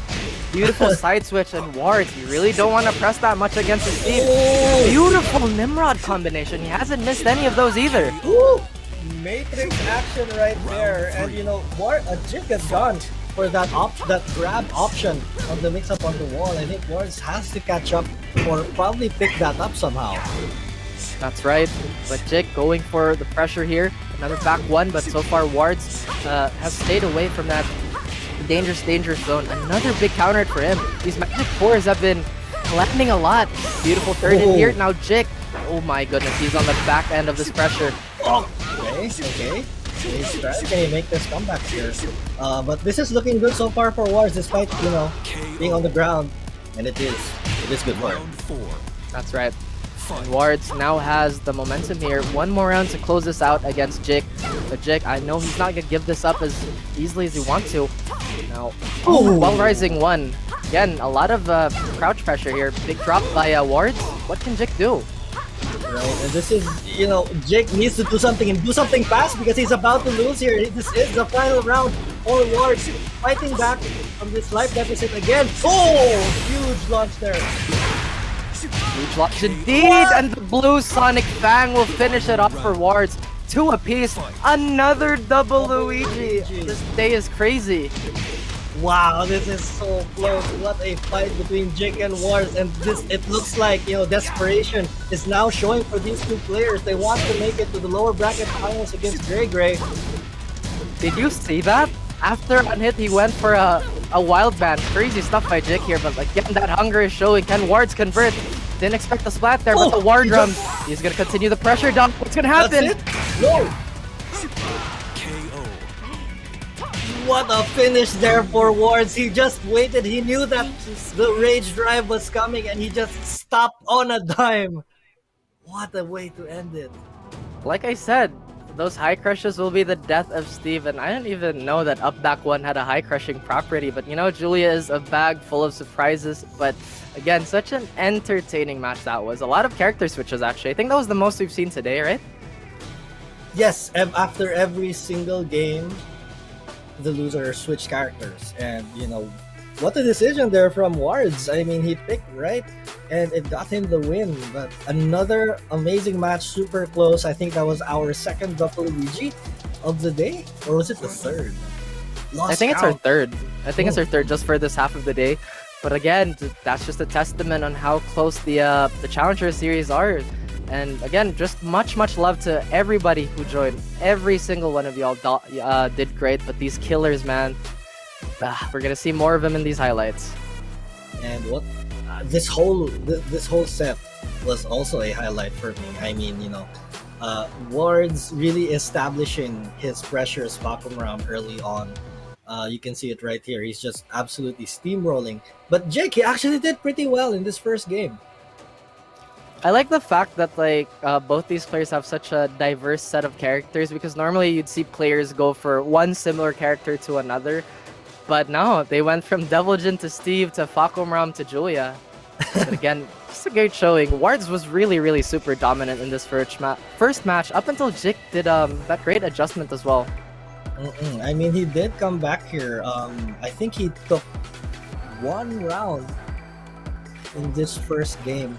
No, he takes two, if I'm not mistaken. But yeah. That's He right. does take two, he takes two. You see that? I think that's Fakumram's huge hitbox getting hit on the wake up by the Demon Paw. I don't think that works on other characters as well. But once again, just a great showing. there. Oh, big block on that house sweep. Either way, that would have been dead. But And this it was is Steve. great. This Steve pick, I mean, though Falconram may have, the matchup advantage, Jake just used the one thing that would win this matchup, which was that back one counter hit. It worked for him all day long. But Wards, That's right. From downtown with those back ones. I'm not entirely sure that F2-1 on Fakumram is punish open. I know it's a non-jail high, but I'm not sure if it's a punish open. But Jake didn't care. He's like, yeah, you know what? Whatever, dude. True, and the character switch, I think, is what really sealed the deal here for Wards. I mean, the more you give your opponent, the more you make things uncomfortable for your opponent, which is, adjusting to a new character, to a new playstyle, the better it is for you. Because in this case, Wards did have the advantage of already seeing this Steve playstyle. But it was still close, despite all the downloads and, all the back and forth between these two players. That's right, and I love their adaptability. I brought it up once, I'll bring it up again. There was no lag whatsoever when they were switching their characters. That was such a well-placed EX Fang by Jik, and wonderful conversion as well. Yeah, and I think, we talked about, I think I mentioned this, right? But Jake always went, for that mix-up into the grab on Wake Up, and Wards took note of that right there. And I think that was, one of the crucial adjustments that he made throughout this entire set. That's right. That was such a crazy sequence. I think it was Jik who went, or rather, yeah, it was Jik on the Steve that went for that crazy cross-up with the EX Fang. And then that crazy high crush from Wards just made for such an entertaining matchup. Now, since I feel like we're done and dusted for a good part of the matches today, we're gonna go check out the brackets, aren't we, Doc? I think we are. A little voice in my head said we want to show the journey that these two players had, and there we see it. Jake took out Nick, and Wards took out CW Frontier, another high-level player here in the country. And GreyGrey only lost to the man, to the standard that is gold, who's already qualified in winner's side. So GreyGrey and Wards are going to fight for the right to represent bracket B as the lower bracket top 8 representative. It's gonna be a run back between GreyGrey and Wards, but I feel like the highlight is going to be in Wards here, because suddenly we didn't even know Wards had a Julia, right, at the beginning of the day, and now he's like, wait a minute, he's a pretty solid Julia too. So now that kind of adds another layer of mental game for GreyGrey. GreyGrey's like, wait, how am I supposed to deal with the Julia now when his Julia plays wildly different from his Fakumram? It is, and again, it shows the versatility of all the Philippine players. You mentioned again they pick characters from almost opposite sides of the archetype spectrum. But here they are showing their chops, showing that they can play aggressive, they can play defensive, they can play crazy, they can play controlled. And I think all of that, warrants that we need to take a quick little breather before moving on. That's right. So before we can spoil you, once again, my name was Raph, and this is Dr. Jimmy, guys. Stay tuned. Welcome back to the Nationals Challenger Series. It has been such an exciting day. My name is Raph. Of course, I'm joined by the Doctor of Fighting Games himself, Dr. Jimmy. How are you, man? I am feeling amazing. All these matches are incredible.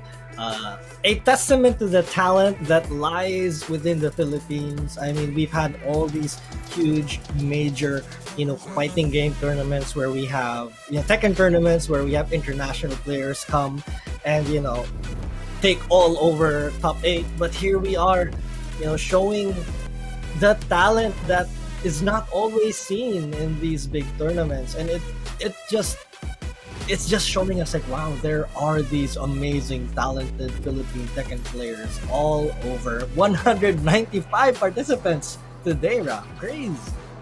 Once again, and just like you said, there are so many talent lurking in the shadows, just waiting for their right time to strike. And bless the Nationals for giving them a chance to go pro and just finally flourish, right? And Such man, bliss. it really is a big blessing. And I think we are going to jump right into the match when we can. But just a bit of a quick recap for you, ladies and gents. It's been incredibly explosive. Bruisemaker has solidified his spot in top 8, if I'm not mistaken, taking out so many big names in Legion and in Ado as well on his way. Yeah, so many big names, and now, man, there's still a whole lot more matches left, and we're still going to see a lot of high-level action. I believe the one that we have next is Grey and Wards, which is a run back from their winners semifinals. That's right. And as we noticed, was it Wards? Yeah, it was Wards who showed off his jewelry. It's like, oh man, now I have to throw my super secret pocket pick in the limelight. And now everyone's like, yes, we know Ward's secret. But again, Ward's super impressive in his last match. Hopefully he can get GreyGrey back for sending him to losers. Or are we going to say GreyGrey shut him out today? Wait a minute, what is that? Whoa. That's not a Julia. Hold the phone. We didn't have enough wards on wards. Where did this Leroy come from? Is this the first Leroy we've seen today? Miraculously, yes. You're right. You're actually right. But again, this is going to be a bit of a nightmare matchup for GreyGrey here. See, the thing about Leroy is, even though his orbital is -8, you cannot mid-check him. Oh, why is that, Raph? Because he has a back 2. His parry, the godliest parry in the entire game. Oh boy, Leroy. Okay.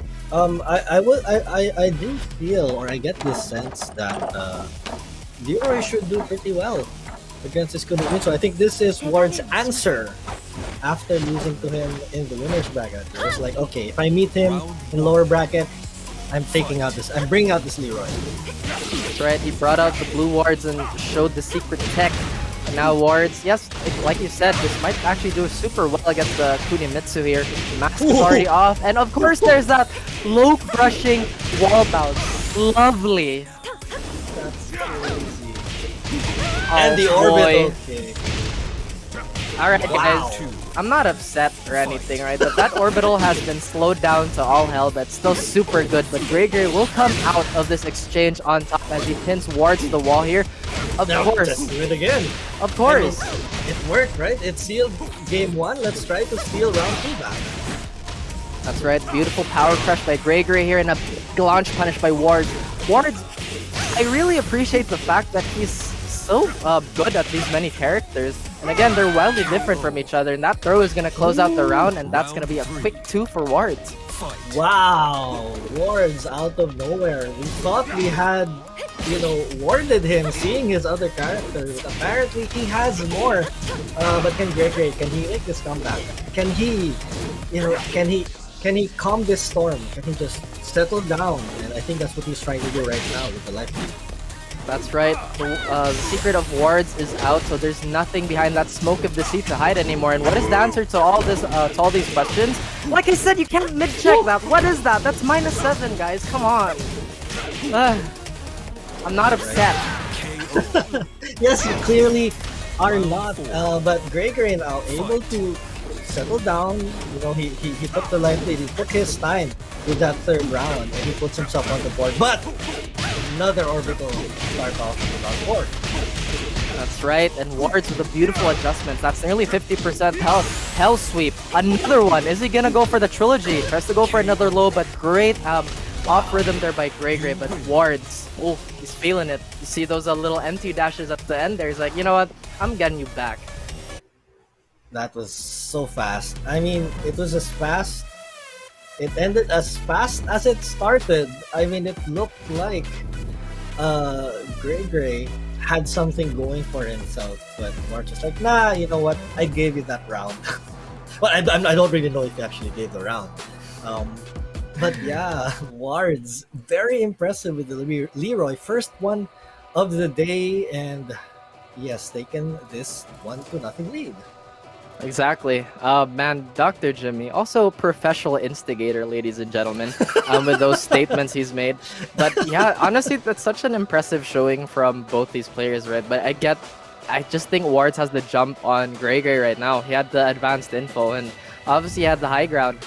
But how Do is not GreyGrey gonna underestimate respond to this? Yeah, my because like I power. said, don't underestimate my power. But the thing is, like I said, Leroy is almost impossible to mid-check with back two. That thing is just so infuriating to deal with. Back two, it's a move from hell. And Leroy players love that. And we can tell that Wards is really using Leroy as he should be used, making use of the tools. But interestingly, GreyGrey not switching, sticking to Kunimitsu, staying true to the character who has brought him this far in the tournament. So the question now, as we always mention, is the adjustments that he is going to make. I think that's something going in that third round. I think he should bring more of that. That's right, and we love the character loyalty by GreyGrey here, sticking to his guns and staying true. And I mean, again, we appreciate that Wards is a multi-character specialist here, and I think Why that's a this great character? contrast. Hey man, it's a high tier character. No punish on that down forward too though, but a small punish on that hell sweep. GreyGrey's reaction time really good right now, but it doesn't matter. Back two. Whoa, that's good little parry there, anticipating that, that forward attack. But yeah, I think GreyGrey is going for the space, going for this infinite stage to try and stay away as much as he can. That's cheeky. I feel like Wards understood that he was gonna go for the mid here, but GreyGrey with the off timing and oh boy. I don't think this is dead yet though. I'm pretty sure it's not dead. You're done. You have a good sense right there because his life is quite high, like just bare minimum to get into rage. That's right. Beautiful punish, but no, I think that's only 13. Great try by GreyGrey there. Also, that thing there, I think down 2 as well is one of the. Come on, man. Wow. That's not cool. Well, if you are Wards, that's pretty cool. Beautiful launch by GreyGrey here, but still Wards is in the lead for both sets and rounds. But this stage is, I feel like, would be just in. I was gonna say GreyGrey has the advantage, but now Wards like, nah, dude, no, he don't. I mean, GreyGrey does eventually have to go in for the kill, and I think that's when Wards is really picking his spots here, and he's gotten a bunch of correct parries, which has granted him the first round. That's right, an orbital to stuff the mix-up by GreyGrey there, and a down 3-3 to stop the rage drive as well. Wards is in absolute control. GreyGrey has to mount a comeback now, otherwise this is going to be the end of the road for him. Actually, is it? Yeah. It will be, because Wards is up 1-0. This is match point here. Will this be the first 2-0 of the day to determine top 8? Wards, on the momentum, definitely has the opportunity. And again, it's just so hard to use movement against Leroy with this absolutely insane tracking with that hell sweep. But GreyGrey looks like he's showing signs of life here. Wards with no break, surprisingly, will be put into rage here, or actually just outside of rage. GreyGrey does have the slight momentum advantage. Now he has the life lead, Doc. Oh my goodness, the life lead. Well, for Wards, it does not matter. GreyGrey making the comeback here. The sense of urgency is now on GreyGrey's side, but I don't know. Wards is trying to take that glimmer of hope away from him. That's right. The death march into the coffin breaker, into the low parry. And Wards, where did this Leroy bravado come from? Absolutely insane stuff from him. Oh my goodness, I think this was his secret pick for this entire tournament. And he has now booked his spot in lower bracket top 8 from Pool D. Congratulations to him. But GreyGrey, what an effort, what a day for him. That's right. You thought the secret pick was Julia. It was me, Leroy. And again, not. I'm just so surprised that that again, Wars has so many characters. Like he's basically toured the entirety of the S plus bracket, but we can see more of that in the highlights. Yes, and I don't know. This might be one of the first times that the highlights are going to be one-sided because it was almost total and complete annihilation here from the get-go. First game, Wards was just throwing out orbitals, just really oppressing the Kunimitsu from GreyGrey, and you know he just never looked back. Exactly, and there's a reason why he used so many orbitals in that match. People might think, no, those were all random. The thing is, he understood that GreyGrey cannot mid-check wards, right? So obviously, the only thing he can do is try to go for a launching counter hit low, or just go for a small low, which obviously loses to all of that loses to orbital. And again, that was such a great read by wards.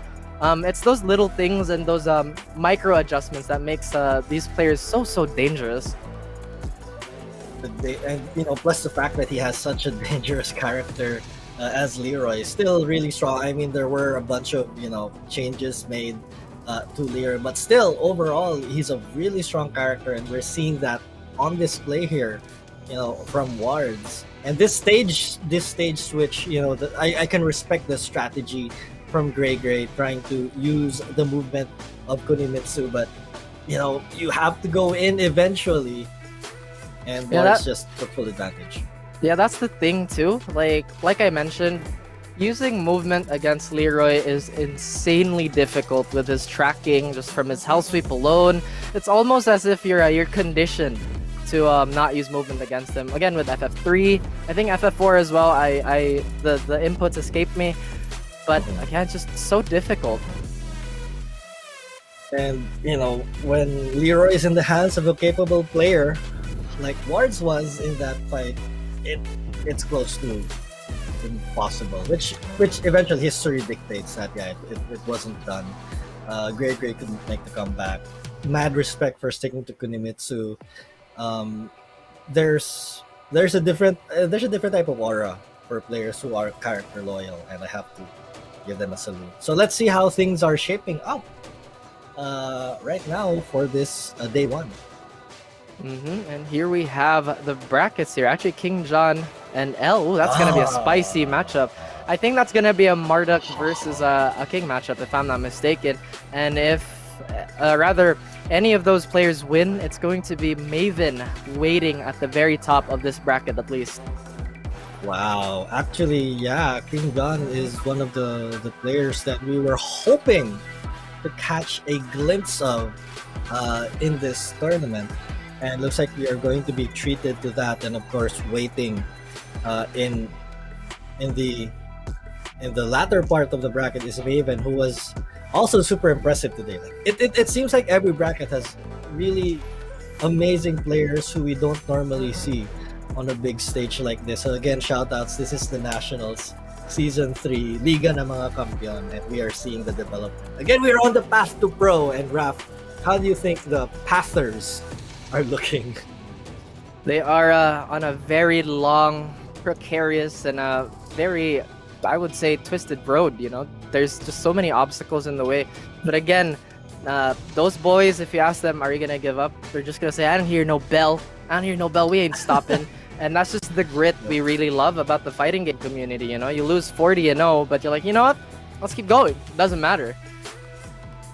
And on we go. I mean, KingJon, and let's talk about who they beat to get to this position. First off, KingJon, before hitting this stage of the tournament, he actually took out Secretbase Adrian 2-0. Yeah, just someone from. I was about to say that the people, or rather the players we've had on the Nationals, were on a different level, right? But it's like we have our own secret hidden tier, of players who are like, oh yeah, sure, we weren't on the Nationals or whatever, but we killers too. And KingJon has really shown that, and that's a big testament to beat Adrian. Adrian is such a young and talented player; it's crazy. His upside is absolutely off the charts, right? But KingJon's like, that's cool. Yeah, sure. Cool. I mean, I haven't been on the nationals, but I think he was one of those people who are like, you know what? I think I can beat that guy, right? I mean, can you imagine being a viewer on the nationals, also being great and proficient at Tekken? Like, you know what? I can beat that guy. And this season 3 of the nationals, has created that opportunity for those kinds of players, and they are out here strutting and showing their stuff. KingJon versus A Miguel. a wild Miguel has appeared, Ram. Wild Miguel indeed. Now, talking about Miguel, he's had one of the more interesting progressions with his buffs. It's damn near impossible to sidestep and sidewalk this man consistently with the buffs to back 2-2, Savage back 1-4, forward 4 into Savage. This is absolutely crazy. And that thing too, down back 3, it's +2. Gets hit with a big slap though. It don't matter. Alright, KingJon trying to come out with the flare right there, but immediately stopped by L. And you know, we weren't able to get a chance to talk about L, but he did take a bunch of really strong players on his way as well. Only That's right. losing to MachineHead. And that's already like, that's a big big testament to what this player is capable of. Almost great conversion there. Life is pretty much the same for both these players. Beautiful whiff punish by KingJon, and another beautiful whiff punish as well by L. This is neck and neck, dog. Oh, Sabaki. Can it? I almost went for the 10th string. Oh my god. Down 1-2 to steal the round. Fight. Wow. I mean, I don't think watching a King match would be complete without that 10 string attempt. So, you know, my day is complete. My day is complete. That's right. Actually, that FF2 by King as well, that's launch punishable by Miguel with his while resing 2-4. Tries to go to finish that string, but oh, once again, that counter hit. Oh, man. Tornado kick. Giant swing, you want to spin? I'll give you a spin.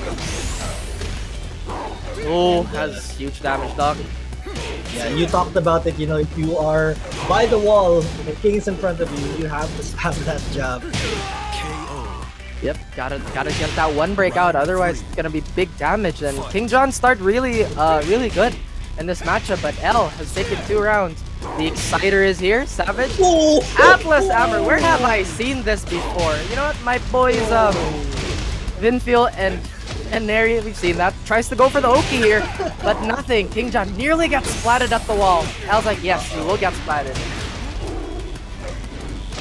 And my dreams have been dashed now that that final kick closes off.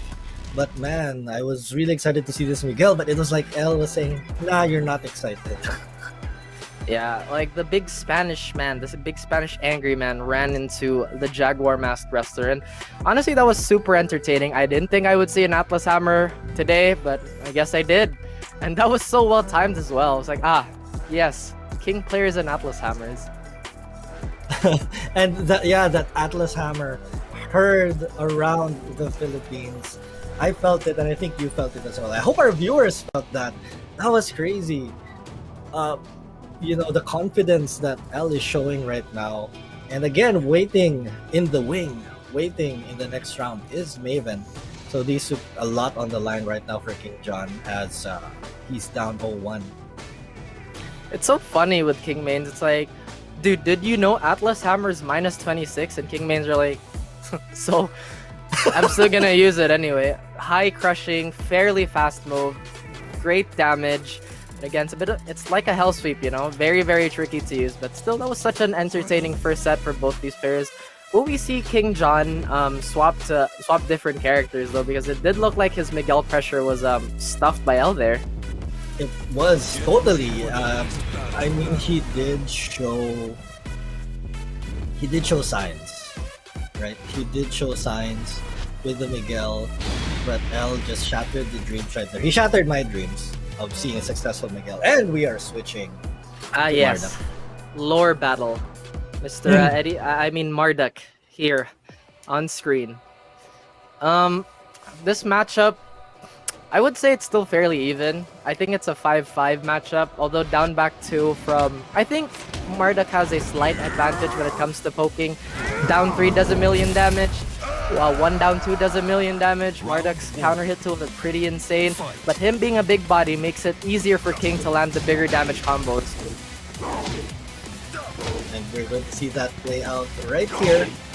KingJon again, 1 round away from being eliminated. L needs one more to press on and to fight for top 8.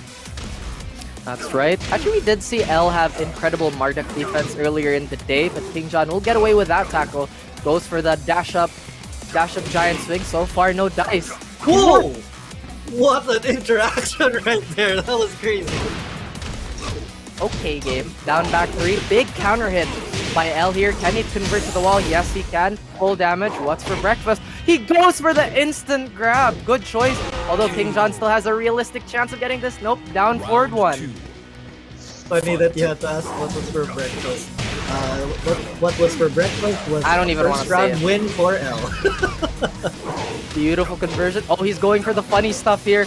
But L says, like, I've seen those. I've seen those before. Oh my goodness. Right? KingJon really is showing that he's very well versed in this matchup as well, Doc. Ducking the non-jails, going for the ballsy upward 3 at the beginning of the round, going for max damage conversions. So get it, what's for breakfast? Python explosion. Ooh. Big boot to the face, that was for breakfast. And here we go. Goes for the ankle lock here. The attitude adjustment as well. I think this is guaranteed, if I'm not mistaken. No, just down 3. Beautiful duck. KingJon on the verge right here. He cannot give L this second round. Or the third round, technically. Oh my goodness, he goes for it. My day is complete again. So many times the players have made the day of Dr. Jimmy. But right now, this is KingJon's surgical table as he operates on L. If at first you don't succeed, try again. Second time around with blue sparks. KingJon, the tenacity that he's showing deserves our respect, and he definitely has earned my respect here. And continuing to do so, he might be able to close this round. Oh my goodness, this pressure is out of this world, but he drops it. This is a chance for L. Oh, but the sidewall into Oh my god, you're insane. Oh, tries to go for the pickup, but KingJon stays alive and takes it away. 1-1, Doc. That was a crazy second game here. It looked like L, pretty much had the instant download on this Marduk play from KingJon. But it was just really his tenacity. He went for the tackle twice, especially in that third round, and he just isn't giving up, and that's crazy. That's amazing second game there. So we're not going to have a fast semi-final for this bracket. I love the last sequence. It was basically a wrestling match, just so many cool setups. If L landed that Brawl Pro setup, that would have been nuts. But again, we can't harp on the what ifs. We still have one more match to continue between these two. I'm guessing L doesn't want to switch away from the King because it's been working out so far. It's just the Oki from Marduk is just so hard to deal with. Right, and he just made it so difficult for L. Despite you mentioned earlier that L had really great defense against Marduk, but I think KingJon is just a whole different beast. And we're down to this final game. Ooh, it's just sometimes sad to see like one of these great players get eliminated. But we're going to see 2 eliminations right now for this bracket. And man, it's hard. It's tough to tell who's gonna take it. It's never been easy this whole day.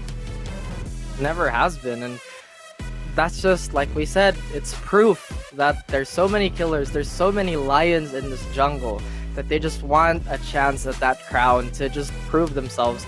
And honestly, today, even though any of those players were knocked out, they've really shown that like just the amount of skill we have in this region is insane.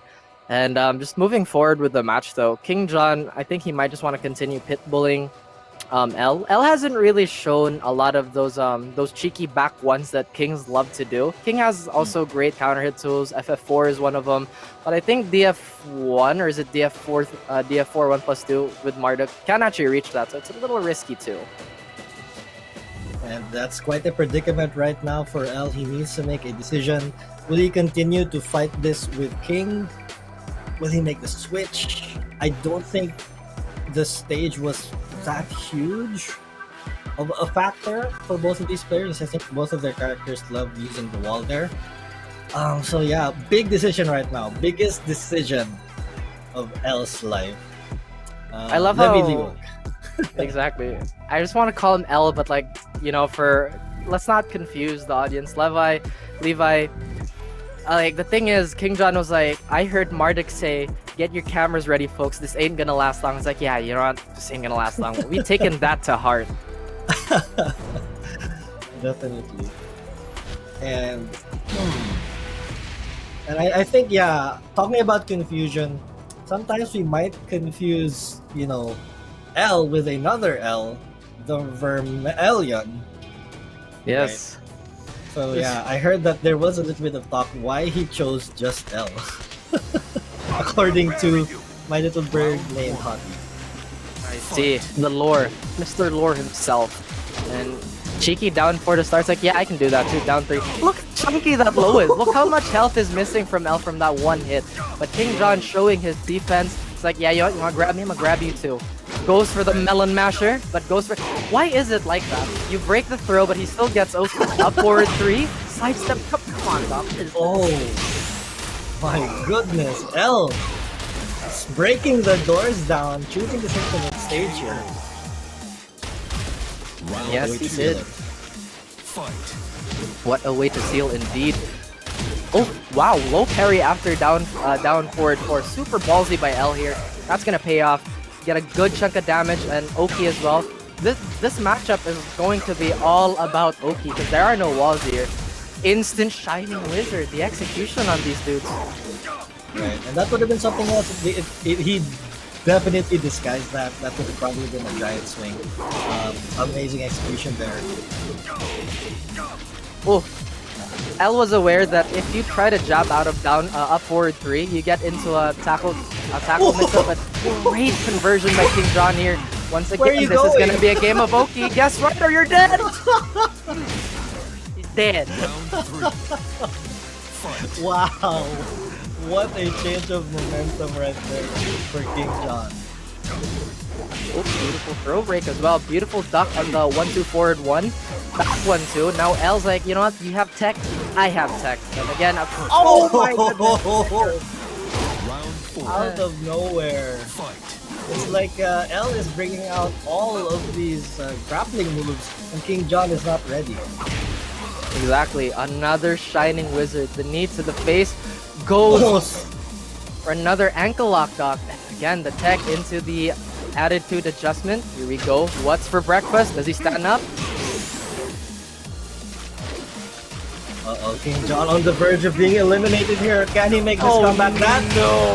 That is a good start for it. This is how he made the comeback in the last round. That's disgusting. Oh! Oh, what? Big missed opportunity there to close out the round. Oh, it was for the The first. scramble and the double KO! Oh my god, Ref, what just happened? That's right. Oh, okay, we're good. Oh my goodness. Like we said, when it's Marduk versus King, it's gonna be all about the Oki and the tick. And what a way to end things. Levi moves forward. You know what, Doc, take this away.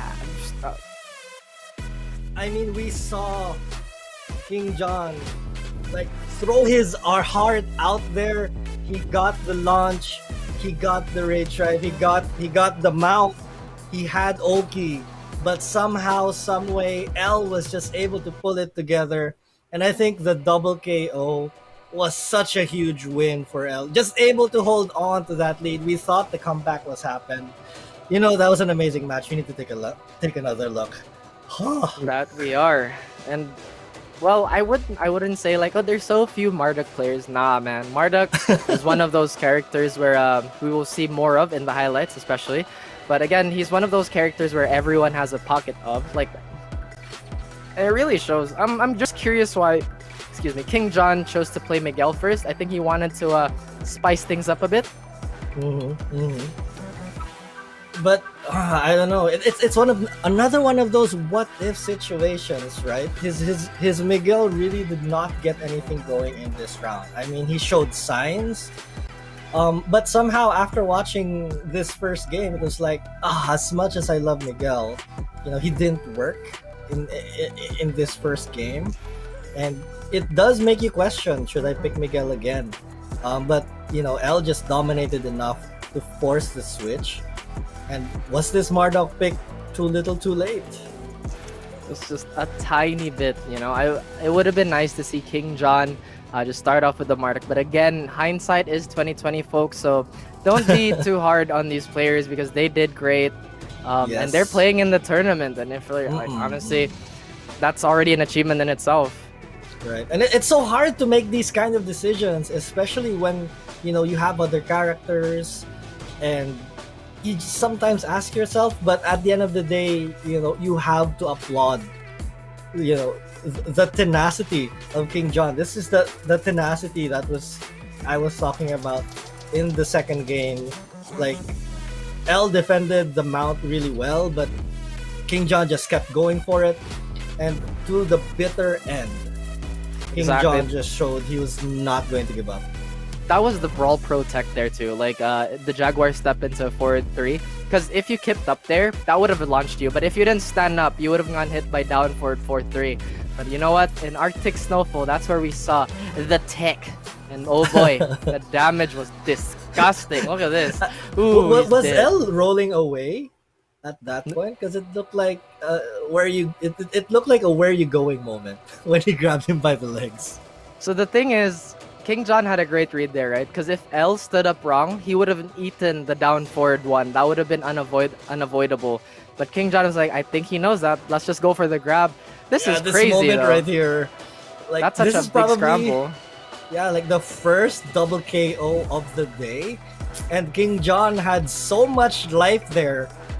I thought he would have been able to survive a trade, but it did not. And L moves on. Man, the damage that, like, I was just remembering, like, that's how the sequence went, right, Doc, where he got off the FF3 too, and I was like, oh no, I've seen this movie before. That's supposed to be -14, but it's so scary. A red Marduk in rage hits you with an FF3-4, or rather 3-2. Oh boy, and that really shakes up the bracket, don't you think, Doc? It does. And another thing that really made me feel regret was he avoided the get-up kick perfectly, but his punish came up so short, and now we have Maiven versus L here for the lower bracket finals of Pool C. The winner of this represents Pool C from the lower bracket. MachineHead already qualified winner side. And yeah, I think Maiven, he's been hungry the whole day. I think he hasn't been playing for quite a while since losing to MachineHead. So again, this comes into question. Is the rest good or detrimental for Maiven? For L, opposite. Yes, he does have the momentum, but he came off a really, really mentally tiring match versus KingJon. So he might have the momentum, but mentally he might be tired. Man, like, mentally tiring is the perfect way to describe what happened after that huge combo. That was disgusting. But thinking about this matchup for Maiven and L, King versus Raven, like I said, King just does not have a good sidestep. And that's one of the primary ways to deal with Master Raven. You either step right to avoid the Ravu mix-up, or you step left. Oh, am I mixing it up? Yeah, I think you have to step left to avoid her common tools, but the Ravu stuff, you have to step right. But Levi just doesn't have any of those options, right? And Maiven has a really, really funky hitbox. It's just, it's very irritating to play against, and I think Maiven is going to try and capitalize on that. And here we go. The final match of this bracket. Will it be Maiven or will it be L? This Maiven, the Master Raven, going up against one of the kings. Literally. That's right, and here we are at Jungle Outpost. Big damage opportunity for both these players. I actually don't think that was NC, but L had to try and guess, otherwise it would have been a bit of a disaster for him. Still anyone's game. Maiven trying to get that the white hole set up, but nothing. Into the spinning Jaguar bomb. Wow, that was highlight material right there. L saw he jumped once, he can do it again. I'll be ready. And he will be. Maiven does have that Rage Drive available, still going for those parry setups. No whiff punish. Once again, the funky stuff. We are entering the point of no return. One combo could do any of these players in. Oh, nice patience to avoid the buzzsaw. L, incredibly stable there, Doc. Right, and Maiven, I can't blame him. He needed to make something happen there. Time was running out. He needed to go for something. He took a risk. Unfortunately, didn't pay off. And it's continuing to not pay off here. Oh boy. This is Ouch. Rage? Question mark? Rage! Exclamation point. Jesus. Oh! He's dead. Round Double arm DDT. Jake the Snake-esque. Very. Oh, let's go for Wait for it another again. one. Do it again? Oh! I thought that was a back turn throw. Apparently not. The buzzsaw doesn't come out for Maiven, but L is still holding strong here. Will get launched. Beautiful pickup by Maiven, but can he adjust to the wall? Yes, he does. Super flashy stuff here. What's for breakfast? Breakfast full of damage here. This is what you get if Master Raven gets you to the corner, but the low barrier now coming from L. He's gonna break it. Here we go. Nice! This is going to be crazy. I thought he'd go for the flip. No, he goes for the OK instead. Maiven, please. Oh my goodness, Doc. I'm so sorry if this is just getting me way too excited. The exchange between these players. Oh man. Everything going the way of L in the final moments of that round. And what a flurry from surviving the Master Raven damage in the wall to bring him all the way down. Amazing throw sequences. It was like L just went on another level. The thing is, like, I honestly thought he was gonna go for the Boston Crab into the table flip, which would potentially put Maiven head towards, feet away, and that would have been crazy Oki for L there. But let's not get too technical. When King is on the playing field, the Oki is always going to be crazy. But again, Maiven still has a lot in his tank to fight, and we still have quite a number of matches ahead of us too, Doc. Every single match probably that we've watched today always went down to the final round, and we've never counted out any of these players, no matter how one-sided the match has been. So I'm expecting Maiven to make a huge comeback here. Given Maiven's name, Maiven is gonna stick to Master Raven. That is my prediction. Will we have a Wallace stage? That is the question indeed. Hiya! Yes. And Okay. in the Shroud of Darkness, the ninjas will blend in. Now, I think this is such a great choice because Levi, when it comes to King, a great approach tool by King is forward neutral 2, which is his low blow, right? And that's minus 14. Round one. Maven is gonna eat that stuff up and watch that, I guarantee. That's why L hasn't been using it. But here we go. Going at it already with the pokes. Beautiful dropkick block, but no punish. Oh, we got Oh, I see you. Yeah. That was a crazy instant Shining Lizard. Oh, beautiful work by with punishing that capital punishment, Doc. Right, and we're seeing both players just dancing left and right here, aware that the stage is, the stage is available to them. They're using their movement here, but wow, out of nowhere, here comes L. Sometimes you gotta do it. Like, what tech? Let me hit you with a hop kick. Down forward 4 pushes Maven away, resetting the neutral here. Like I said, minus 14. So good. Alright, one more Oki setup for both an exploder! No. Round two. All right, Alright. disaster. Borrowing a quote from another game. Going for the chariot tackle, Doc, but so far no. Wow, the spacing and the patience by L here. He's playing for keeps. Another DDT. Oh, what is that interaction? I just don't get it. Yeah, that happened twice now off the DDT grab. We're gonna have to laugh that out, or hopefully someone will point that out to us. That's right. So far, so good for both these players. Slow and steady is the name of the game, while they're being a bit more mindful of their spacing. Back 1-2 for L, connecting. Now Maven has Rage Drive available, so L is going to be taking a lot of these lows out of the fear of the Rage Drive. But so far, no dice. Here's the Quicksand Catastrophe. Right, and Maven slowly just trying to get hit after hit, and he's slowly getting it. Here comes the Rage Drive confirmation. Will he kill? He lives. He dies. Round Like I three. said, when Maiven has rage, that's basically a guaranteed low unless you have tire-sized cojones. And Maiven took full advantage of that. This is still anyone's game, but the counter down for 2-1. Going for the easy stuff here, does not want to throw away a life lead. Basilisk Fang, everything's connecting now. Oh, that's great. Did you see that? He did it again and again. And I pointed out, Maiven wanted to use an infinite stage to move more, but the movement adjustment from L has been immaculate. Immaculate is the word. Beautiful throw breaking by Maiven, Oh, but stop. eventually persistence will wear down resistance. Beautiful punish on the black hole into the capital punishment. Doc, will this kill? Is that it? Oh, God. Oh, okay. Wow. So impressive.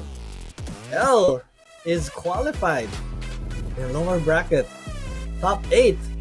Pool C. We're almost done. Almost done, which is a bit of a shame, really, because again, these matches have been absolutely electrifying. Everybody is super excited, and I hope everyone, wherever they're watching, is having so much fun as well, because these players are tearing it up, Doc. Tearing it up. I mean, that match should have been closer than it did. But L would just... I described it as immaculate. I mean, he knew going into the fight, infinite stage. He took advantage of the infinite stage himself, spacing himself out, not being too overly aggressive. And that really sealed it for him. We have to see that again. We have to see it again, and that's why we have highlights. Yeah! See, the crazy thing here was, I honestly thought Maiven had like well, again, like I said, on paper, sure, Master Raven will have a bit of an advantage, but you're not playing the character itself, you're playing the players, so you gotta work up on that homework, guys. Yeah, there's so many aspects to fighting games, and here we have Kid's favorite move. So much damage. Okay, so here's the thing, right?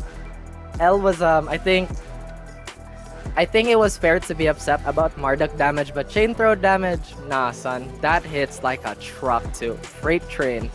And this was the sequence here. This was that we were crazy. talking about. Yeah, I genuinely thought he was gonna go for Walls of Jericho, but that counter hit shove just sealed the deal for L, and he didn't look back. Oh, look at that. Look back at all. Even though he had the whole stage to walk back and look back on, he just sealed it right here. In the second game, we thought that Maiven was going to take advantage of, I would say, Master Raven's superior movement compared to King.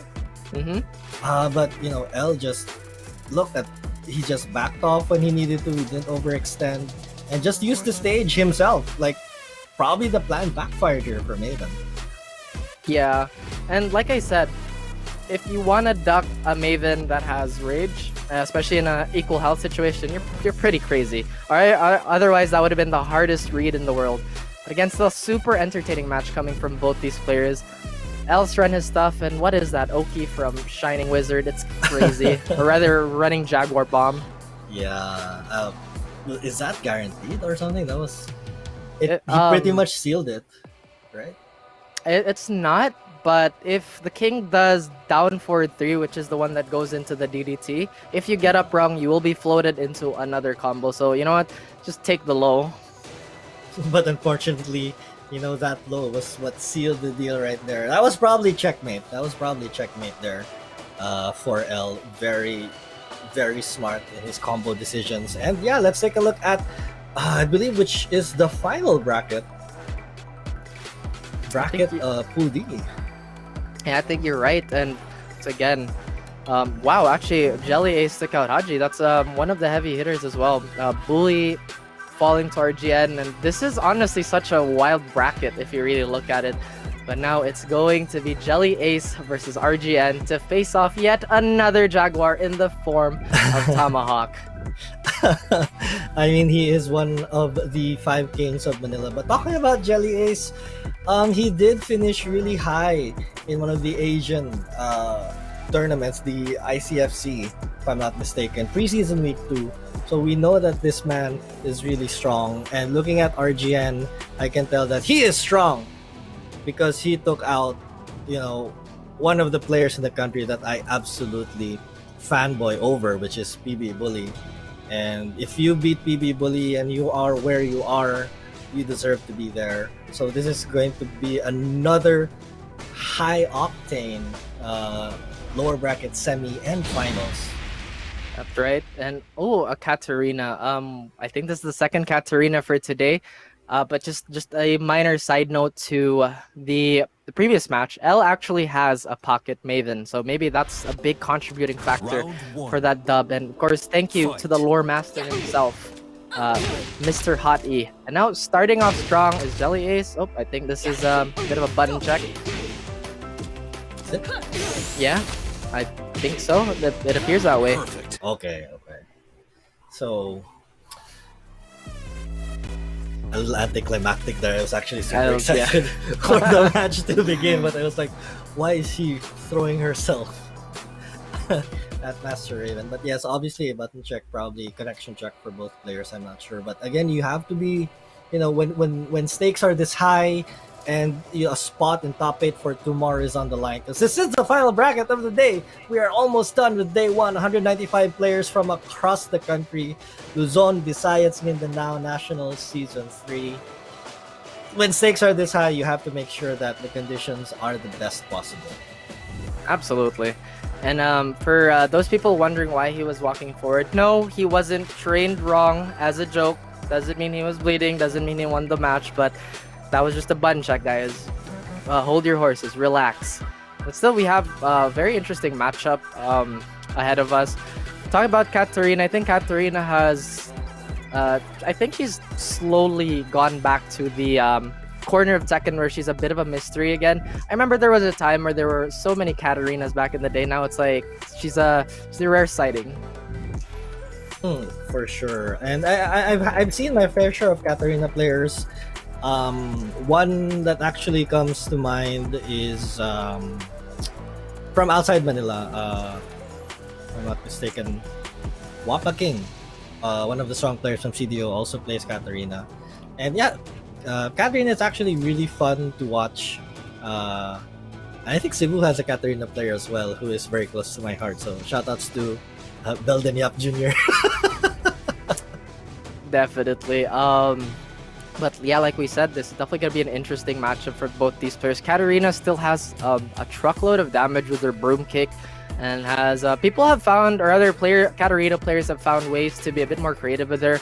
There was a time where people were like, oh, she's such a one-dimensional character. Now she's just one of those characters where like the Harrier setups are so cool. And I'm so glad that the Bandai Namco team decided to like take her into the direction where she is now. True. She is way more fun to watch now. I mean, she did have those crazy long-reaching lows, which, when she came out, it was like, whoa, how do you deal with this, right? But yeah, what were some of her changes in this new season?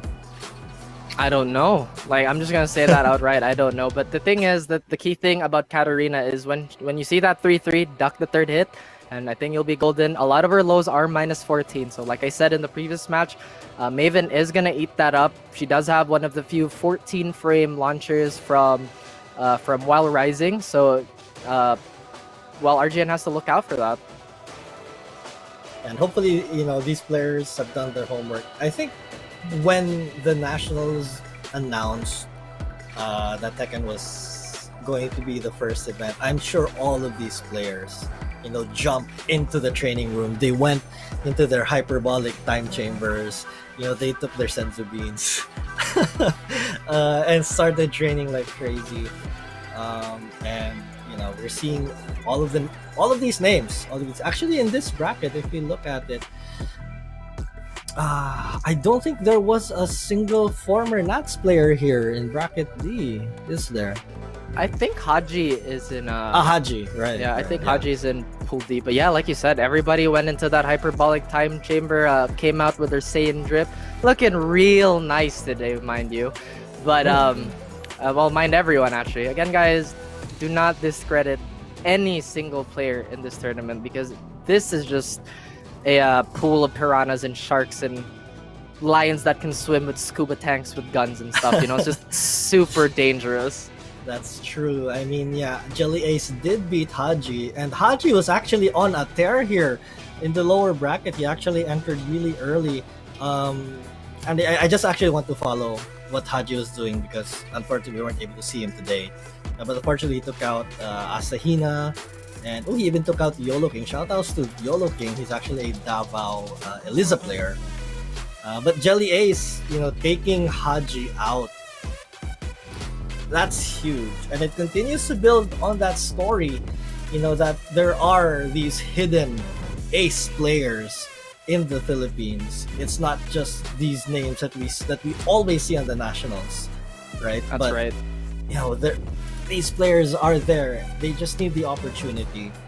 And I guess we really can't thank the nationals enough for giving these players that chance. I mean, it has truly become, it has always been, but it has transcended and reached another level of the nationals, because we are completely national. So much representation from around the country, and it's such a sight to see. And there's even a second challenger series in the pipes. So again, for those who are eliminated, there's still another chance. There is another chance, but again, guys, it's always gonna be such a jungle full of killers. But let's just go over the competitive history of Eliza, right? Because Doc Jimmy did say that, was it RGN who ran into or was it JellyAce who ran into 1 million Eliza players? But anyway, moving on to Eliza, right? So Eliza, I remember the first time people started playing her and like, man, this character is pretty, I don't want to say the word, otherwise I might get be a bad influence. But again, Eliza has moving up the tier list by a lot. People realize, wait a minute, she builds a 1,000,000 meter without doing anything. But now, actually it's a Devil Jin versus a Maiven here. Okay, we have been once again been quieted by the players with a different pick here. But Devil Jin Maiven. How do you feel about Round this? 1. Devil Jin is Devil Jin.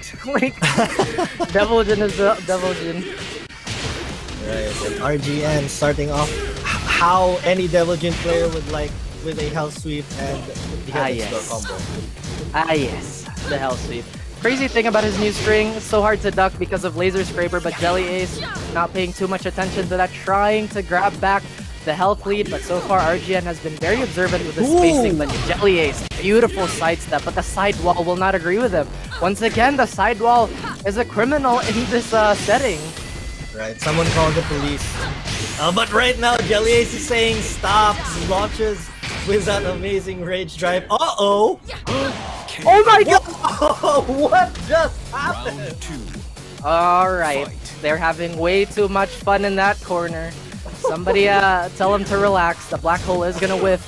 RGN potentially could have had a demon paw there, but no. Still another close-up brawl for both these players. Malicious Mace, +3 don't matter. Down jump anyway.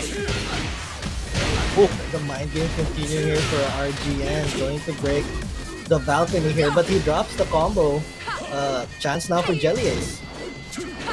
That's right. One of those hooks does go unpunished, but will whiff. Again, a bit unreliable there on Maiven's side. Very, very linear in some of her tools, but looks like RGN is sitting comfortably with the health lead here. There's only one shot clock left. Gets hit by the black hole. Floor break? No. Wow, he escaped the black hole. It was nearly just, a drop combo here. Big opportunity for JellyAce. Big opportunity indeed. A stick of the down jab again. He did it again, dog.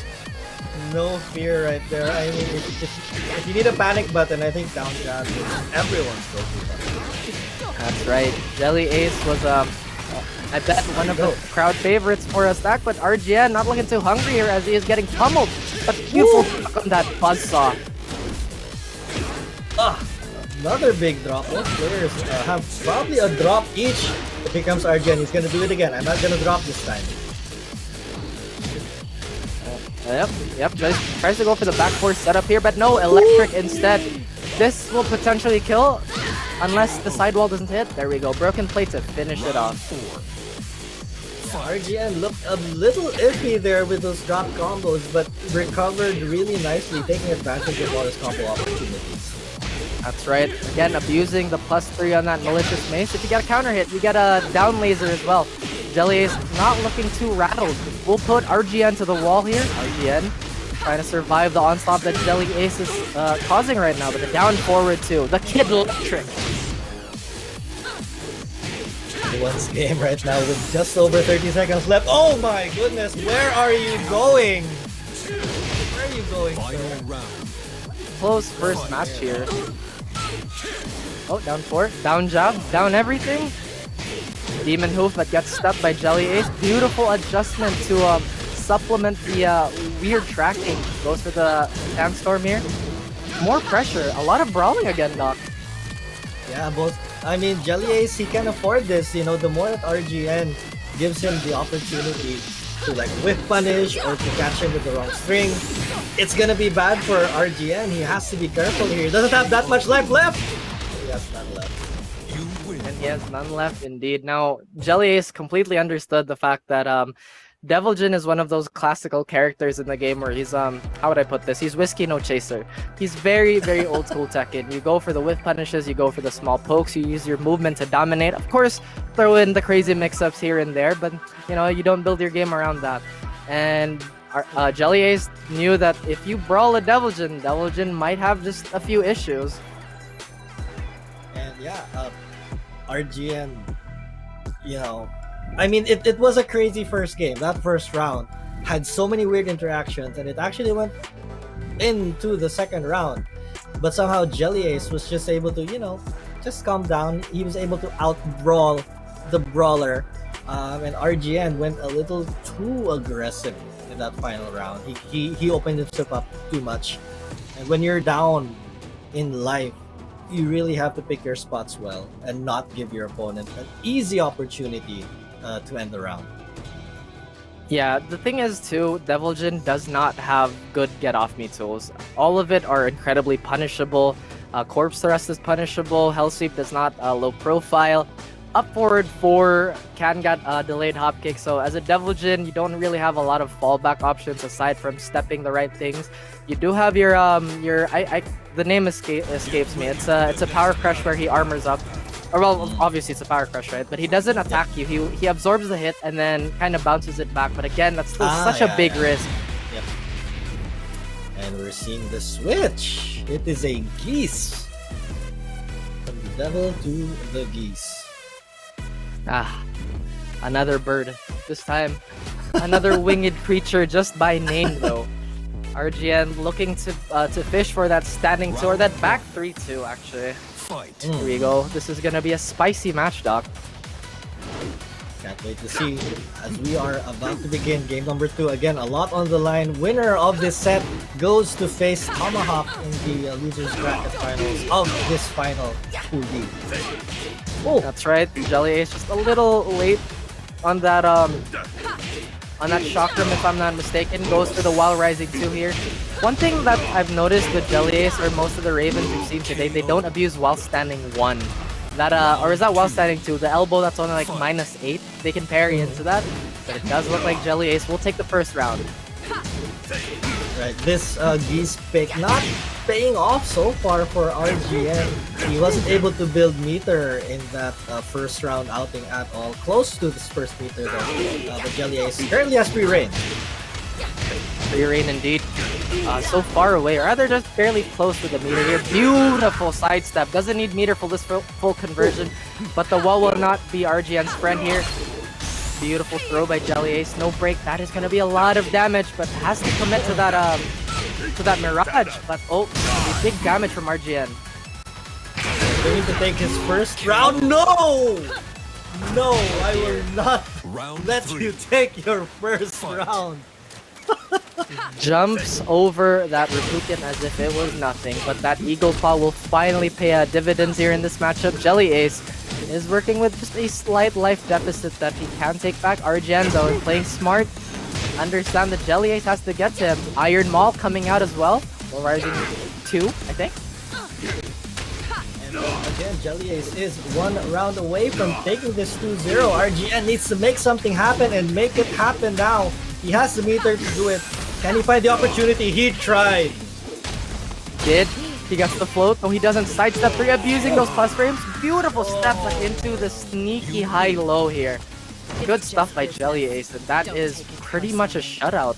Still great performance by both players, but congratulations to JellyAce. JellyAce rising to the occasion there. That was a high-pressure situation. Can't even say it correct. Situation. And came out 2-0. Mad respects to RGN though. What a run for him today, making it all the way to the final stages of the pool. He finishes 4th in his pool. Very, very respectable, but we have to talk about JellyAce. Let's take a look back at that match. It went by pretty fast, actually.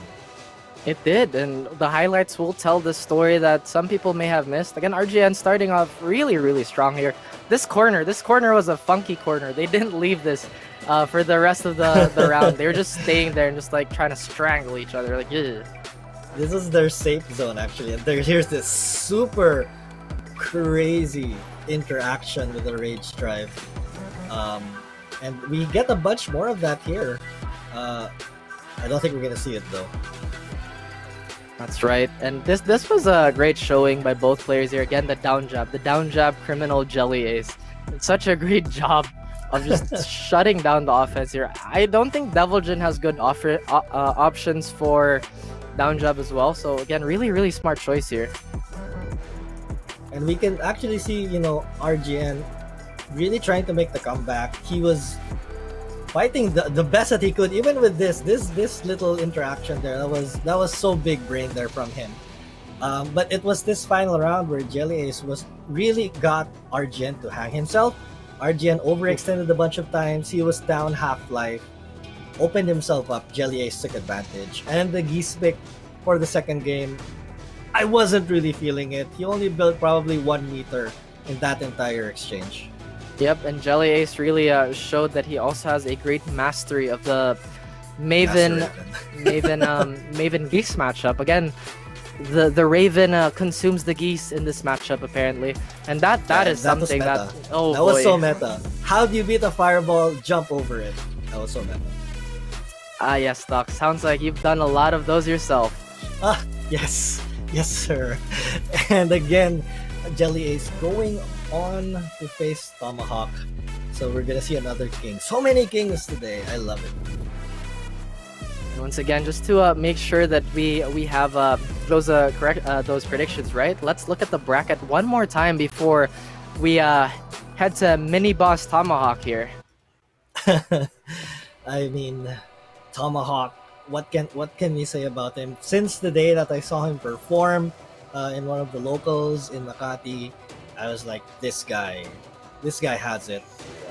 He's really strong. He only lost, against Kunicat, who, by the way, his other name is Musicat, and he went up against the team that faced the trio of AK, Dojin, and Maru in the grand finals in the country's first major Tekken 7 tourney. Shout out to the historian for that piece of info. So Kunicat in this bracket is already qualified in winners. So Tomahawk has a chance to redeem himself and take top 8 loser side, but he has to go through JellyAce. And if I'm not mistaken, this is the last match of the day. So correct me if I am wrong. Oh, it is. It really is. And this isn't the first Maiven versus King match. We've actually seen quite a bit of that today, weirdly enough. Lots of yes. This is a little off topic. Yeah. Oh, go ahead. We saw Maiven and L earlier. Right? Like, why does Tekken have so many animal-related characters? Like, if they're not actually in an animal costume, they have animal-related names. But you know what? We'll get to that later. Very, very exciting last match of the night. Tomahawk versus JellyAce here. Oh boy. It's gonna be a slobber knocker of a final match. And again, shout outs to all the players who signed up. All 195 of you. Luzon, Visayas, Mindanao, even Singapore, but unfortunately that person could not join. So shoutouts to you, Singaporean player who signed up. This is the Nationals Season 3 Liga ng mga Kampiyon. We are down to the final match of the day. One more player for top 8. Who do you think it's gonna be? Get ready for the next Just by let's go by history, right? Tomahawk has obviously made a name for himself, but JellyAce ain't no slouch either. He's been performing really, really well today.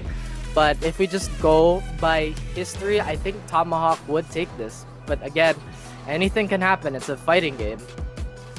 It is, and no matter how many times we witness the same matchups, so many factors contribute to how the fight goes. And this is probably the big. We've said this for every single lower bracket, losers bracket finals match. Biggest game for these two players for their entire career. This is the road to pro. Indeed it is. As Tomahawk will go fearless and start with a forward neutral 2 here. The low blow. JellyAce doesn't appreciate that too much as he's poking away as well, but Tomahawk showing his stuff. Whoa! Beautiful down back 3 there, Doc. Was that intentional? Was that a reaction? Either way, it was a great move choice, but the black hole will catch Tomahawk. But oh, yet another crazy exchanger by both players. 35 seconds left on the clock, and that hop kick will not go unpunished. Another one. Yes, sir. Instant Shining Wizard at the wall here. Back 3 gets floated. No conversion by JellyAce here. I think this is it for Tomahawk for at least this round. Wow, JellyAce must have been fishing for that. He was like, as soon as he saw the confirmation, boom! Out came the Rage Drive. And that is the round for him. Oh, try to go for a pile driver there, but the 2 break is on point for JellyAce. No punish on that Iron Maul though. Tomahawk goes instead for a boss punish. JellyAce as well does not go for the down 1-2 punish here, but so far they're being very patient, going for the slower route. They understand that this is for tournament life. This is for not necessarily all the marbles, but an opportunity to go for all the marbles, and another big counter hit there from Tomahawk. He's catching JellyAce a lot with that move. Oh boy, this could be death if JellyAce doesn't break this. Looks like he's not gonna. Uh-oh. round Kiniku You Buster. know. fight. You know this was the first chain grab you learned as a kid. Here we go, another one. Just like, you know what, I ain't done with you yet. This is the scary thing about grapplers. They will do 1,000,000 damage if you let them. But now it looks like JellyAce is retaliating here, trying to poke at Tomahawk. But Tomahawk, once again, still trying to abuse the grab game. Beautiful adjustment into the big boy combo. Yeah, it looked like JellyAce was finally getting a read here. That tracking again. That's probably the second time we've seen it. I'm going to dub it the Tomahawk special. Oh, but another wall adjustment here. We'll go for the new string. Beautiful stuff here by JellyAce. Goes for the Mirage, but the awareness by Tomahawk. Oh, Round 4. both players played that final interaction so perfectly, but unfortunately JellyAce came out on top. that's right. JellyAce going for a bit of an orbital there. But we'll take the first hit. You're running forward by Tomahawk, trying to collect the plus frames. But no, JellyAce standing strong, gets hit by the gut punch. And here we go. To the wall we go. Woo! Oh, wow. Bad commit there. Keeping it a little safer here. Goes for the guaranteed. Tomahawk losing a lot of health and no throw break on the normal throw. KO. JellyAce from out of nowhere. Where did this momentum come from? We just saw him get figure 4 leg locked by Tomahawk. But here he is standing victorious. What happened? That's right. The birds are picking on the Jaguars today. Still, that is first step going to JellyAce. Like you said, where did that momentum come from? Like just from the eye test alone, if you didn't pay attention to the rounds, it was like, oh, this is Tomahawk's match, and it's like, whoa, no, it's not. It wasn't. I mean, Tomahawk did get that highlight-worthy, complete muscle buster ender chain throw. But I think JellyAce has seen it so many times. Like, okay, I'll give you that round. Yeah, Wow. This JellyAce guy looks really comfy with the King matchup. He looks comfy with a lot of the matchups today, and that is why everyone who is watching lab. Guys, please lab. That is basically like the backbone of a lot of the interactions, just labbing. And I did a bit of research. The only person that JellyAce lost to this entire tournament is Kunicat. Oh, so like we said, it's a big mix, Doc. For the next battle. And he's just been on a tear ever since. Like, since falling into the lower bracket, he's just been taking names left and right. Taking out the devil himself in Lucifer, Siao, Haji, Cuatro Canto, and here he is. One round away from taking out one of the 5 kings of Manila. That's right, and that is a great lore piece as well. We have a lot of fantastic players here, yet another infinite stage. And interestingly enough, it was actually Tomahawk who picked the stage. Round 1. Okay, strategy coming into play here. Here we go, starting off the first round of the second set. Still going for that FF2 into capital punishment. No dice though. So will Tomahawk show us immaculate spacing with this stage as we saw from L in the previous bracket? That's right. Again, Tomahawk is super happy with these throws, and he's using a lot of them. It's like, I paid for this game, I'm gonna use every throw in the book. And that is going to be -10 from the down forward once it goes for the unorthodox back 3 to close that round off. Tomahawk seems like he solidified his foot on the set. I mean, it's just amazing to see how these pure grappler players get their What is grabs. that? Big whiff there. What? Here we go, the Raven shenanigans here. Tomahawk is on the back foot of things, beautiful duck, but so far no punish. Tries to go for another cheeky parry as JellyAce, but will hit Tomahawk with another upward 4 and the down 4 to cap off a round for himself as well, Doc. Everything going JellyAce's way there, making all the right decisions, and his reactions that he was making, ducking the unblockable, and now putting himself in great position here. He could be on match point if he does take this round. Ooh! That could have been a huge launch punish for Tomahawk, but goes for the standing pressure instead. Looks like it's paying off, but no JellyAce. Sharp Atlas Hammer from the god. Wait for the double attack. Round 4. Tomahawk, you crazy.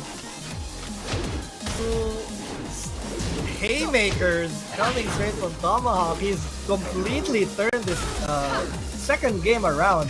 Can JellyAce calm things down? Like we said, Tomahawk paid for the game. He's gonna use everything in his moveset. Another giant swing, but JellyAce showing his awareness.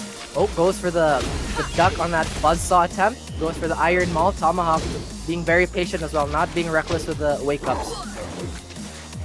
Oh, Tijuana Twister. First of the day, ladies and gents. Goes for the Do it Oki. again? Oh. Give me a leg. Oh, beautiful tech by JellyAce. What? Alright. JellyAce, yeah, seems to have weathered the storm here. Tomahawk, look, he was... Nope. It looked like Tomahawk was riding a wave of momentum after that chains of chains of throws in that round. But now JellyAce on match point. That's right. Actually, here we go. Another tombstone. I love how Tomahawk uses his throws. He's using everything. Try to go for the delay hop kick for a whiff punish. A Shining Wizard, break it. I'll give you a giant swing. Beautiful again. step. No. Break this again. Oh my goodness. S plus throw breaking by JellyAce. Buzzsaw to take just a little bit of health from Tomahawk. What is for breakfast? Will he go for the Oki? No, instead he goes for the guarantee. Try to go for the delay hop kick. Beautiful throw break, Doc. Desperation setting in, and Tomahawk is not going to pull it off. Wow. And JellyAce taking a big 2-0 over Tomahawk. They're capping it off with a satellite heal. Again, these matches have been super entertaining. I love the fact that they are throwing out so much tech. And Tomahawk, oh boy, that was such a show you put on. But again, congratulations to JellyAce for moving forward in the Challenger Series. Talk about, I mean, yes, Tomahawk did lose, but he lost on a high note. They're going for, as you mentioned, every single throw in the book. But what was more impressive were all these throw breaks from JellyAce able to identify? Oh, okay. This is a throw. Let me get out of it. Oh, you going for another one? No problem. JellyAce with the impressive throw defense. That was a And- masterclass. That was a Masterclass. masterclass. And Professor Defensive JellyAce, breaker of throws, moves on. We have to see that again. That's right. And of course, we're moving on to the highlights. And I love how Dr. Jimmy just flat out wrote that man a resume. Like, breaker of throws. Again, it's been honestly super impressive. The thing is, like, these players are adjusting so quickly. The fact that this is a first to two. I mean, you have to make these adjustments on the fly every single time, because there comes a point in your fighting game journey where you've perfected everything. You perfected execution, you perfected, your punishes, everything like that. But what it all comes down to is really adjusting on the fly. And JellyAce, this is that highlight throw sequence. JellyAce adaptation on the fly was literally off the charts. It flew off the charts and really got him this impressive win. But it would have gone Tomahawk's way. It was probably down to the last round every single Yeah. time. It really did. And again, Tomahawk showing the world, actually showing everyone that's watching that he is a master of the tech for King. He has a lot in his bag. But again, JellyAce just kind of weathered the storm. There's so much patience and so much defense being thrown out. It's one of the few times he got an Oki setup going, another Shining Wizard. That knee is a frequent visitor to JellyAce's face. Back three as well. I think the Come rounds again. the Tomahawk okay, let me compose myself because these rounds have been going super fast. Tomahawk has been showing such great consistency in using a lot of unorthodox King stuff. But again, JellyAce is just a mastermind. He saw the future, Doc. He did, and oh my goodness, this is actually the point where I thought Tomahawk was going to take it, with that momentum shift. But again, JellyAce weathering the storm like no others could. Right? I mean, That's right. Tomahawk was probably the bringer of rain, but JellyAce was like, nah, keep your rain. The Rainmaker meets his dire enemy, the Umbrella. And that was Oh, JellyAce. the umbrella. That's right, Doc. And again, this was a super climactic way to finish the set with Satellite Heal. I keep getting the names confused. Orbital Heal, that's Brian's. That's everyone else's. Again, Doc, today's matches they've been a doozy. In the words of Poch, all of them have been barn burners. And how much ash is left? Well, we have 8 players left in the tournament, and we're going to see them, fight on tomorrow. But congratulations to everyone who qualified. They deserve their spot. Like, no one can ever question why or how they got into the top 8 of the inaugural Nationals Challenger Series. Right. Good eye on Doc. And Doc, I'm sure you're very happy today seeing the 10 strings, the Miguel, the everything that was thrown, the life bars being used to beat each other up. Again, Tekken is just such a wonderful spectator experience. And I think we have the best seats in the house, just calling the action as well. I mean, everyone has the best seats in the house thanks to the live stream, of course. Shout outs, That's right. to the Nationals for making this possible. This is just the start of everything. We have what? 3 months, 2 months, 2.5 months of Tekken 7? Like, wow. If today is any indicator for the kind of competition that we're going to see for the rest of the time, like, this is crazy. This is crazy. This is just going to be amazing. Exactly. And we are going to go on a short break, ladies and gentlemen, before we can expand your horizons with the post show. So again, my name is Raph. This is Doc Jimmy. We'll be seeing you in just a bit. Welcome back to the Nationals Season 3, ang Liga ng mga Kampiyon. we have just concluded the first Tekken 7 challengers. My name is Mika, and I am joined by our shoutcasters for today, Doc Jimmy and Raph. And guys, we had an epic first day, I believe, and we do have a special guest joining us from the Signal Ultra Warriors. We have Vermilion joining us for the post show. Vermilion, thank you so much for taking time out of your busy, or restful rather, weekend to chat with us for the post show. So let us know, how have you been and what have you been up to? And your hair is different. I mean, mine is too, but your hair is different. Yeah, hi. Not much. Just been cooped up here. Tekkening a lot. Been playing a bunch of other stuff too on the side during the downtime. But yeah, I don't have a great explanation for the hair. Thanks for asking. I know what happened. He broke his limits and he powered up. Yeah, That that makes sure. sense. You know where I'm going. I mean, you are the Saiyan Super Saiyan. Oh, That makes man. a lot of sense. That makes a lot of sense. It makes a nice teaser as well going into season 3. So, if you catch this, then you know that Vermilion is one to watch out for because his hair is different. But I want to know, what were your overall thoughts on the matches today? Oh wow! I mean, it's so different coming from a spectator perspective. It's actually really nerve wracking. I was kind of getting a little nervous seeing some of the players. Of course, there's some people I'm rooting for, but yeah, it's nerve wracking is the only word I can think of to see how it goes. I'm really excited to see how top 8 turns out. Not too surprised with some of the results, but yeah, this is really entertaining. I was watching the broadcast the whole day, so it's pretty fun. Can you let us know who exactly stood out to you? Who exactly made you nervous? And was there anyone that you were really watching in the top 8? You know, that MachineHead guy, I hear he's pretty good. He might make a good teammate for you. He's all right. Yeah.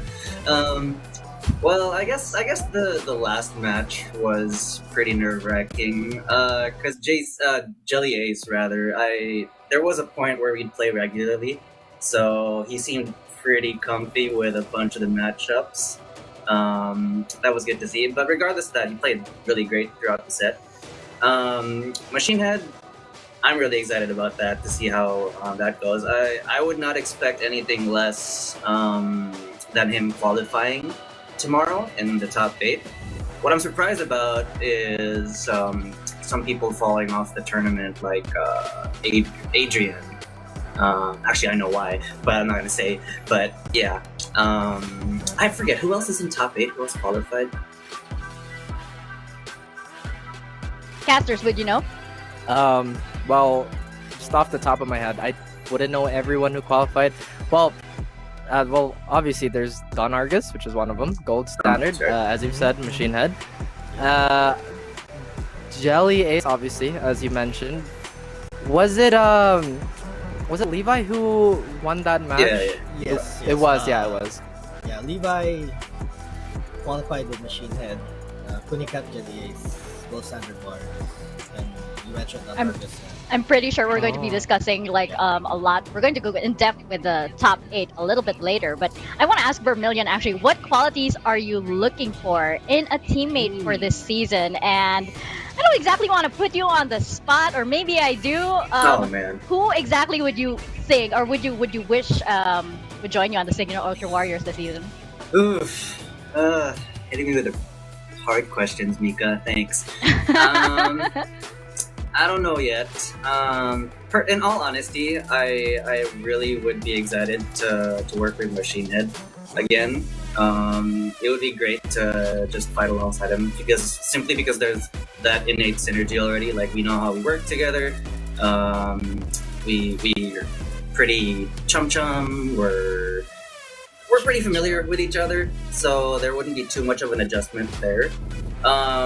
But that said, it's also really exciting. The idea of having someone new in the team is really, really exciting too. So in terms of what I personally am looking for in a teammate, would probably number one be the work ethic. I don't really care too much skill wise, because skills could always be improved, right? So it's probably the work ethic, the drive, because you know that saying about how talent beats hard work, but it won't get you anywhere if, like, you know, you don't put in the work either. I forget what the actual thing was, what the actual saying was, but I don't know. Hard work talent beats hard work, but hard work beats talent when it doesn't work hard or something like that. I don't know, but yeah. So I'm mixing myself up. But regardless, though, that's probably the only thing I'd really care about is mostly the work ethic. But I'm pretty sure everyone that qualifies has great work ethic simply because they made it this far. Absolutely. Yeah. I agree with you, and I'm sure everybody is looking forward to you being Chum Chum once again with MachineHead this season. But we will find out what exactly MachineHead's fate will be in the coming weeks, of course. And last but not least, before we let you go, what do you think of the new format? It's really exciting, actually, and also somewhat scary because based on the matches today, some of them were really volatile, right? You can't really. There were a bunch of upsets, so it's sometimes hard to predict how certain games will go. So I don't know. It's more of exciting, really, to see who's going to end up in the final spot in the draft series. So mostly exciting, yeah. And before we let you go, casters, do you have any questions for Vermilion? Let's start with you, Raph. You know what? I think you already addressed it to this here. I was like, yo, dude, where'd that come from? But in all seriousness, though, are there any characters you're... Well, you know what? I don't want to ask that now because it might just reveal your super secret tech. But, how often are you gonna hell sweep the next time we see you? Probably more than I should. Good answer. Oh, Doc Jimmy? Oh, I don't think I can ask this question. So I'm going to change it. Right? You can just DM me about that actual question later. You know I will. Okay. So what is your theme going into this season? Like, do you have a certain goal or like a certain moniker that you're going to play by for this whole season? That would be kind of like your theme song. Not really a song, but you know, how are you approaching this season? Well, I mean, I know I've had a little bit of variation in terms of my picks for the last few national seasons, so I understand that having a relatively small pool kind of makes you more prone to be, you know, vulnerable to getting prepared for easier. Like, let's say Devil Jin, right? He's actually easy to prepare for because he doesn't really do much. So you can probably expect a few more surprise picks and probably just me deviating from the brain dead Devil Jin main into something more interesting and varied, maybe? I don't know. We'll see. You'll have to see him when the national season actually starts. Oh, I think Exciting. that's an excellent teaser for Season 3. Vermilion, thank you so much. It was great catching up with you, and we will see you once, of course, the Nationals proper starts. Thanks a lot, So, guys. casters, thanks. So, casters, what did you think about the matches today? I just want to get overall impressions and just your, I guess it's sort of like a general sort of comments on the entire day today. Raph, you go first. I think Elle really worded it aptly with volatile. There's just so many surprises today, and I think one name I actually didn't mention on the top 8 topic earlier was Wards. Wards really was a surprising player, and that's pretty much true for everyone who showed up today. There's so much tech being thrown around, and a lot of I would say newfound confidence for these players as well, being shown on the big screen and whatnot, and just think it's so exciting to move forward with this. And what about you, Doc Jimmy? It's been a wild ride. Like, a word that I've used the entire day today, and I think I'm gonna use that to describe this format in general. It's crazy. It's crazy genius. It's geniusly crazy because so many people that I mentioned, we've never seen on the big stage. They're out here. They're showing their stuff. They're strutting. They're beating former pros, and this is the opportunity that they've been waiting for. So these 8 players today, 4 of them are going to the draft series. They are one step closer to the dream of going pro, and that is the theme of this season, right? The path to pro. So I'm extremely excited. And it's interesting you brought that up. With this new format, the thing with open qualifiers is that it actually makes it possible for someone who is so new to the scene to actually win the nationals. We're not sure how probable that would be, but it is possible. So, Doc Jimmy, I want to know, what do you think the chances are of this actually happening? Given the state of Philippine Tekken, I think the chances are greater than we think. Because again, there are so many of these names, and this is still just the first Challenger series. There are so much more matches down the pipeline, and probably players that you've never ever seen before. So it's more likely than it is not, and that's what makes this season. It adds something that we haven't had before. Like, the Nationals has always been amazing, but somehow the organizers are finding ways to make it better than the last year. So props to them. It's definitely going to change the game. And Raph, what about you? What do you think are the chances of some unknown talented players suddenly becoming the champion?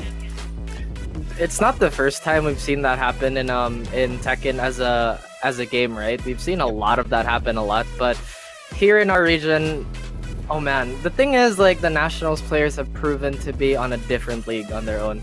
Like, we've seen players come into the league, they'd say they're still very good, right? But like, they'd be like a 9 out of 10 if we're just putting this in a number scale. But when they came out, they just started beasting on everyone else, just turned it up all the way to 11. So I feel like although we're seeing a lot of fresh and talented faces, I think the boys over Pro League, they're gonna hold it down, you know? I'm just gonna say that. And given that we've seen a teaser of what's to come tomorrow, I want to discuss the top 8 for tomorrow. What are your predictions? Doc Jimmy, let's start with you. Top 8 tomorrow. My virtual non-existent money is on MachineHead. I think MachineHead has the greatest chance to qualify, and we even probably take top 8 tomorrow. And Raph, what about you? Yeah, I will agree with Doc with MachineHead taking the top spot, but I feel like everyone on the top seed is just a big just everyone in this top 8 is a wild card, but definitely the ex national players will have a good spot in the top 4, like, undoubtedly. Bruisemaker has been absolutely amazing today. His comebacks, his defense has been great. Wards has been a wild card. Levi with his crazy setups, and JellyAce with this extremely encyclopedic matchup knowledge with all his fights. And Kunicat, obviously, my goodness, what a great representation for Kunimitsu, really pushing that character to its limits.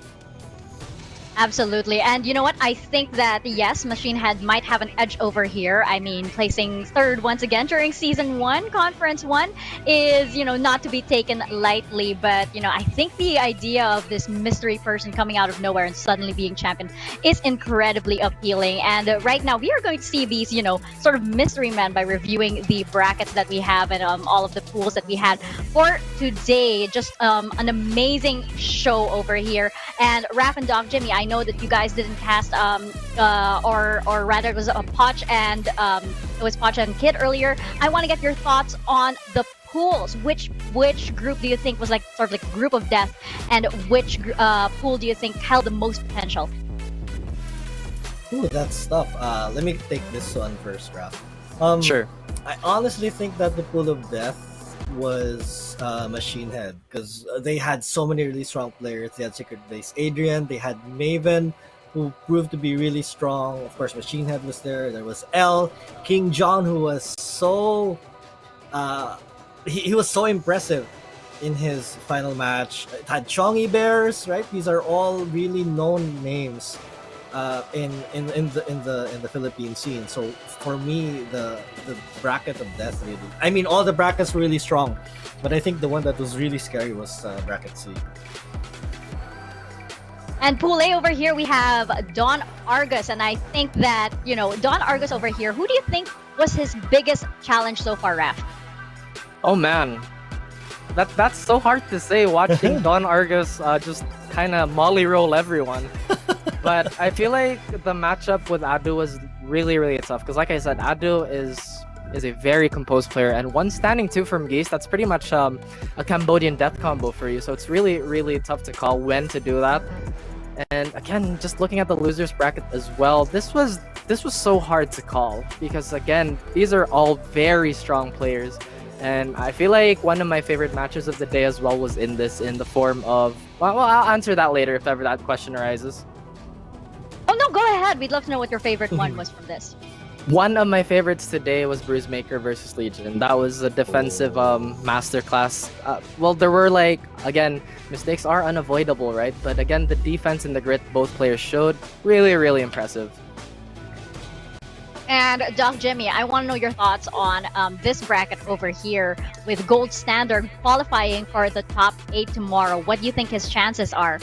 A lot of the casters actually had Gold Standard on their radar as one of their top 4 picks for non-former nationals players. I actually had him in my original list of 7. Right, so I just want to put that out there. But yeah, he definitely lived up to his name by being called the Gold Standard. And here in the losers bracket, everyone was also especially strong. I mean, CW Frontier, who was part of the C-Ball Combine. We had Jason, who was of course one of the most exciting nationals players. Nick, a really strong player. He streams from CDO. He places consistently locally. So every match here, if you look at everything, right, only 2 matches are 2-0, but a lot of 2-1s. So this was a really competitive bracket. Absolutely. And Raf, I want to know your thoughts on this bracket that we have over here, the Pool C winner bracket. And obviously, we have our current favorite, MachineHead, whom Vermilion can't wait to get Chum Chum with once again. What about all of the other players over here? Again, it's just so hard to call this type of pool, and especially when you have Adrian, KingJon, and Elp, and again, just everyone in this pool. So dangerous, right? But MachineHead has been incredibly dominant in his performances, never dropping a set. And again, in the losers bracket as well, home to one of the most entertaining matches today, of course, being Levi versus KingJon. That was crazy. Everybody loves a good wrestling match. I'm sure. Doc Jimmy, what about you? This was the bracket that I called the Pool of Death, and rightfully so if you look at all the names. We even had iRobot there up in the winner's side, and he's also another really strong player. So a lot of names here, and they were all taken by MachineHead. And we brought up earlier how, our hearts broke a little bit for Adrian over there, but KingJon was obviously the better player in that series. And we have Pool D, the winner bracket for Pool D over here. Doc Jamie, I want to start with your thoughts on the players here. This was probably the most competitive bracket among all 4, and all of them extremely are. But in this bracket, you did not have, if I'm not mistaken, you did not have a former nationals player in this bracket. So it was like everyone was out to get... Oh, we did have Haji. But everyone was out for each other. And this was super, again, competitive. We saw JellyAce, versus Tomahawk earlier. We saw an incredible run that he had in the lower bracket. It was just 2-0, 2-0, 2-0, 2-0. This man was hungry. And instead of being eaten for being a JellyAce, he was the one doing the eating. I think we are getting hungry. It is almost our dinner time. But Raph, let's close this bracket discussion out for your thoughts on the Pool D losers bracket. Oh God, food. Anyway, on a more serious note, right? Pool D, I think that was one of the most entertaining pools just because there was so much character representation. In SS Georgie, we have the Gigas pick, Silver Heel with the Lee, the Bob, of course, Kunicat. Cannot forget about Kunicat. With the Kunimitsu, of course. And these are just not characters you see all the time. And honestly, I love that. The Nationals needs more character variation because we understand that there has to be like an adherence to the tippy top of the tier list because that's just the way it goes, right? But again, there's just so much flair in being a character loyalist, and it's just so much fun to watch. And I want to know actually what I guess your top comment was for this afternoon. So Doc Jimmy, I want to start with you. Oh, there were actually so many good comments. I can't really. Look at this guy. He looks familiar.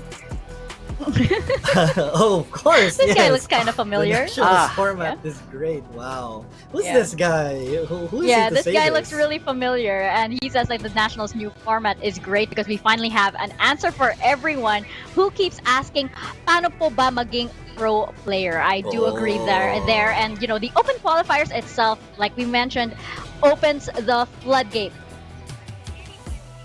Actually be a champion. So thank you for that, Mr. Paul Gabriel Fuentes. Maybe we'll see you up here on the casting desk beside Doc Jimmy and Raph one day. I kid. Tomorrow. Of course, that was one of our casters, Foru, and I guess you will be seeing him possibly tomorrow. And Raph, what about you? How did you find our audience today, and what was the reception like to the new format of the Nationals? Well, let's see here. Honestly, there were a lot of positive comments and a lot of very colorful ones. But yeah, honestly, I loved Koru's. Somebody should get that guy on the desk. Wow, what an opinion, right? But yeah, that is the question that everyone has been asking. Like, how do you get into pro? And obviously, the Nationals just straight up said, "Hey, you guys, if you win, you have a good chance at being a pro." And there's a lot of players out there that really just so hungry for that. And again, bless the Nationals for doing that. I agree. And you know what? I noticed actually in the audience that we had quite a decent showing today, and there were a lot of people that actually had their own sort of like little fan bases. So it was nice to see them come out and cheer for their favorite players, for their friends, and everything from different regions coming out to watch this weekend. This weekend, we're not quite done yet. But for now, let's check out our top 5 plays of the day. And Doc Jimmy and Raph, I definitely want to hear your thoughts on these top 5. Doc, you want to go first? Okay, I'll let fine. you go first. Go ahead. Let's start with you, Raph.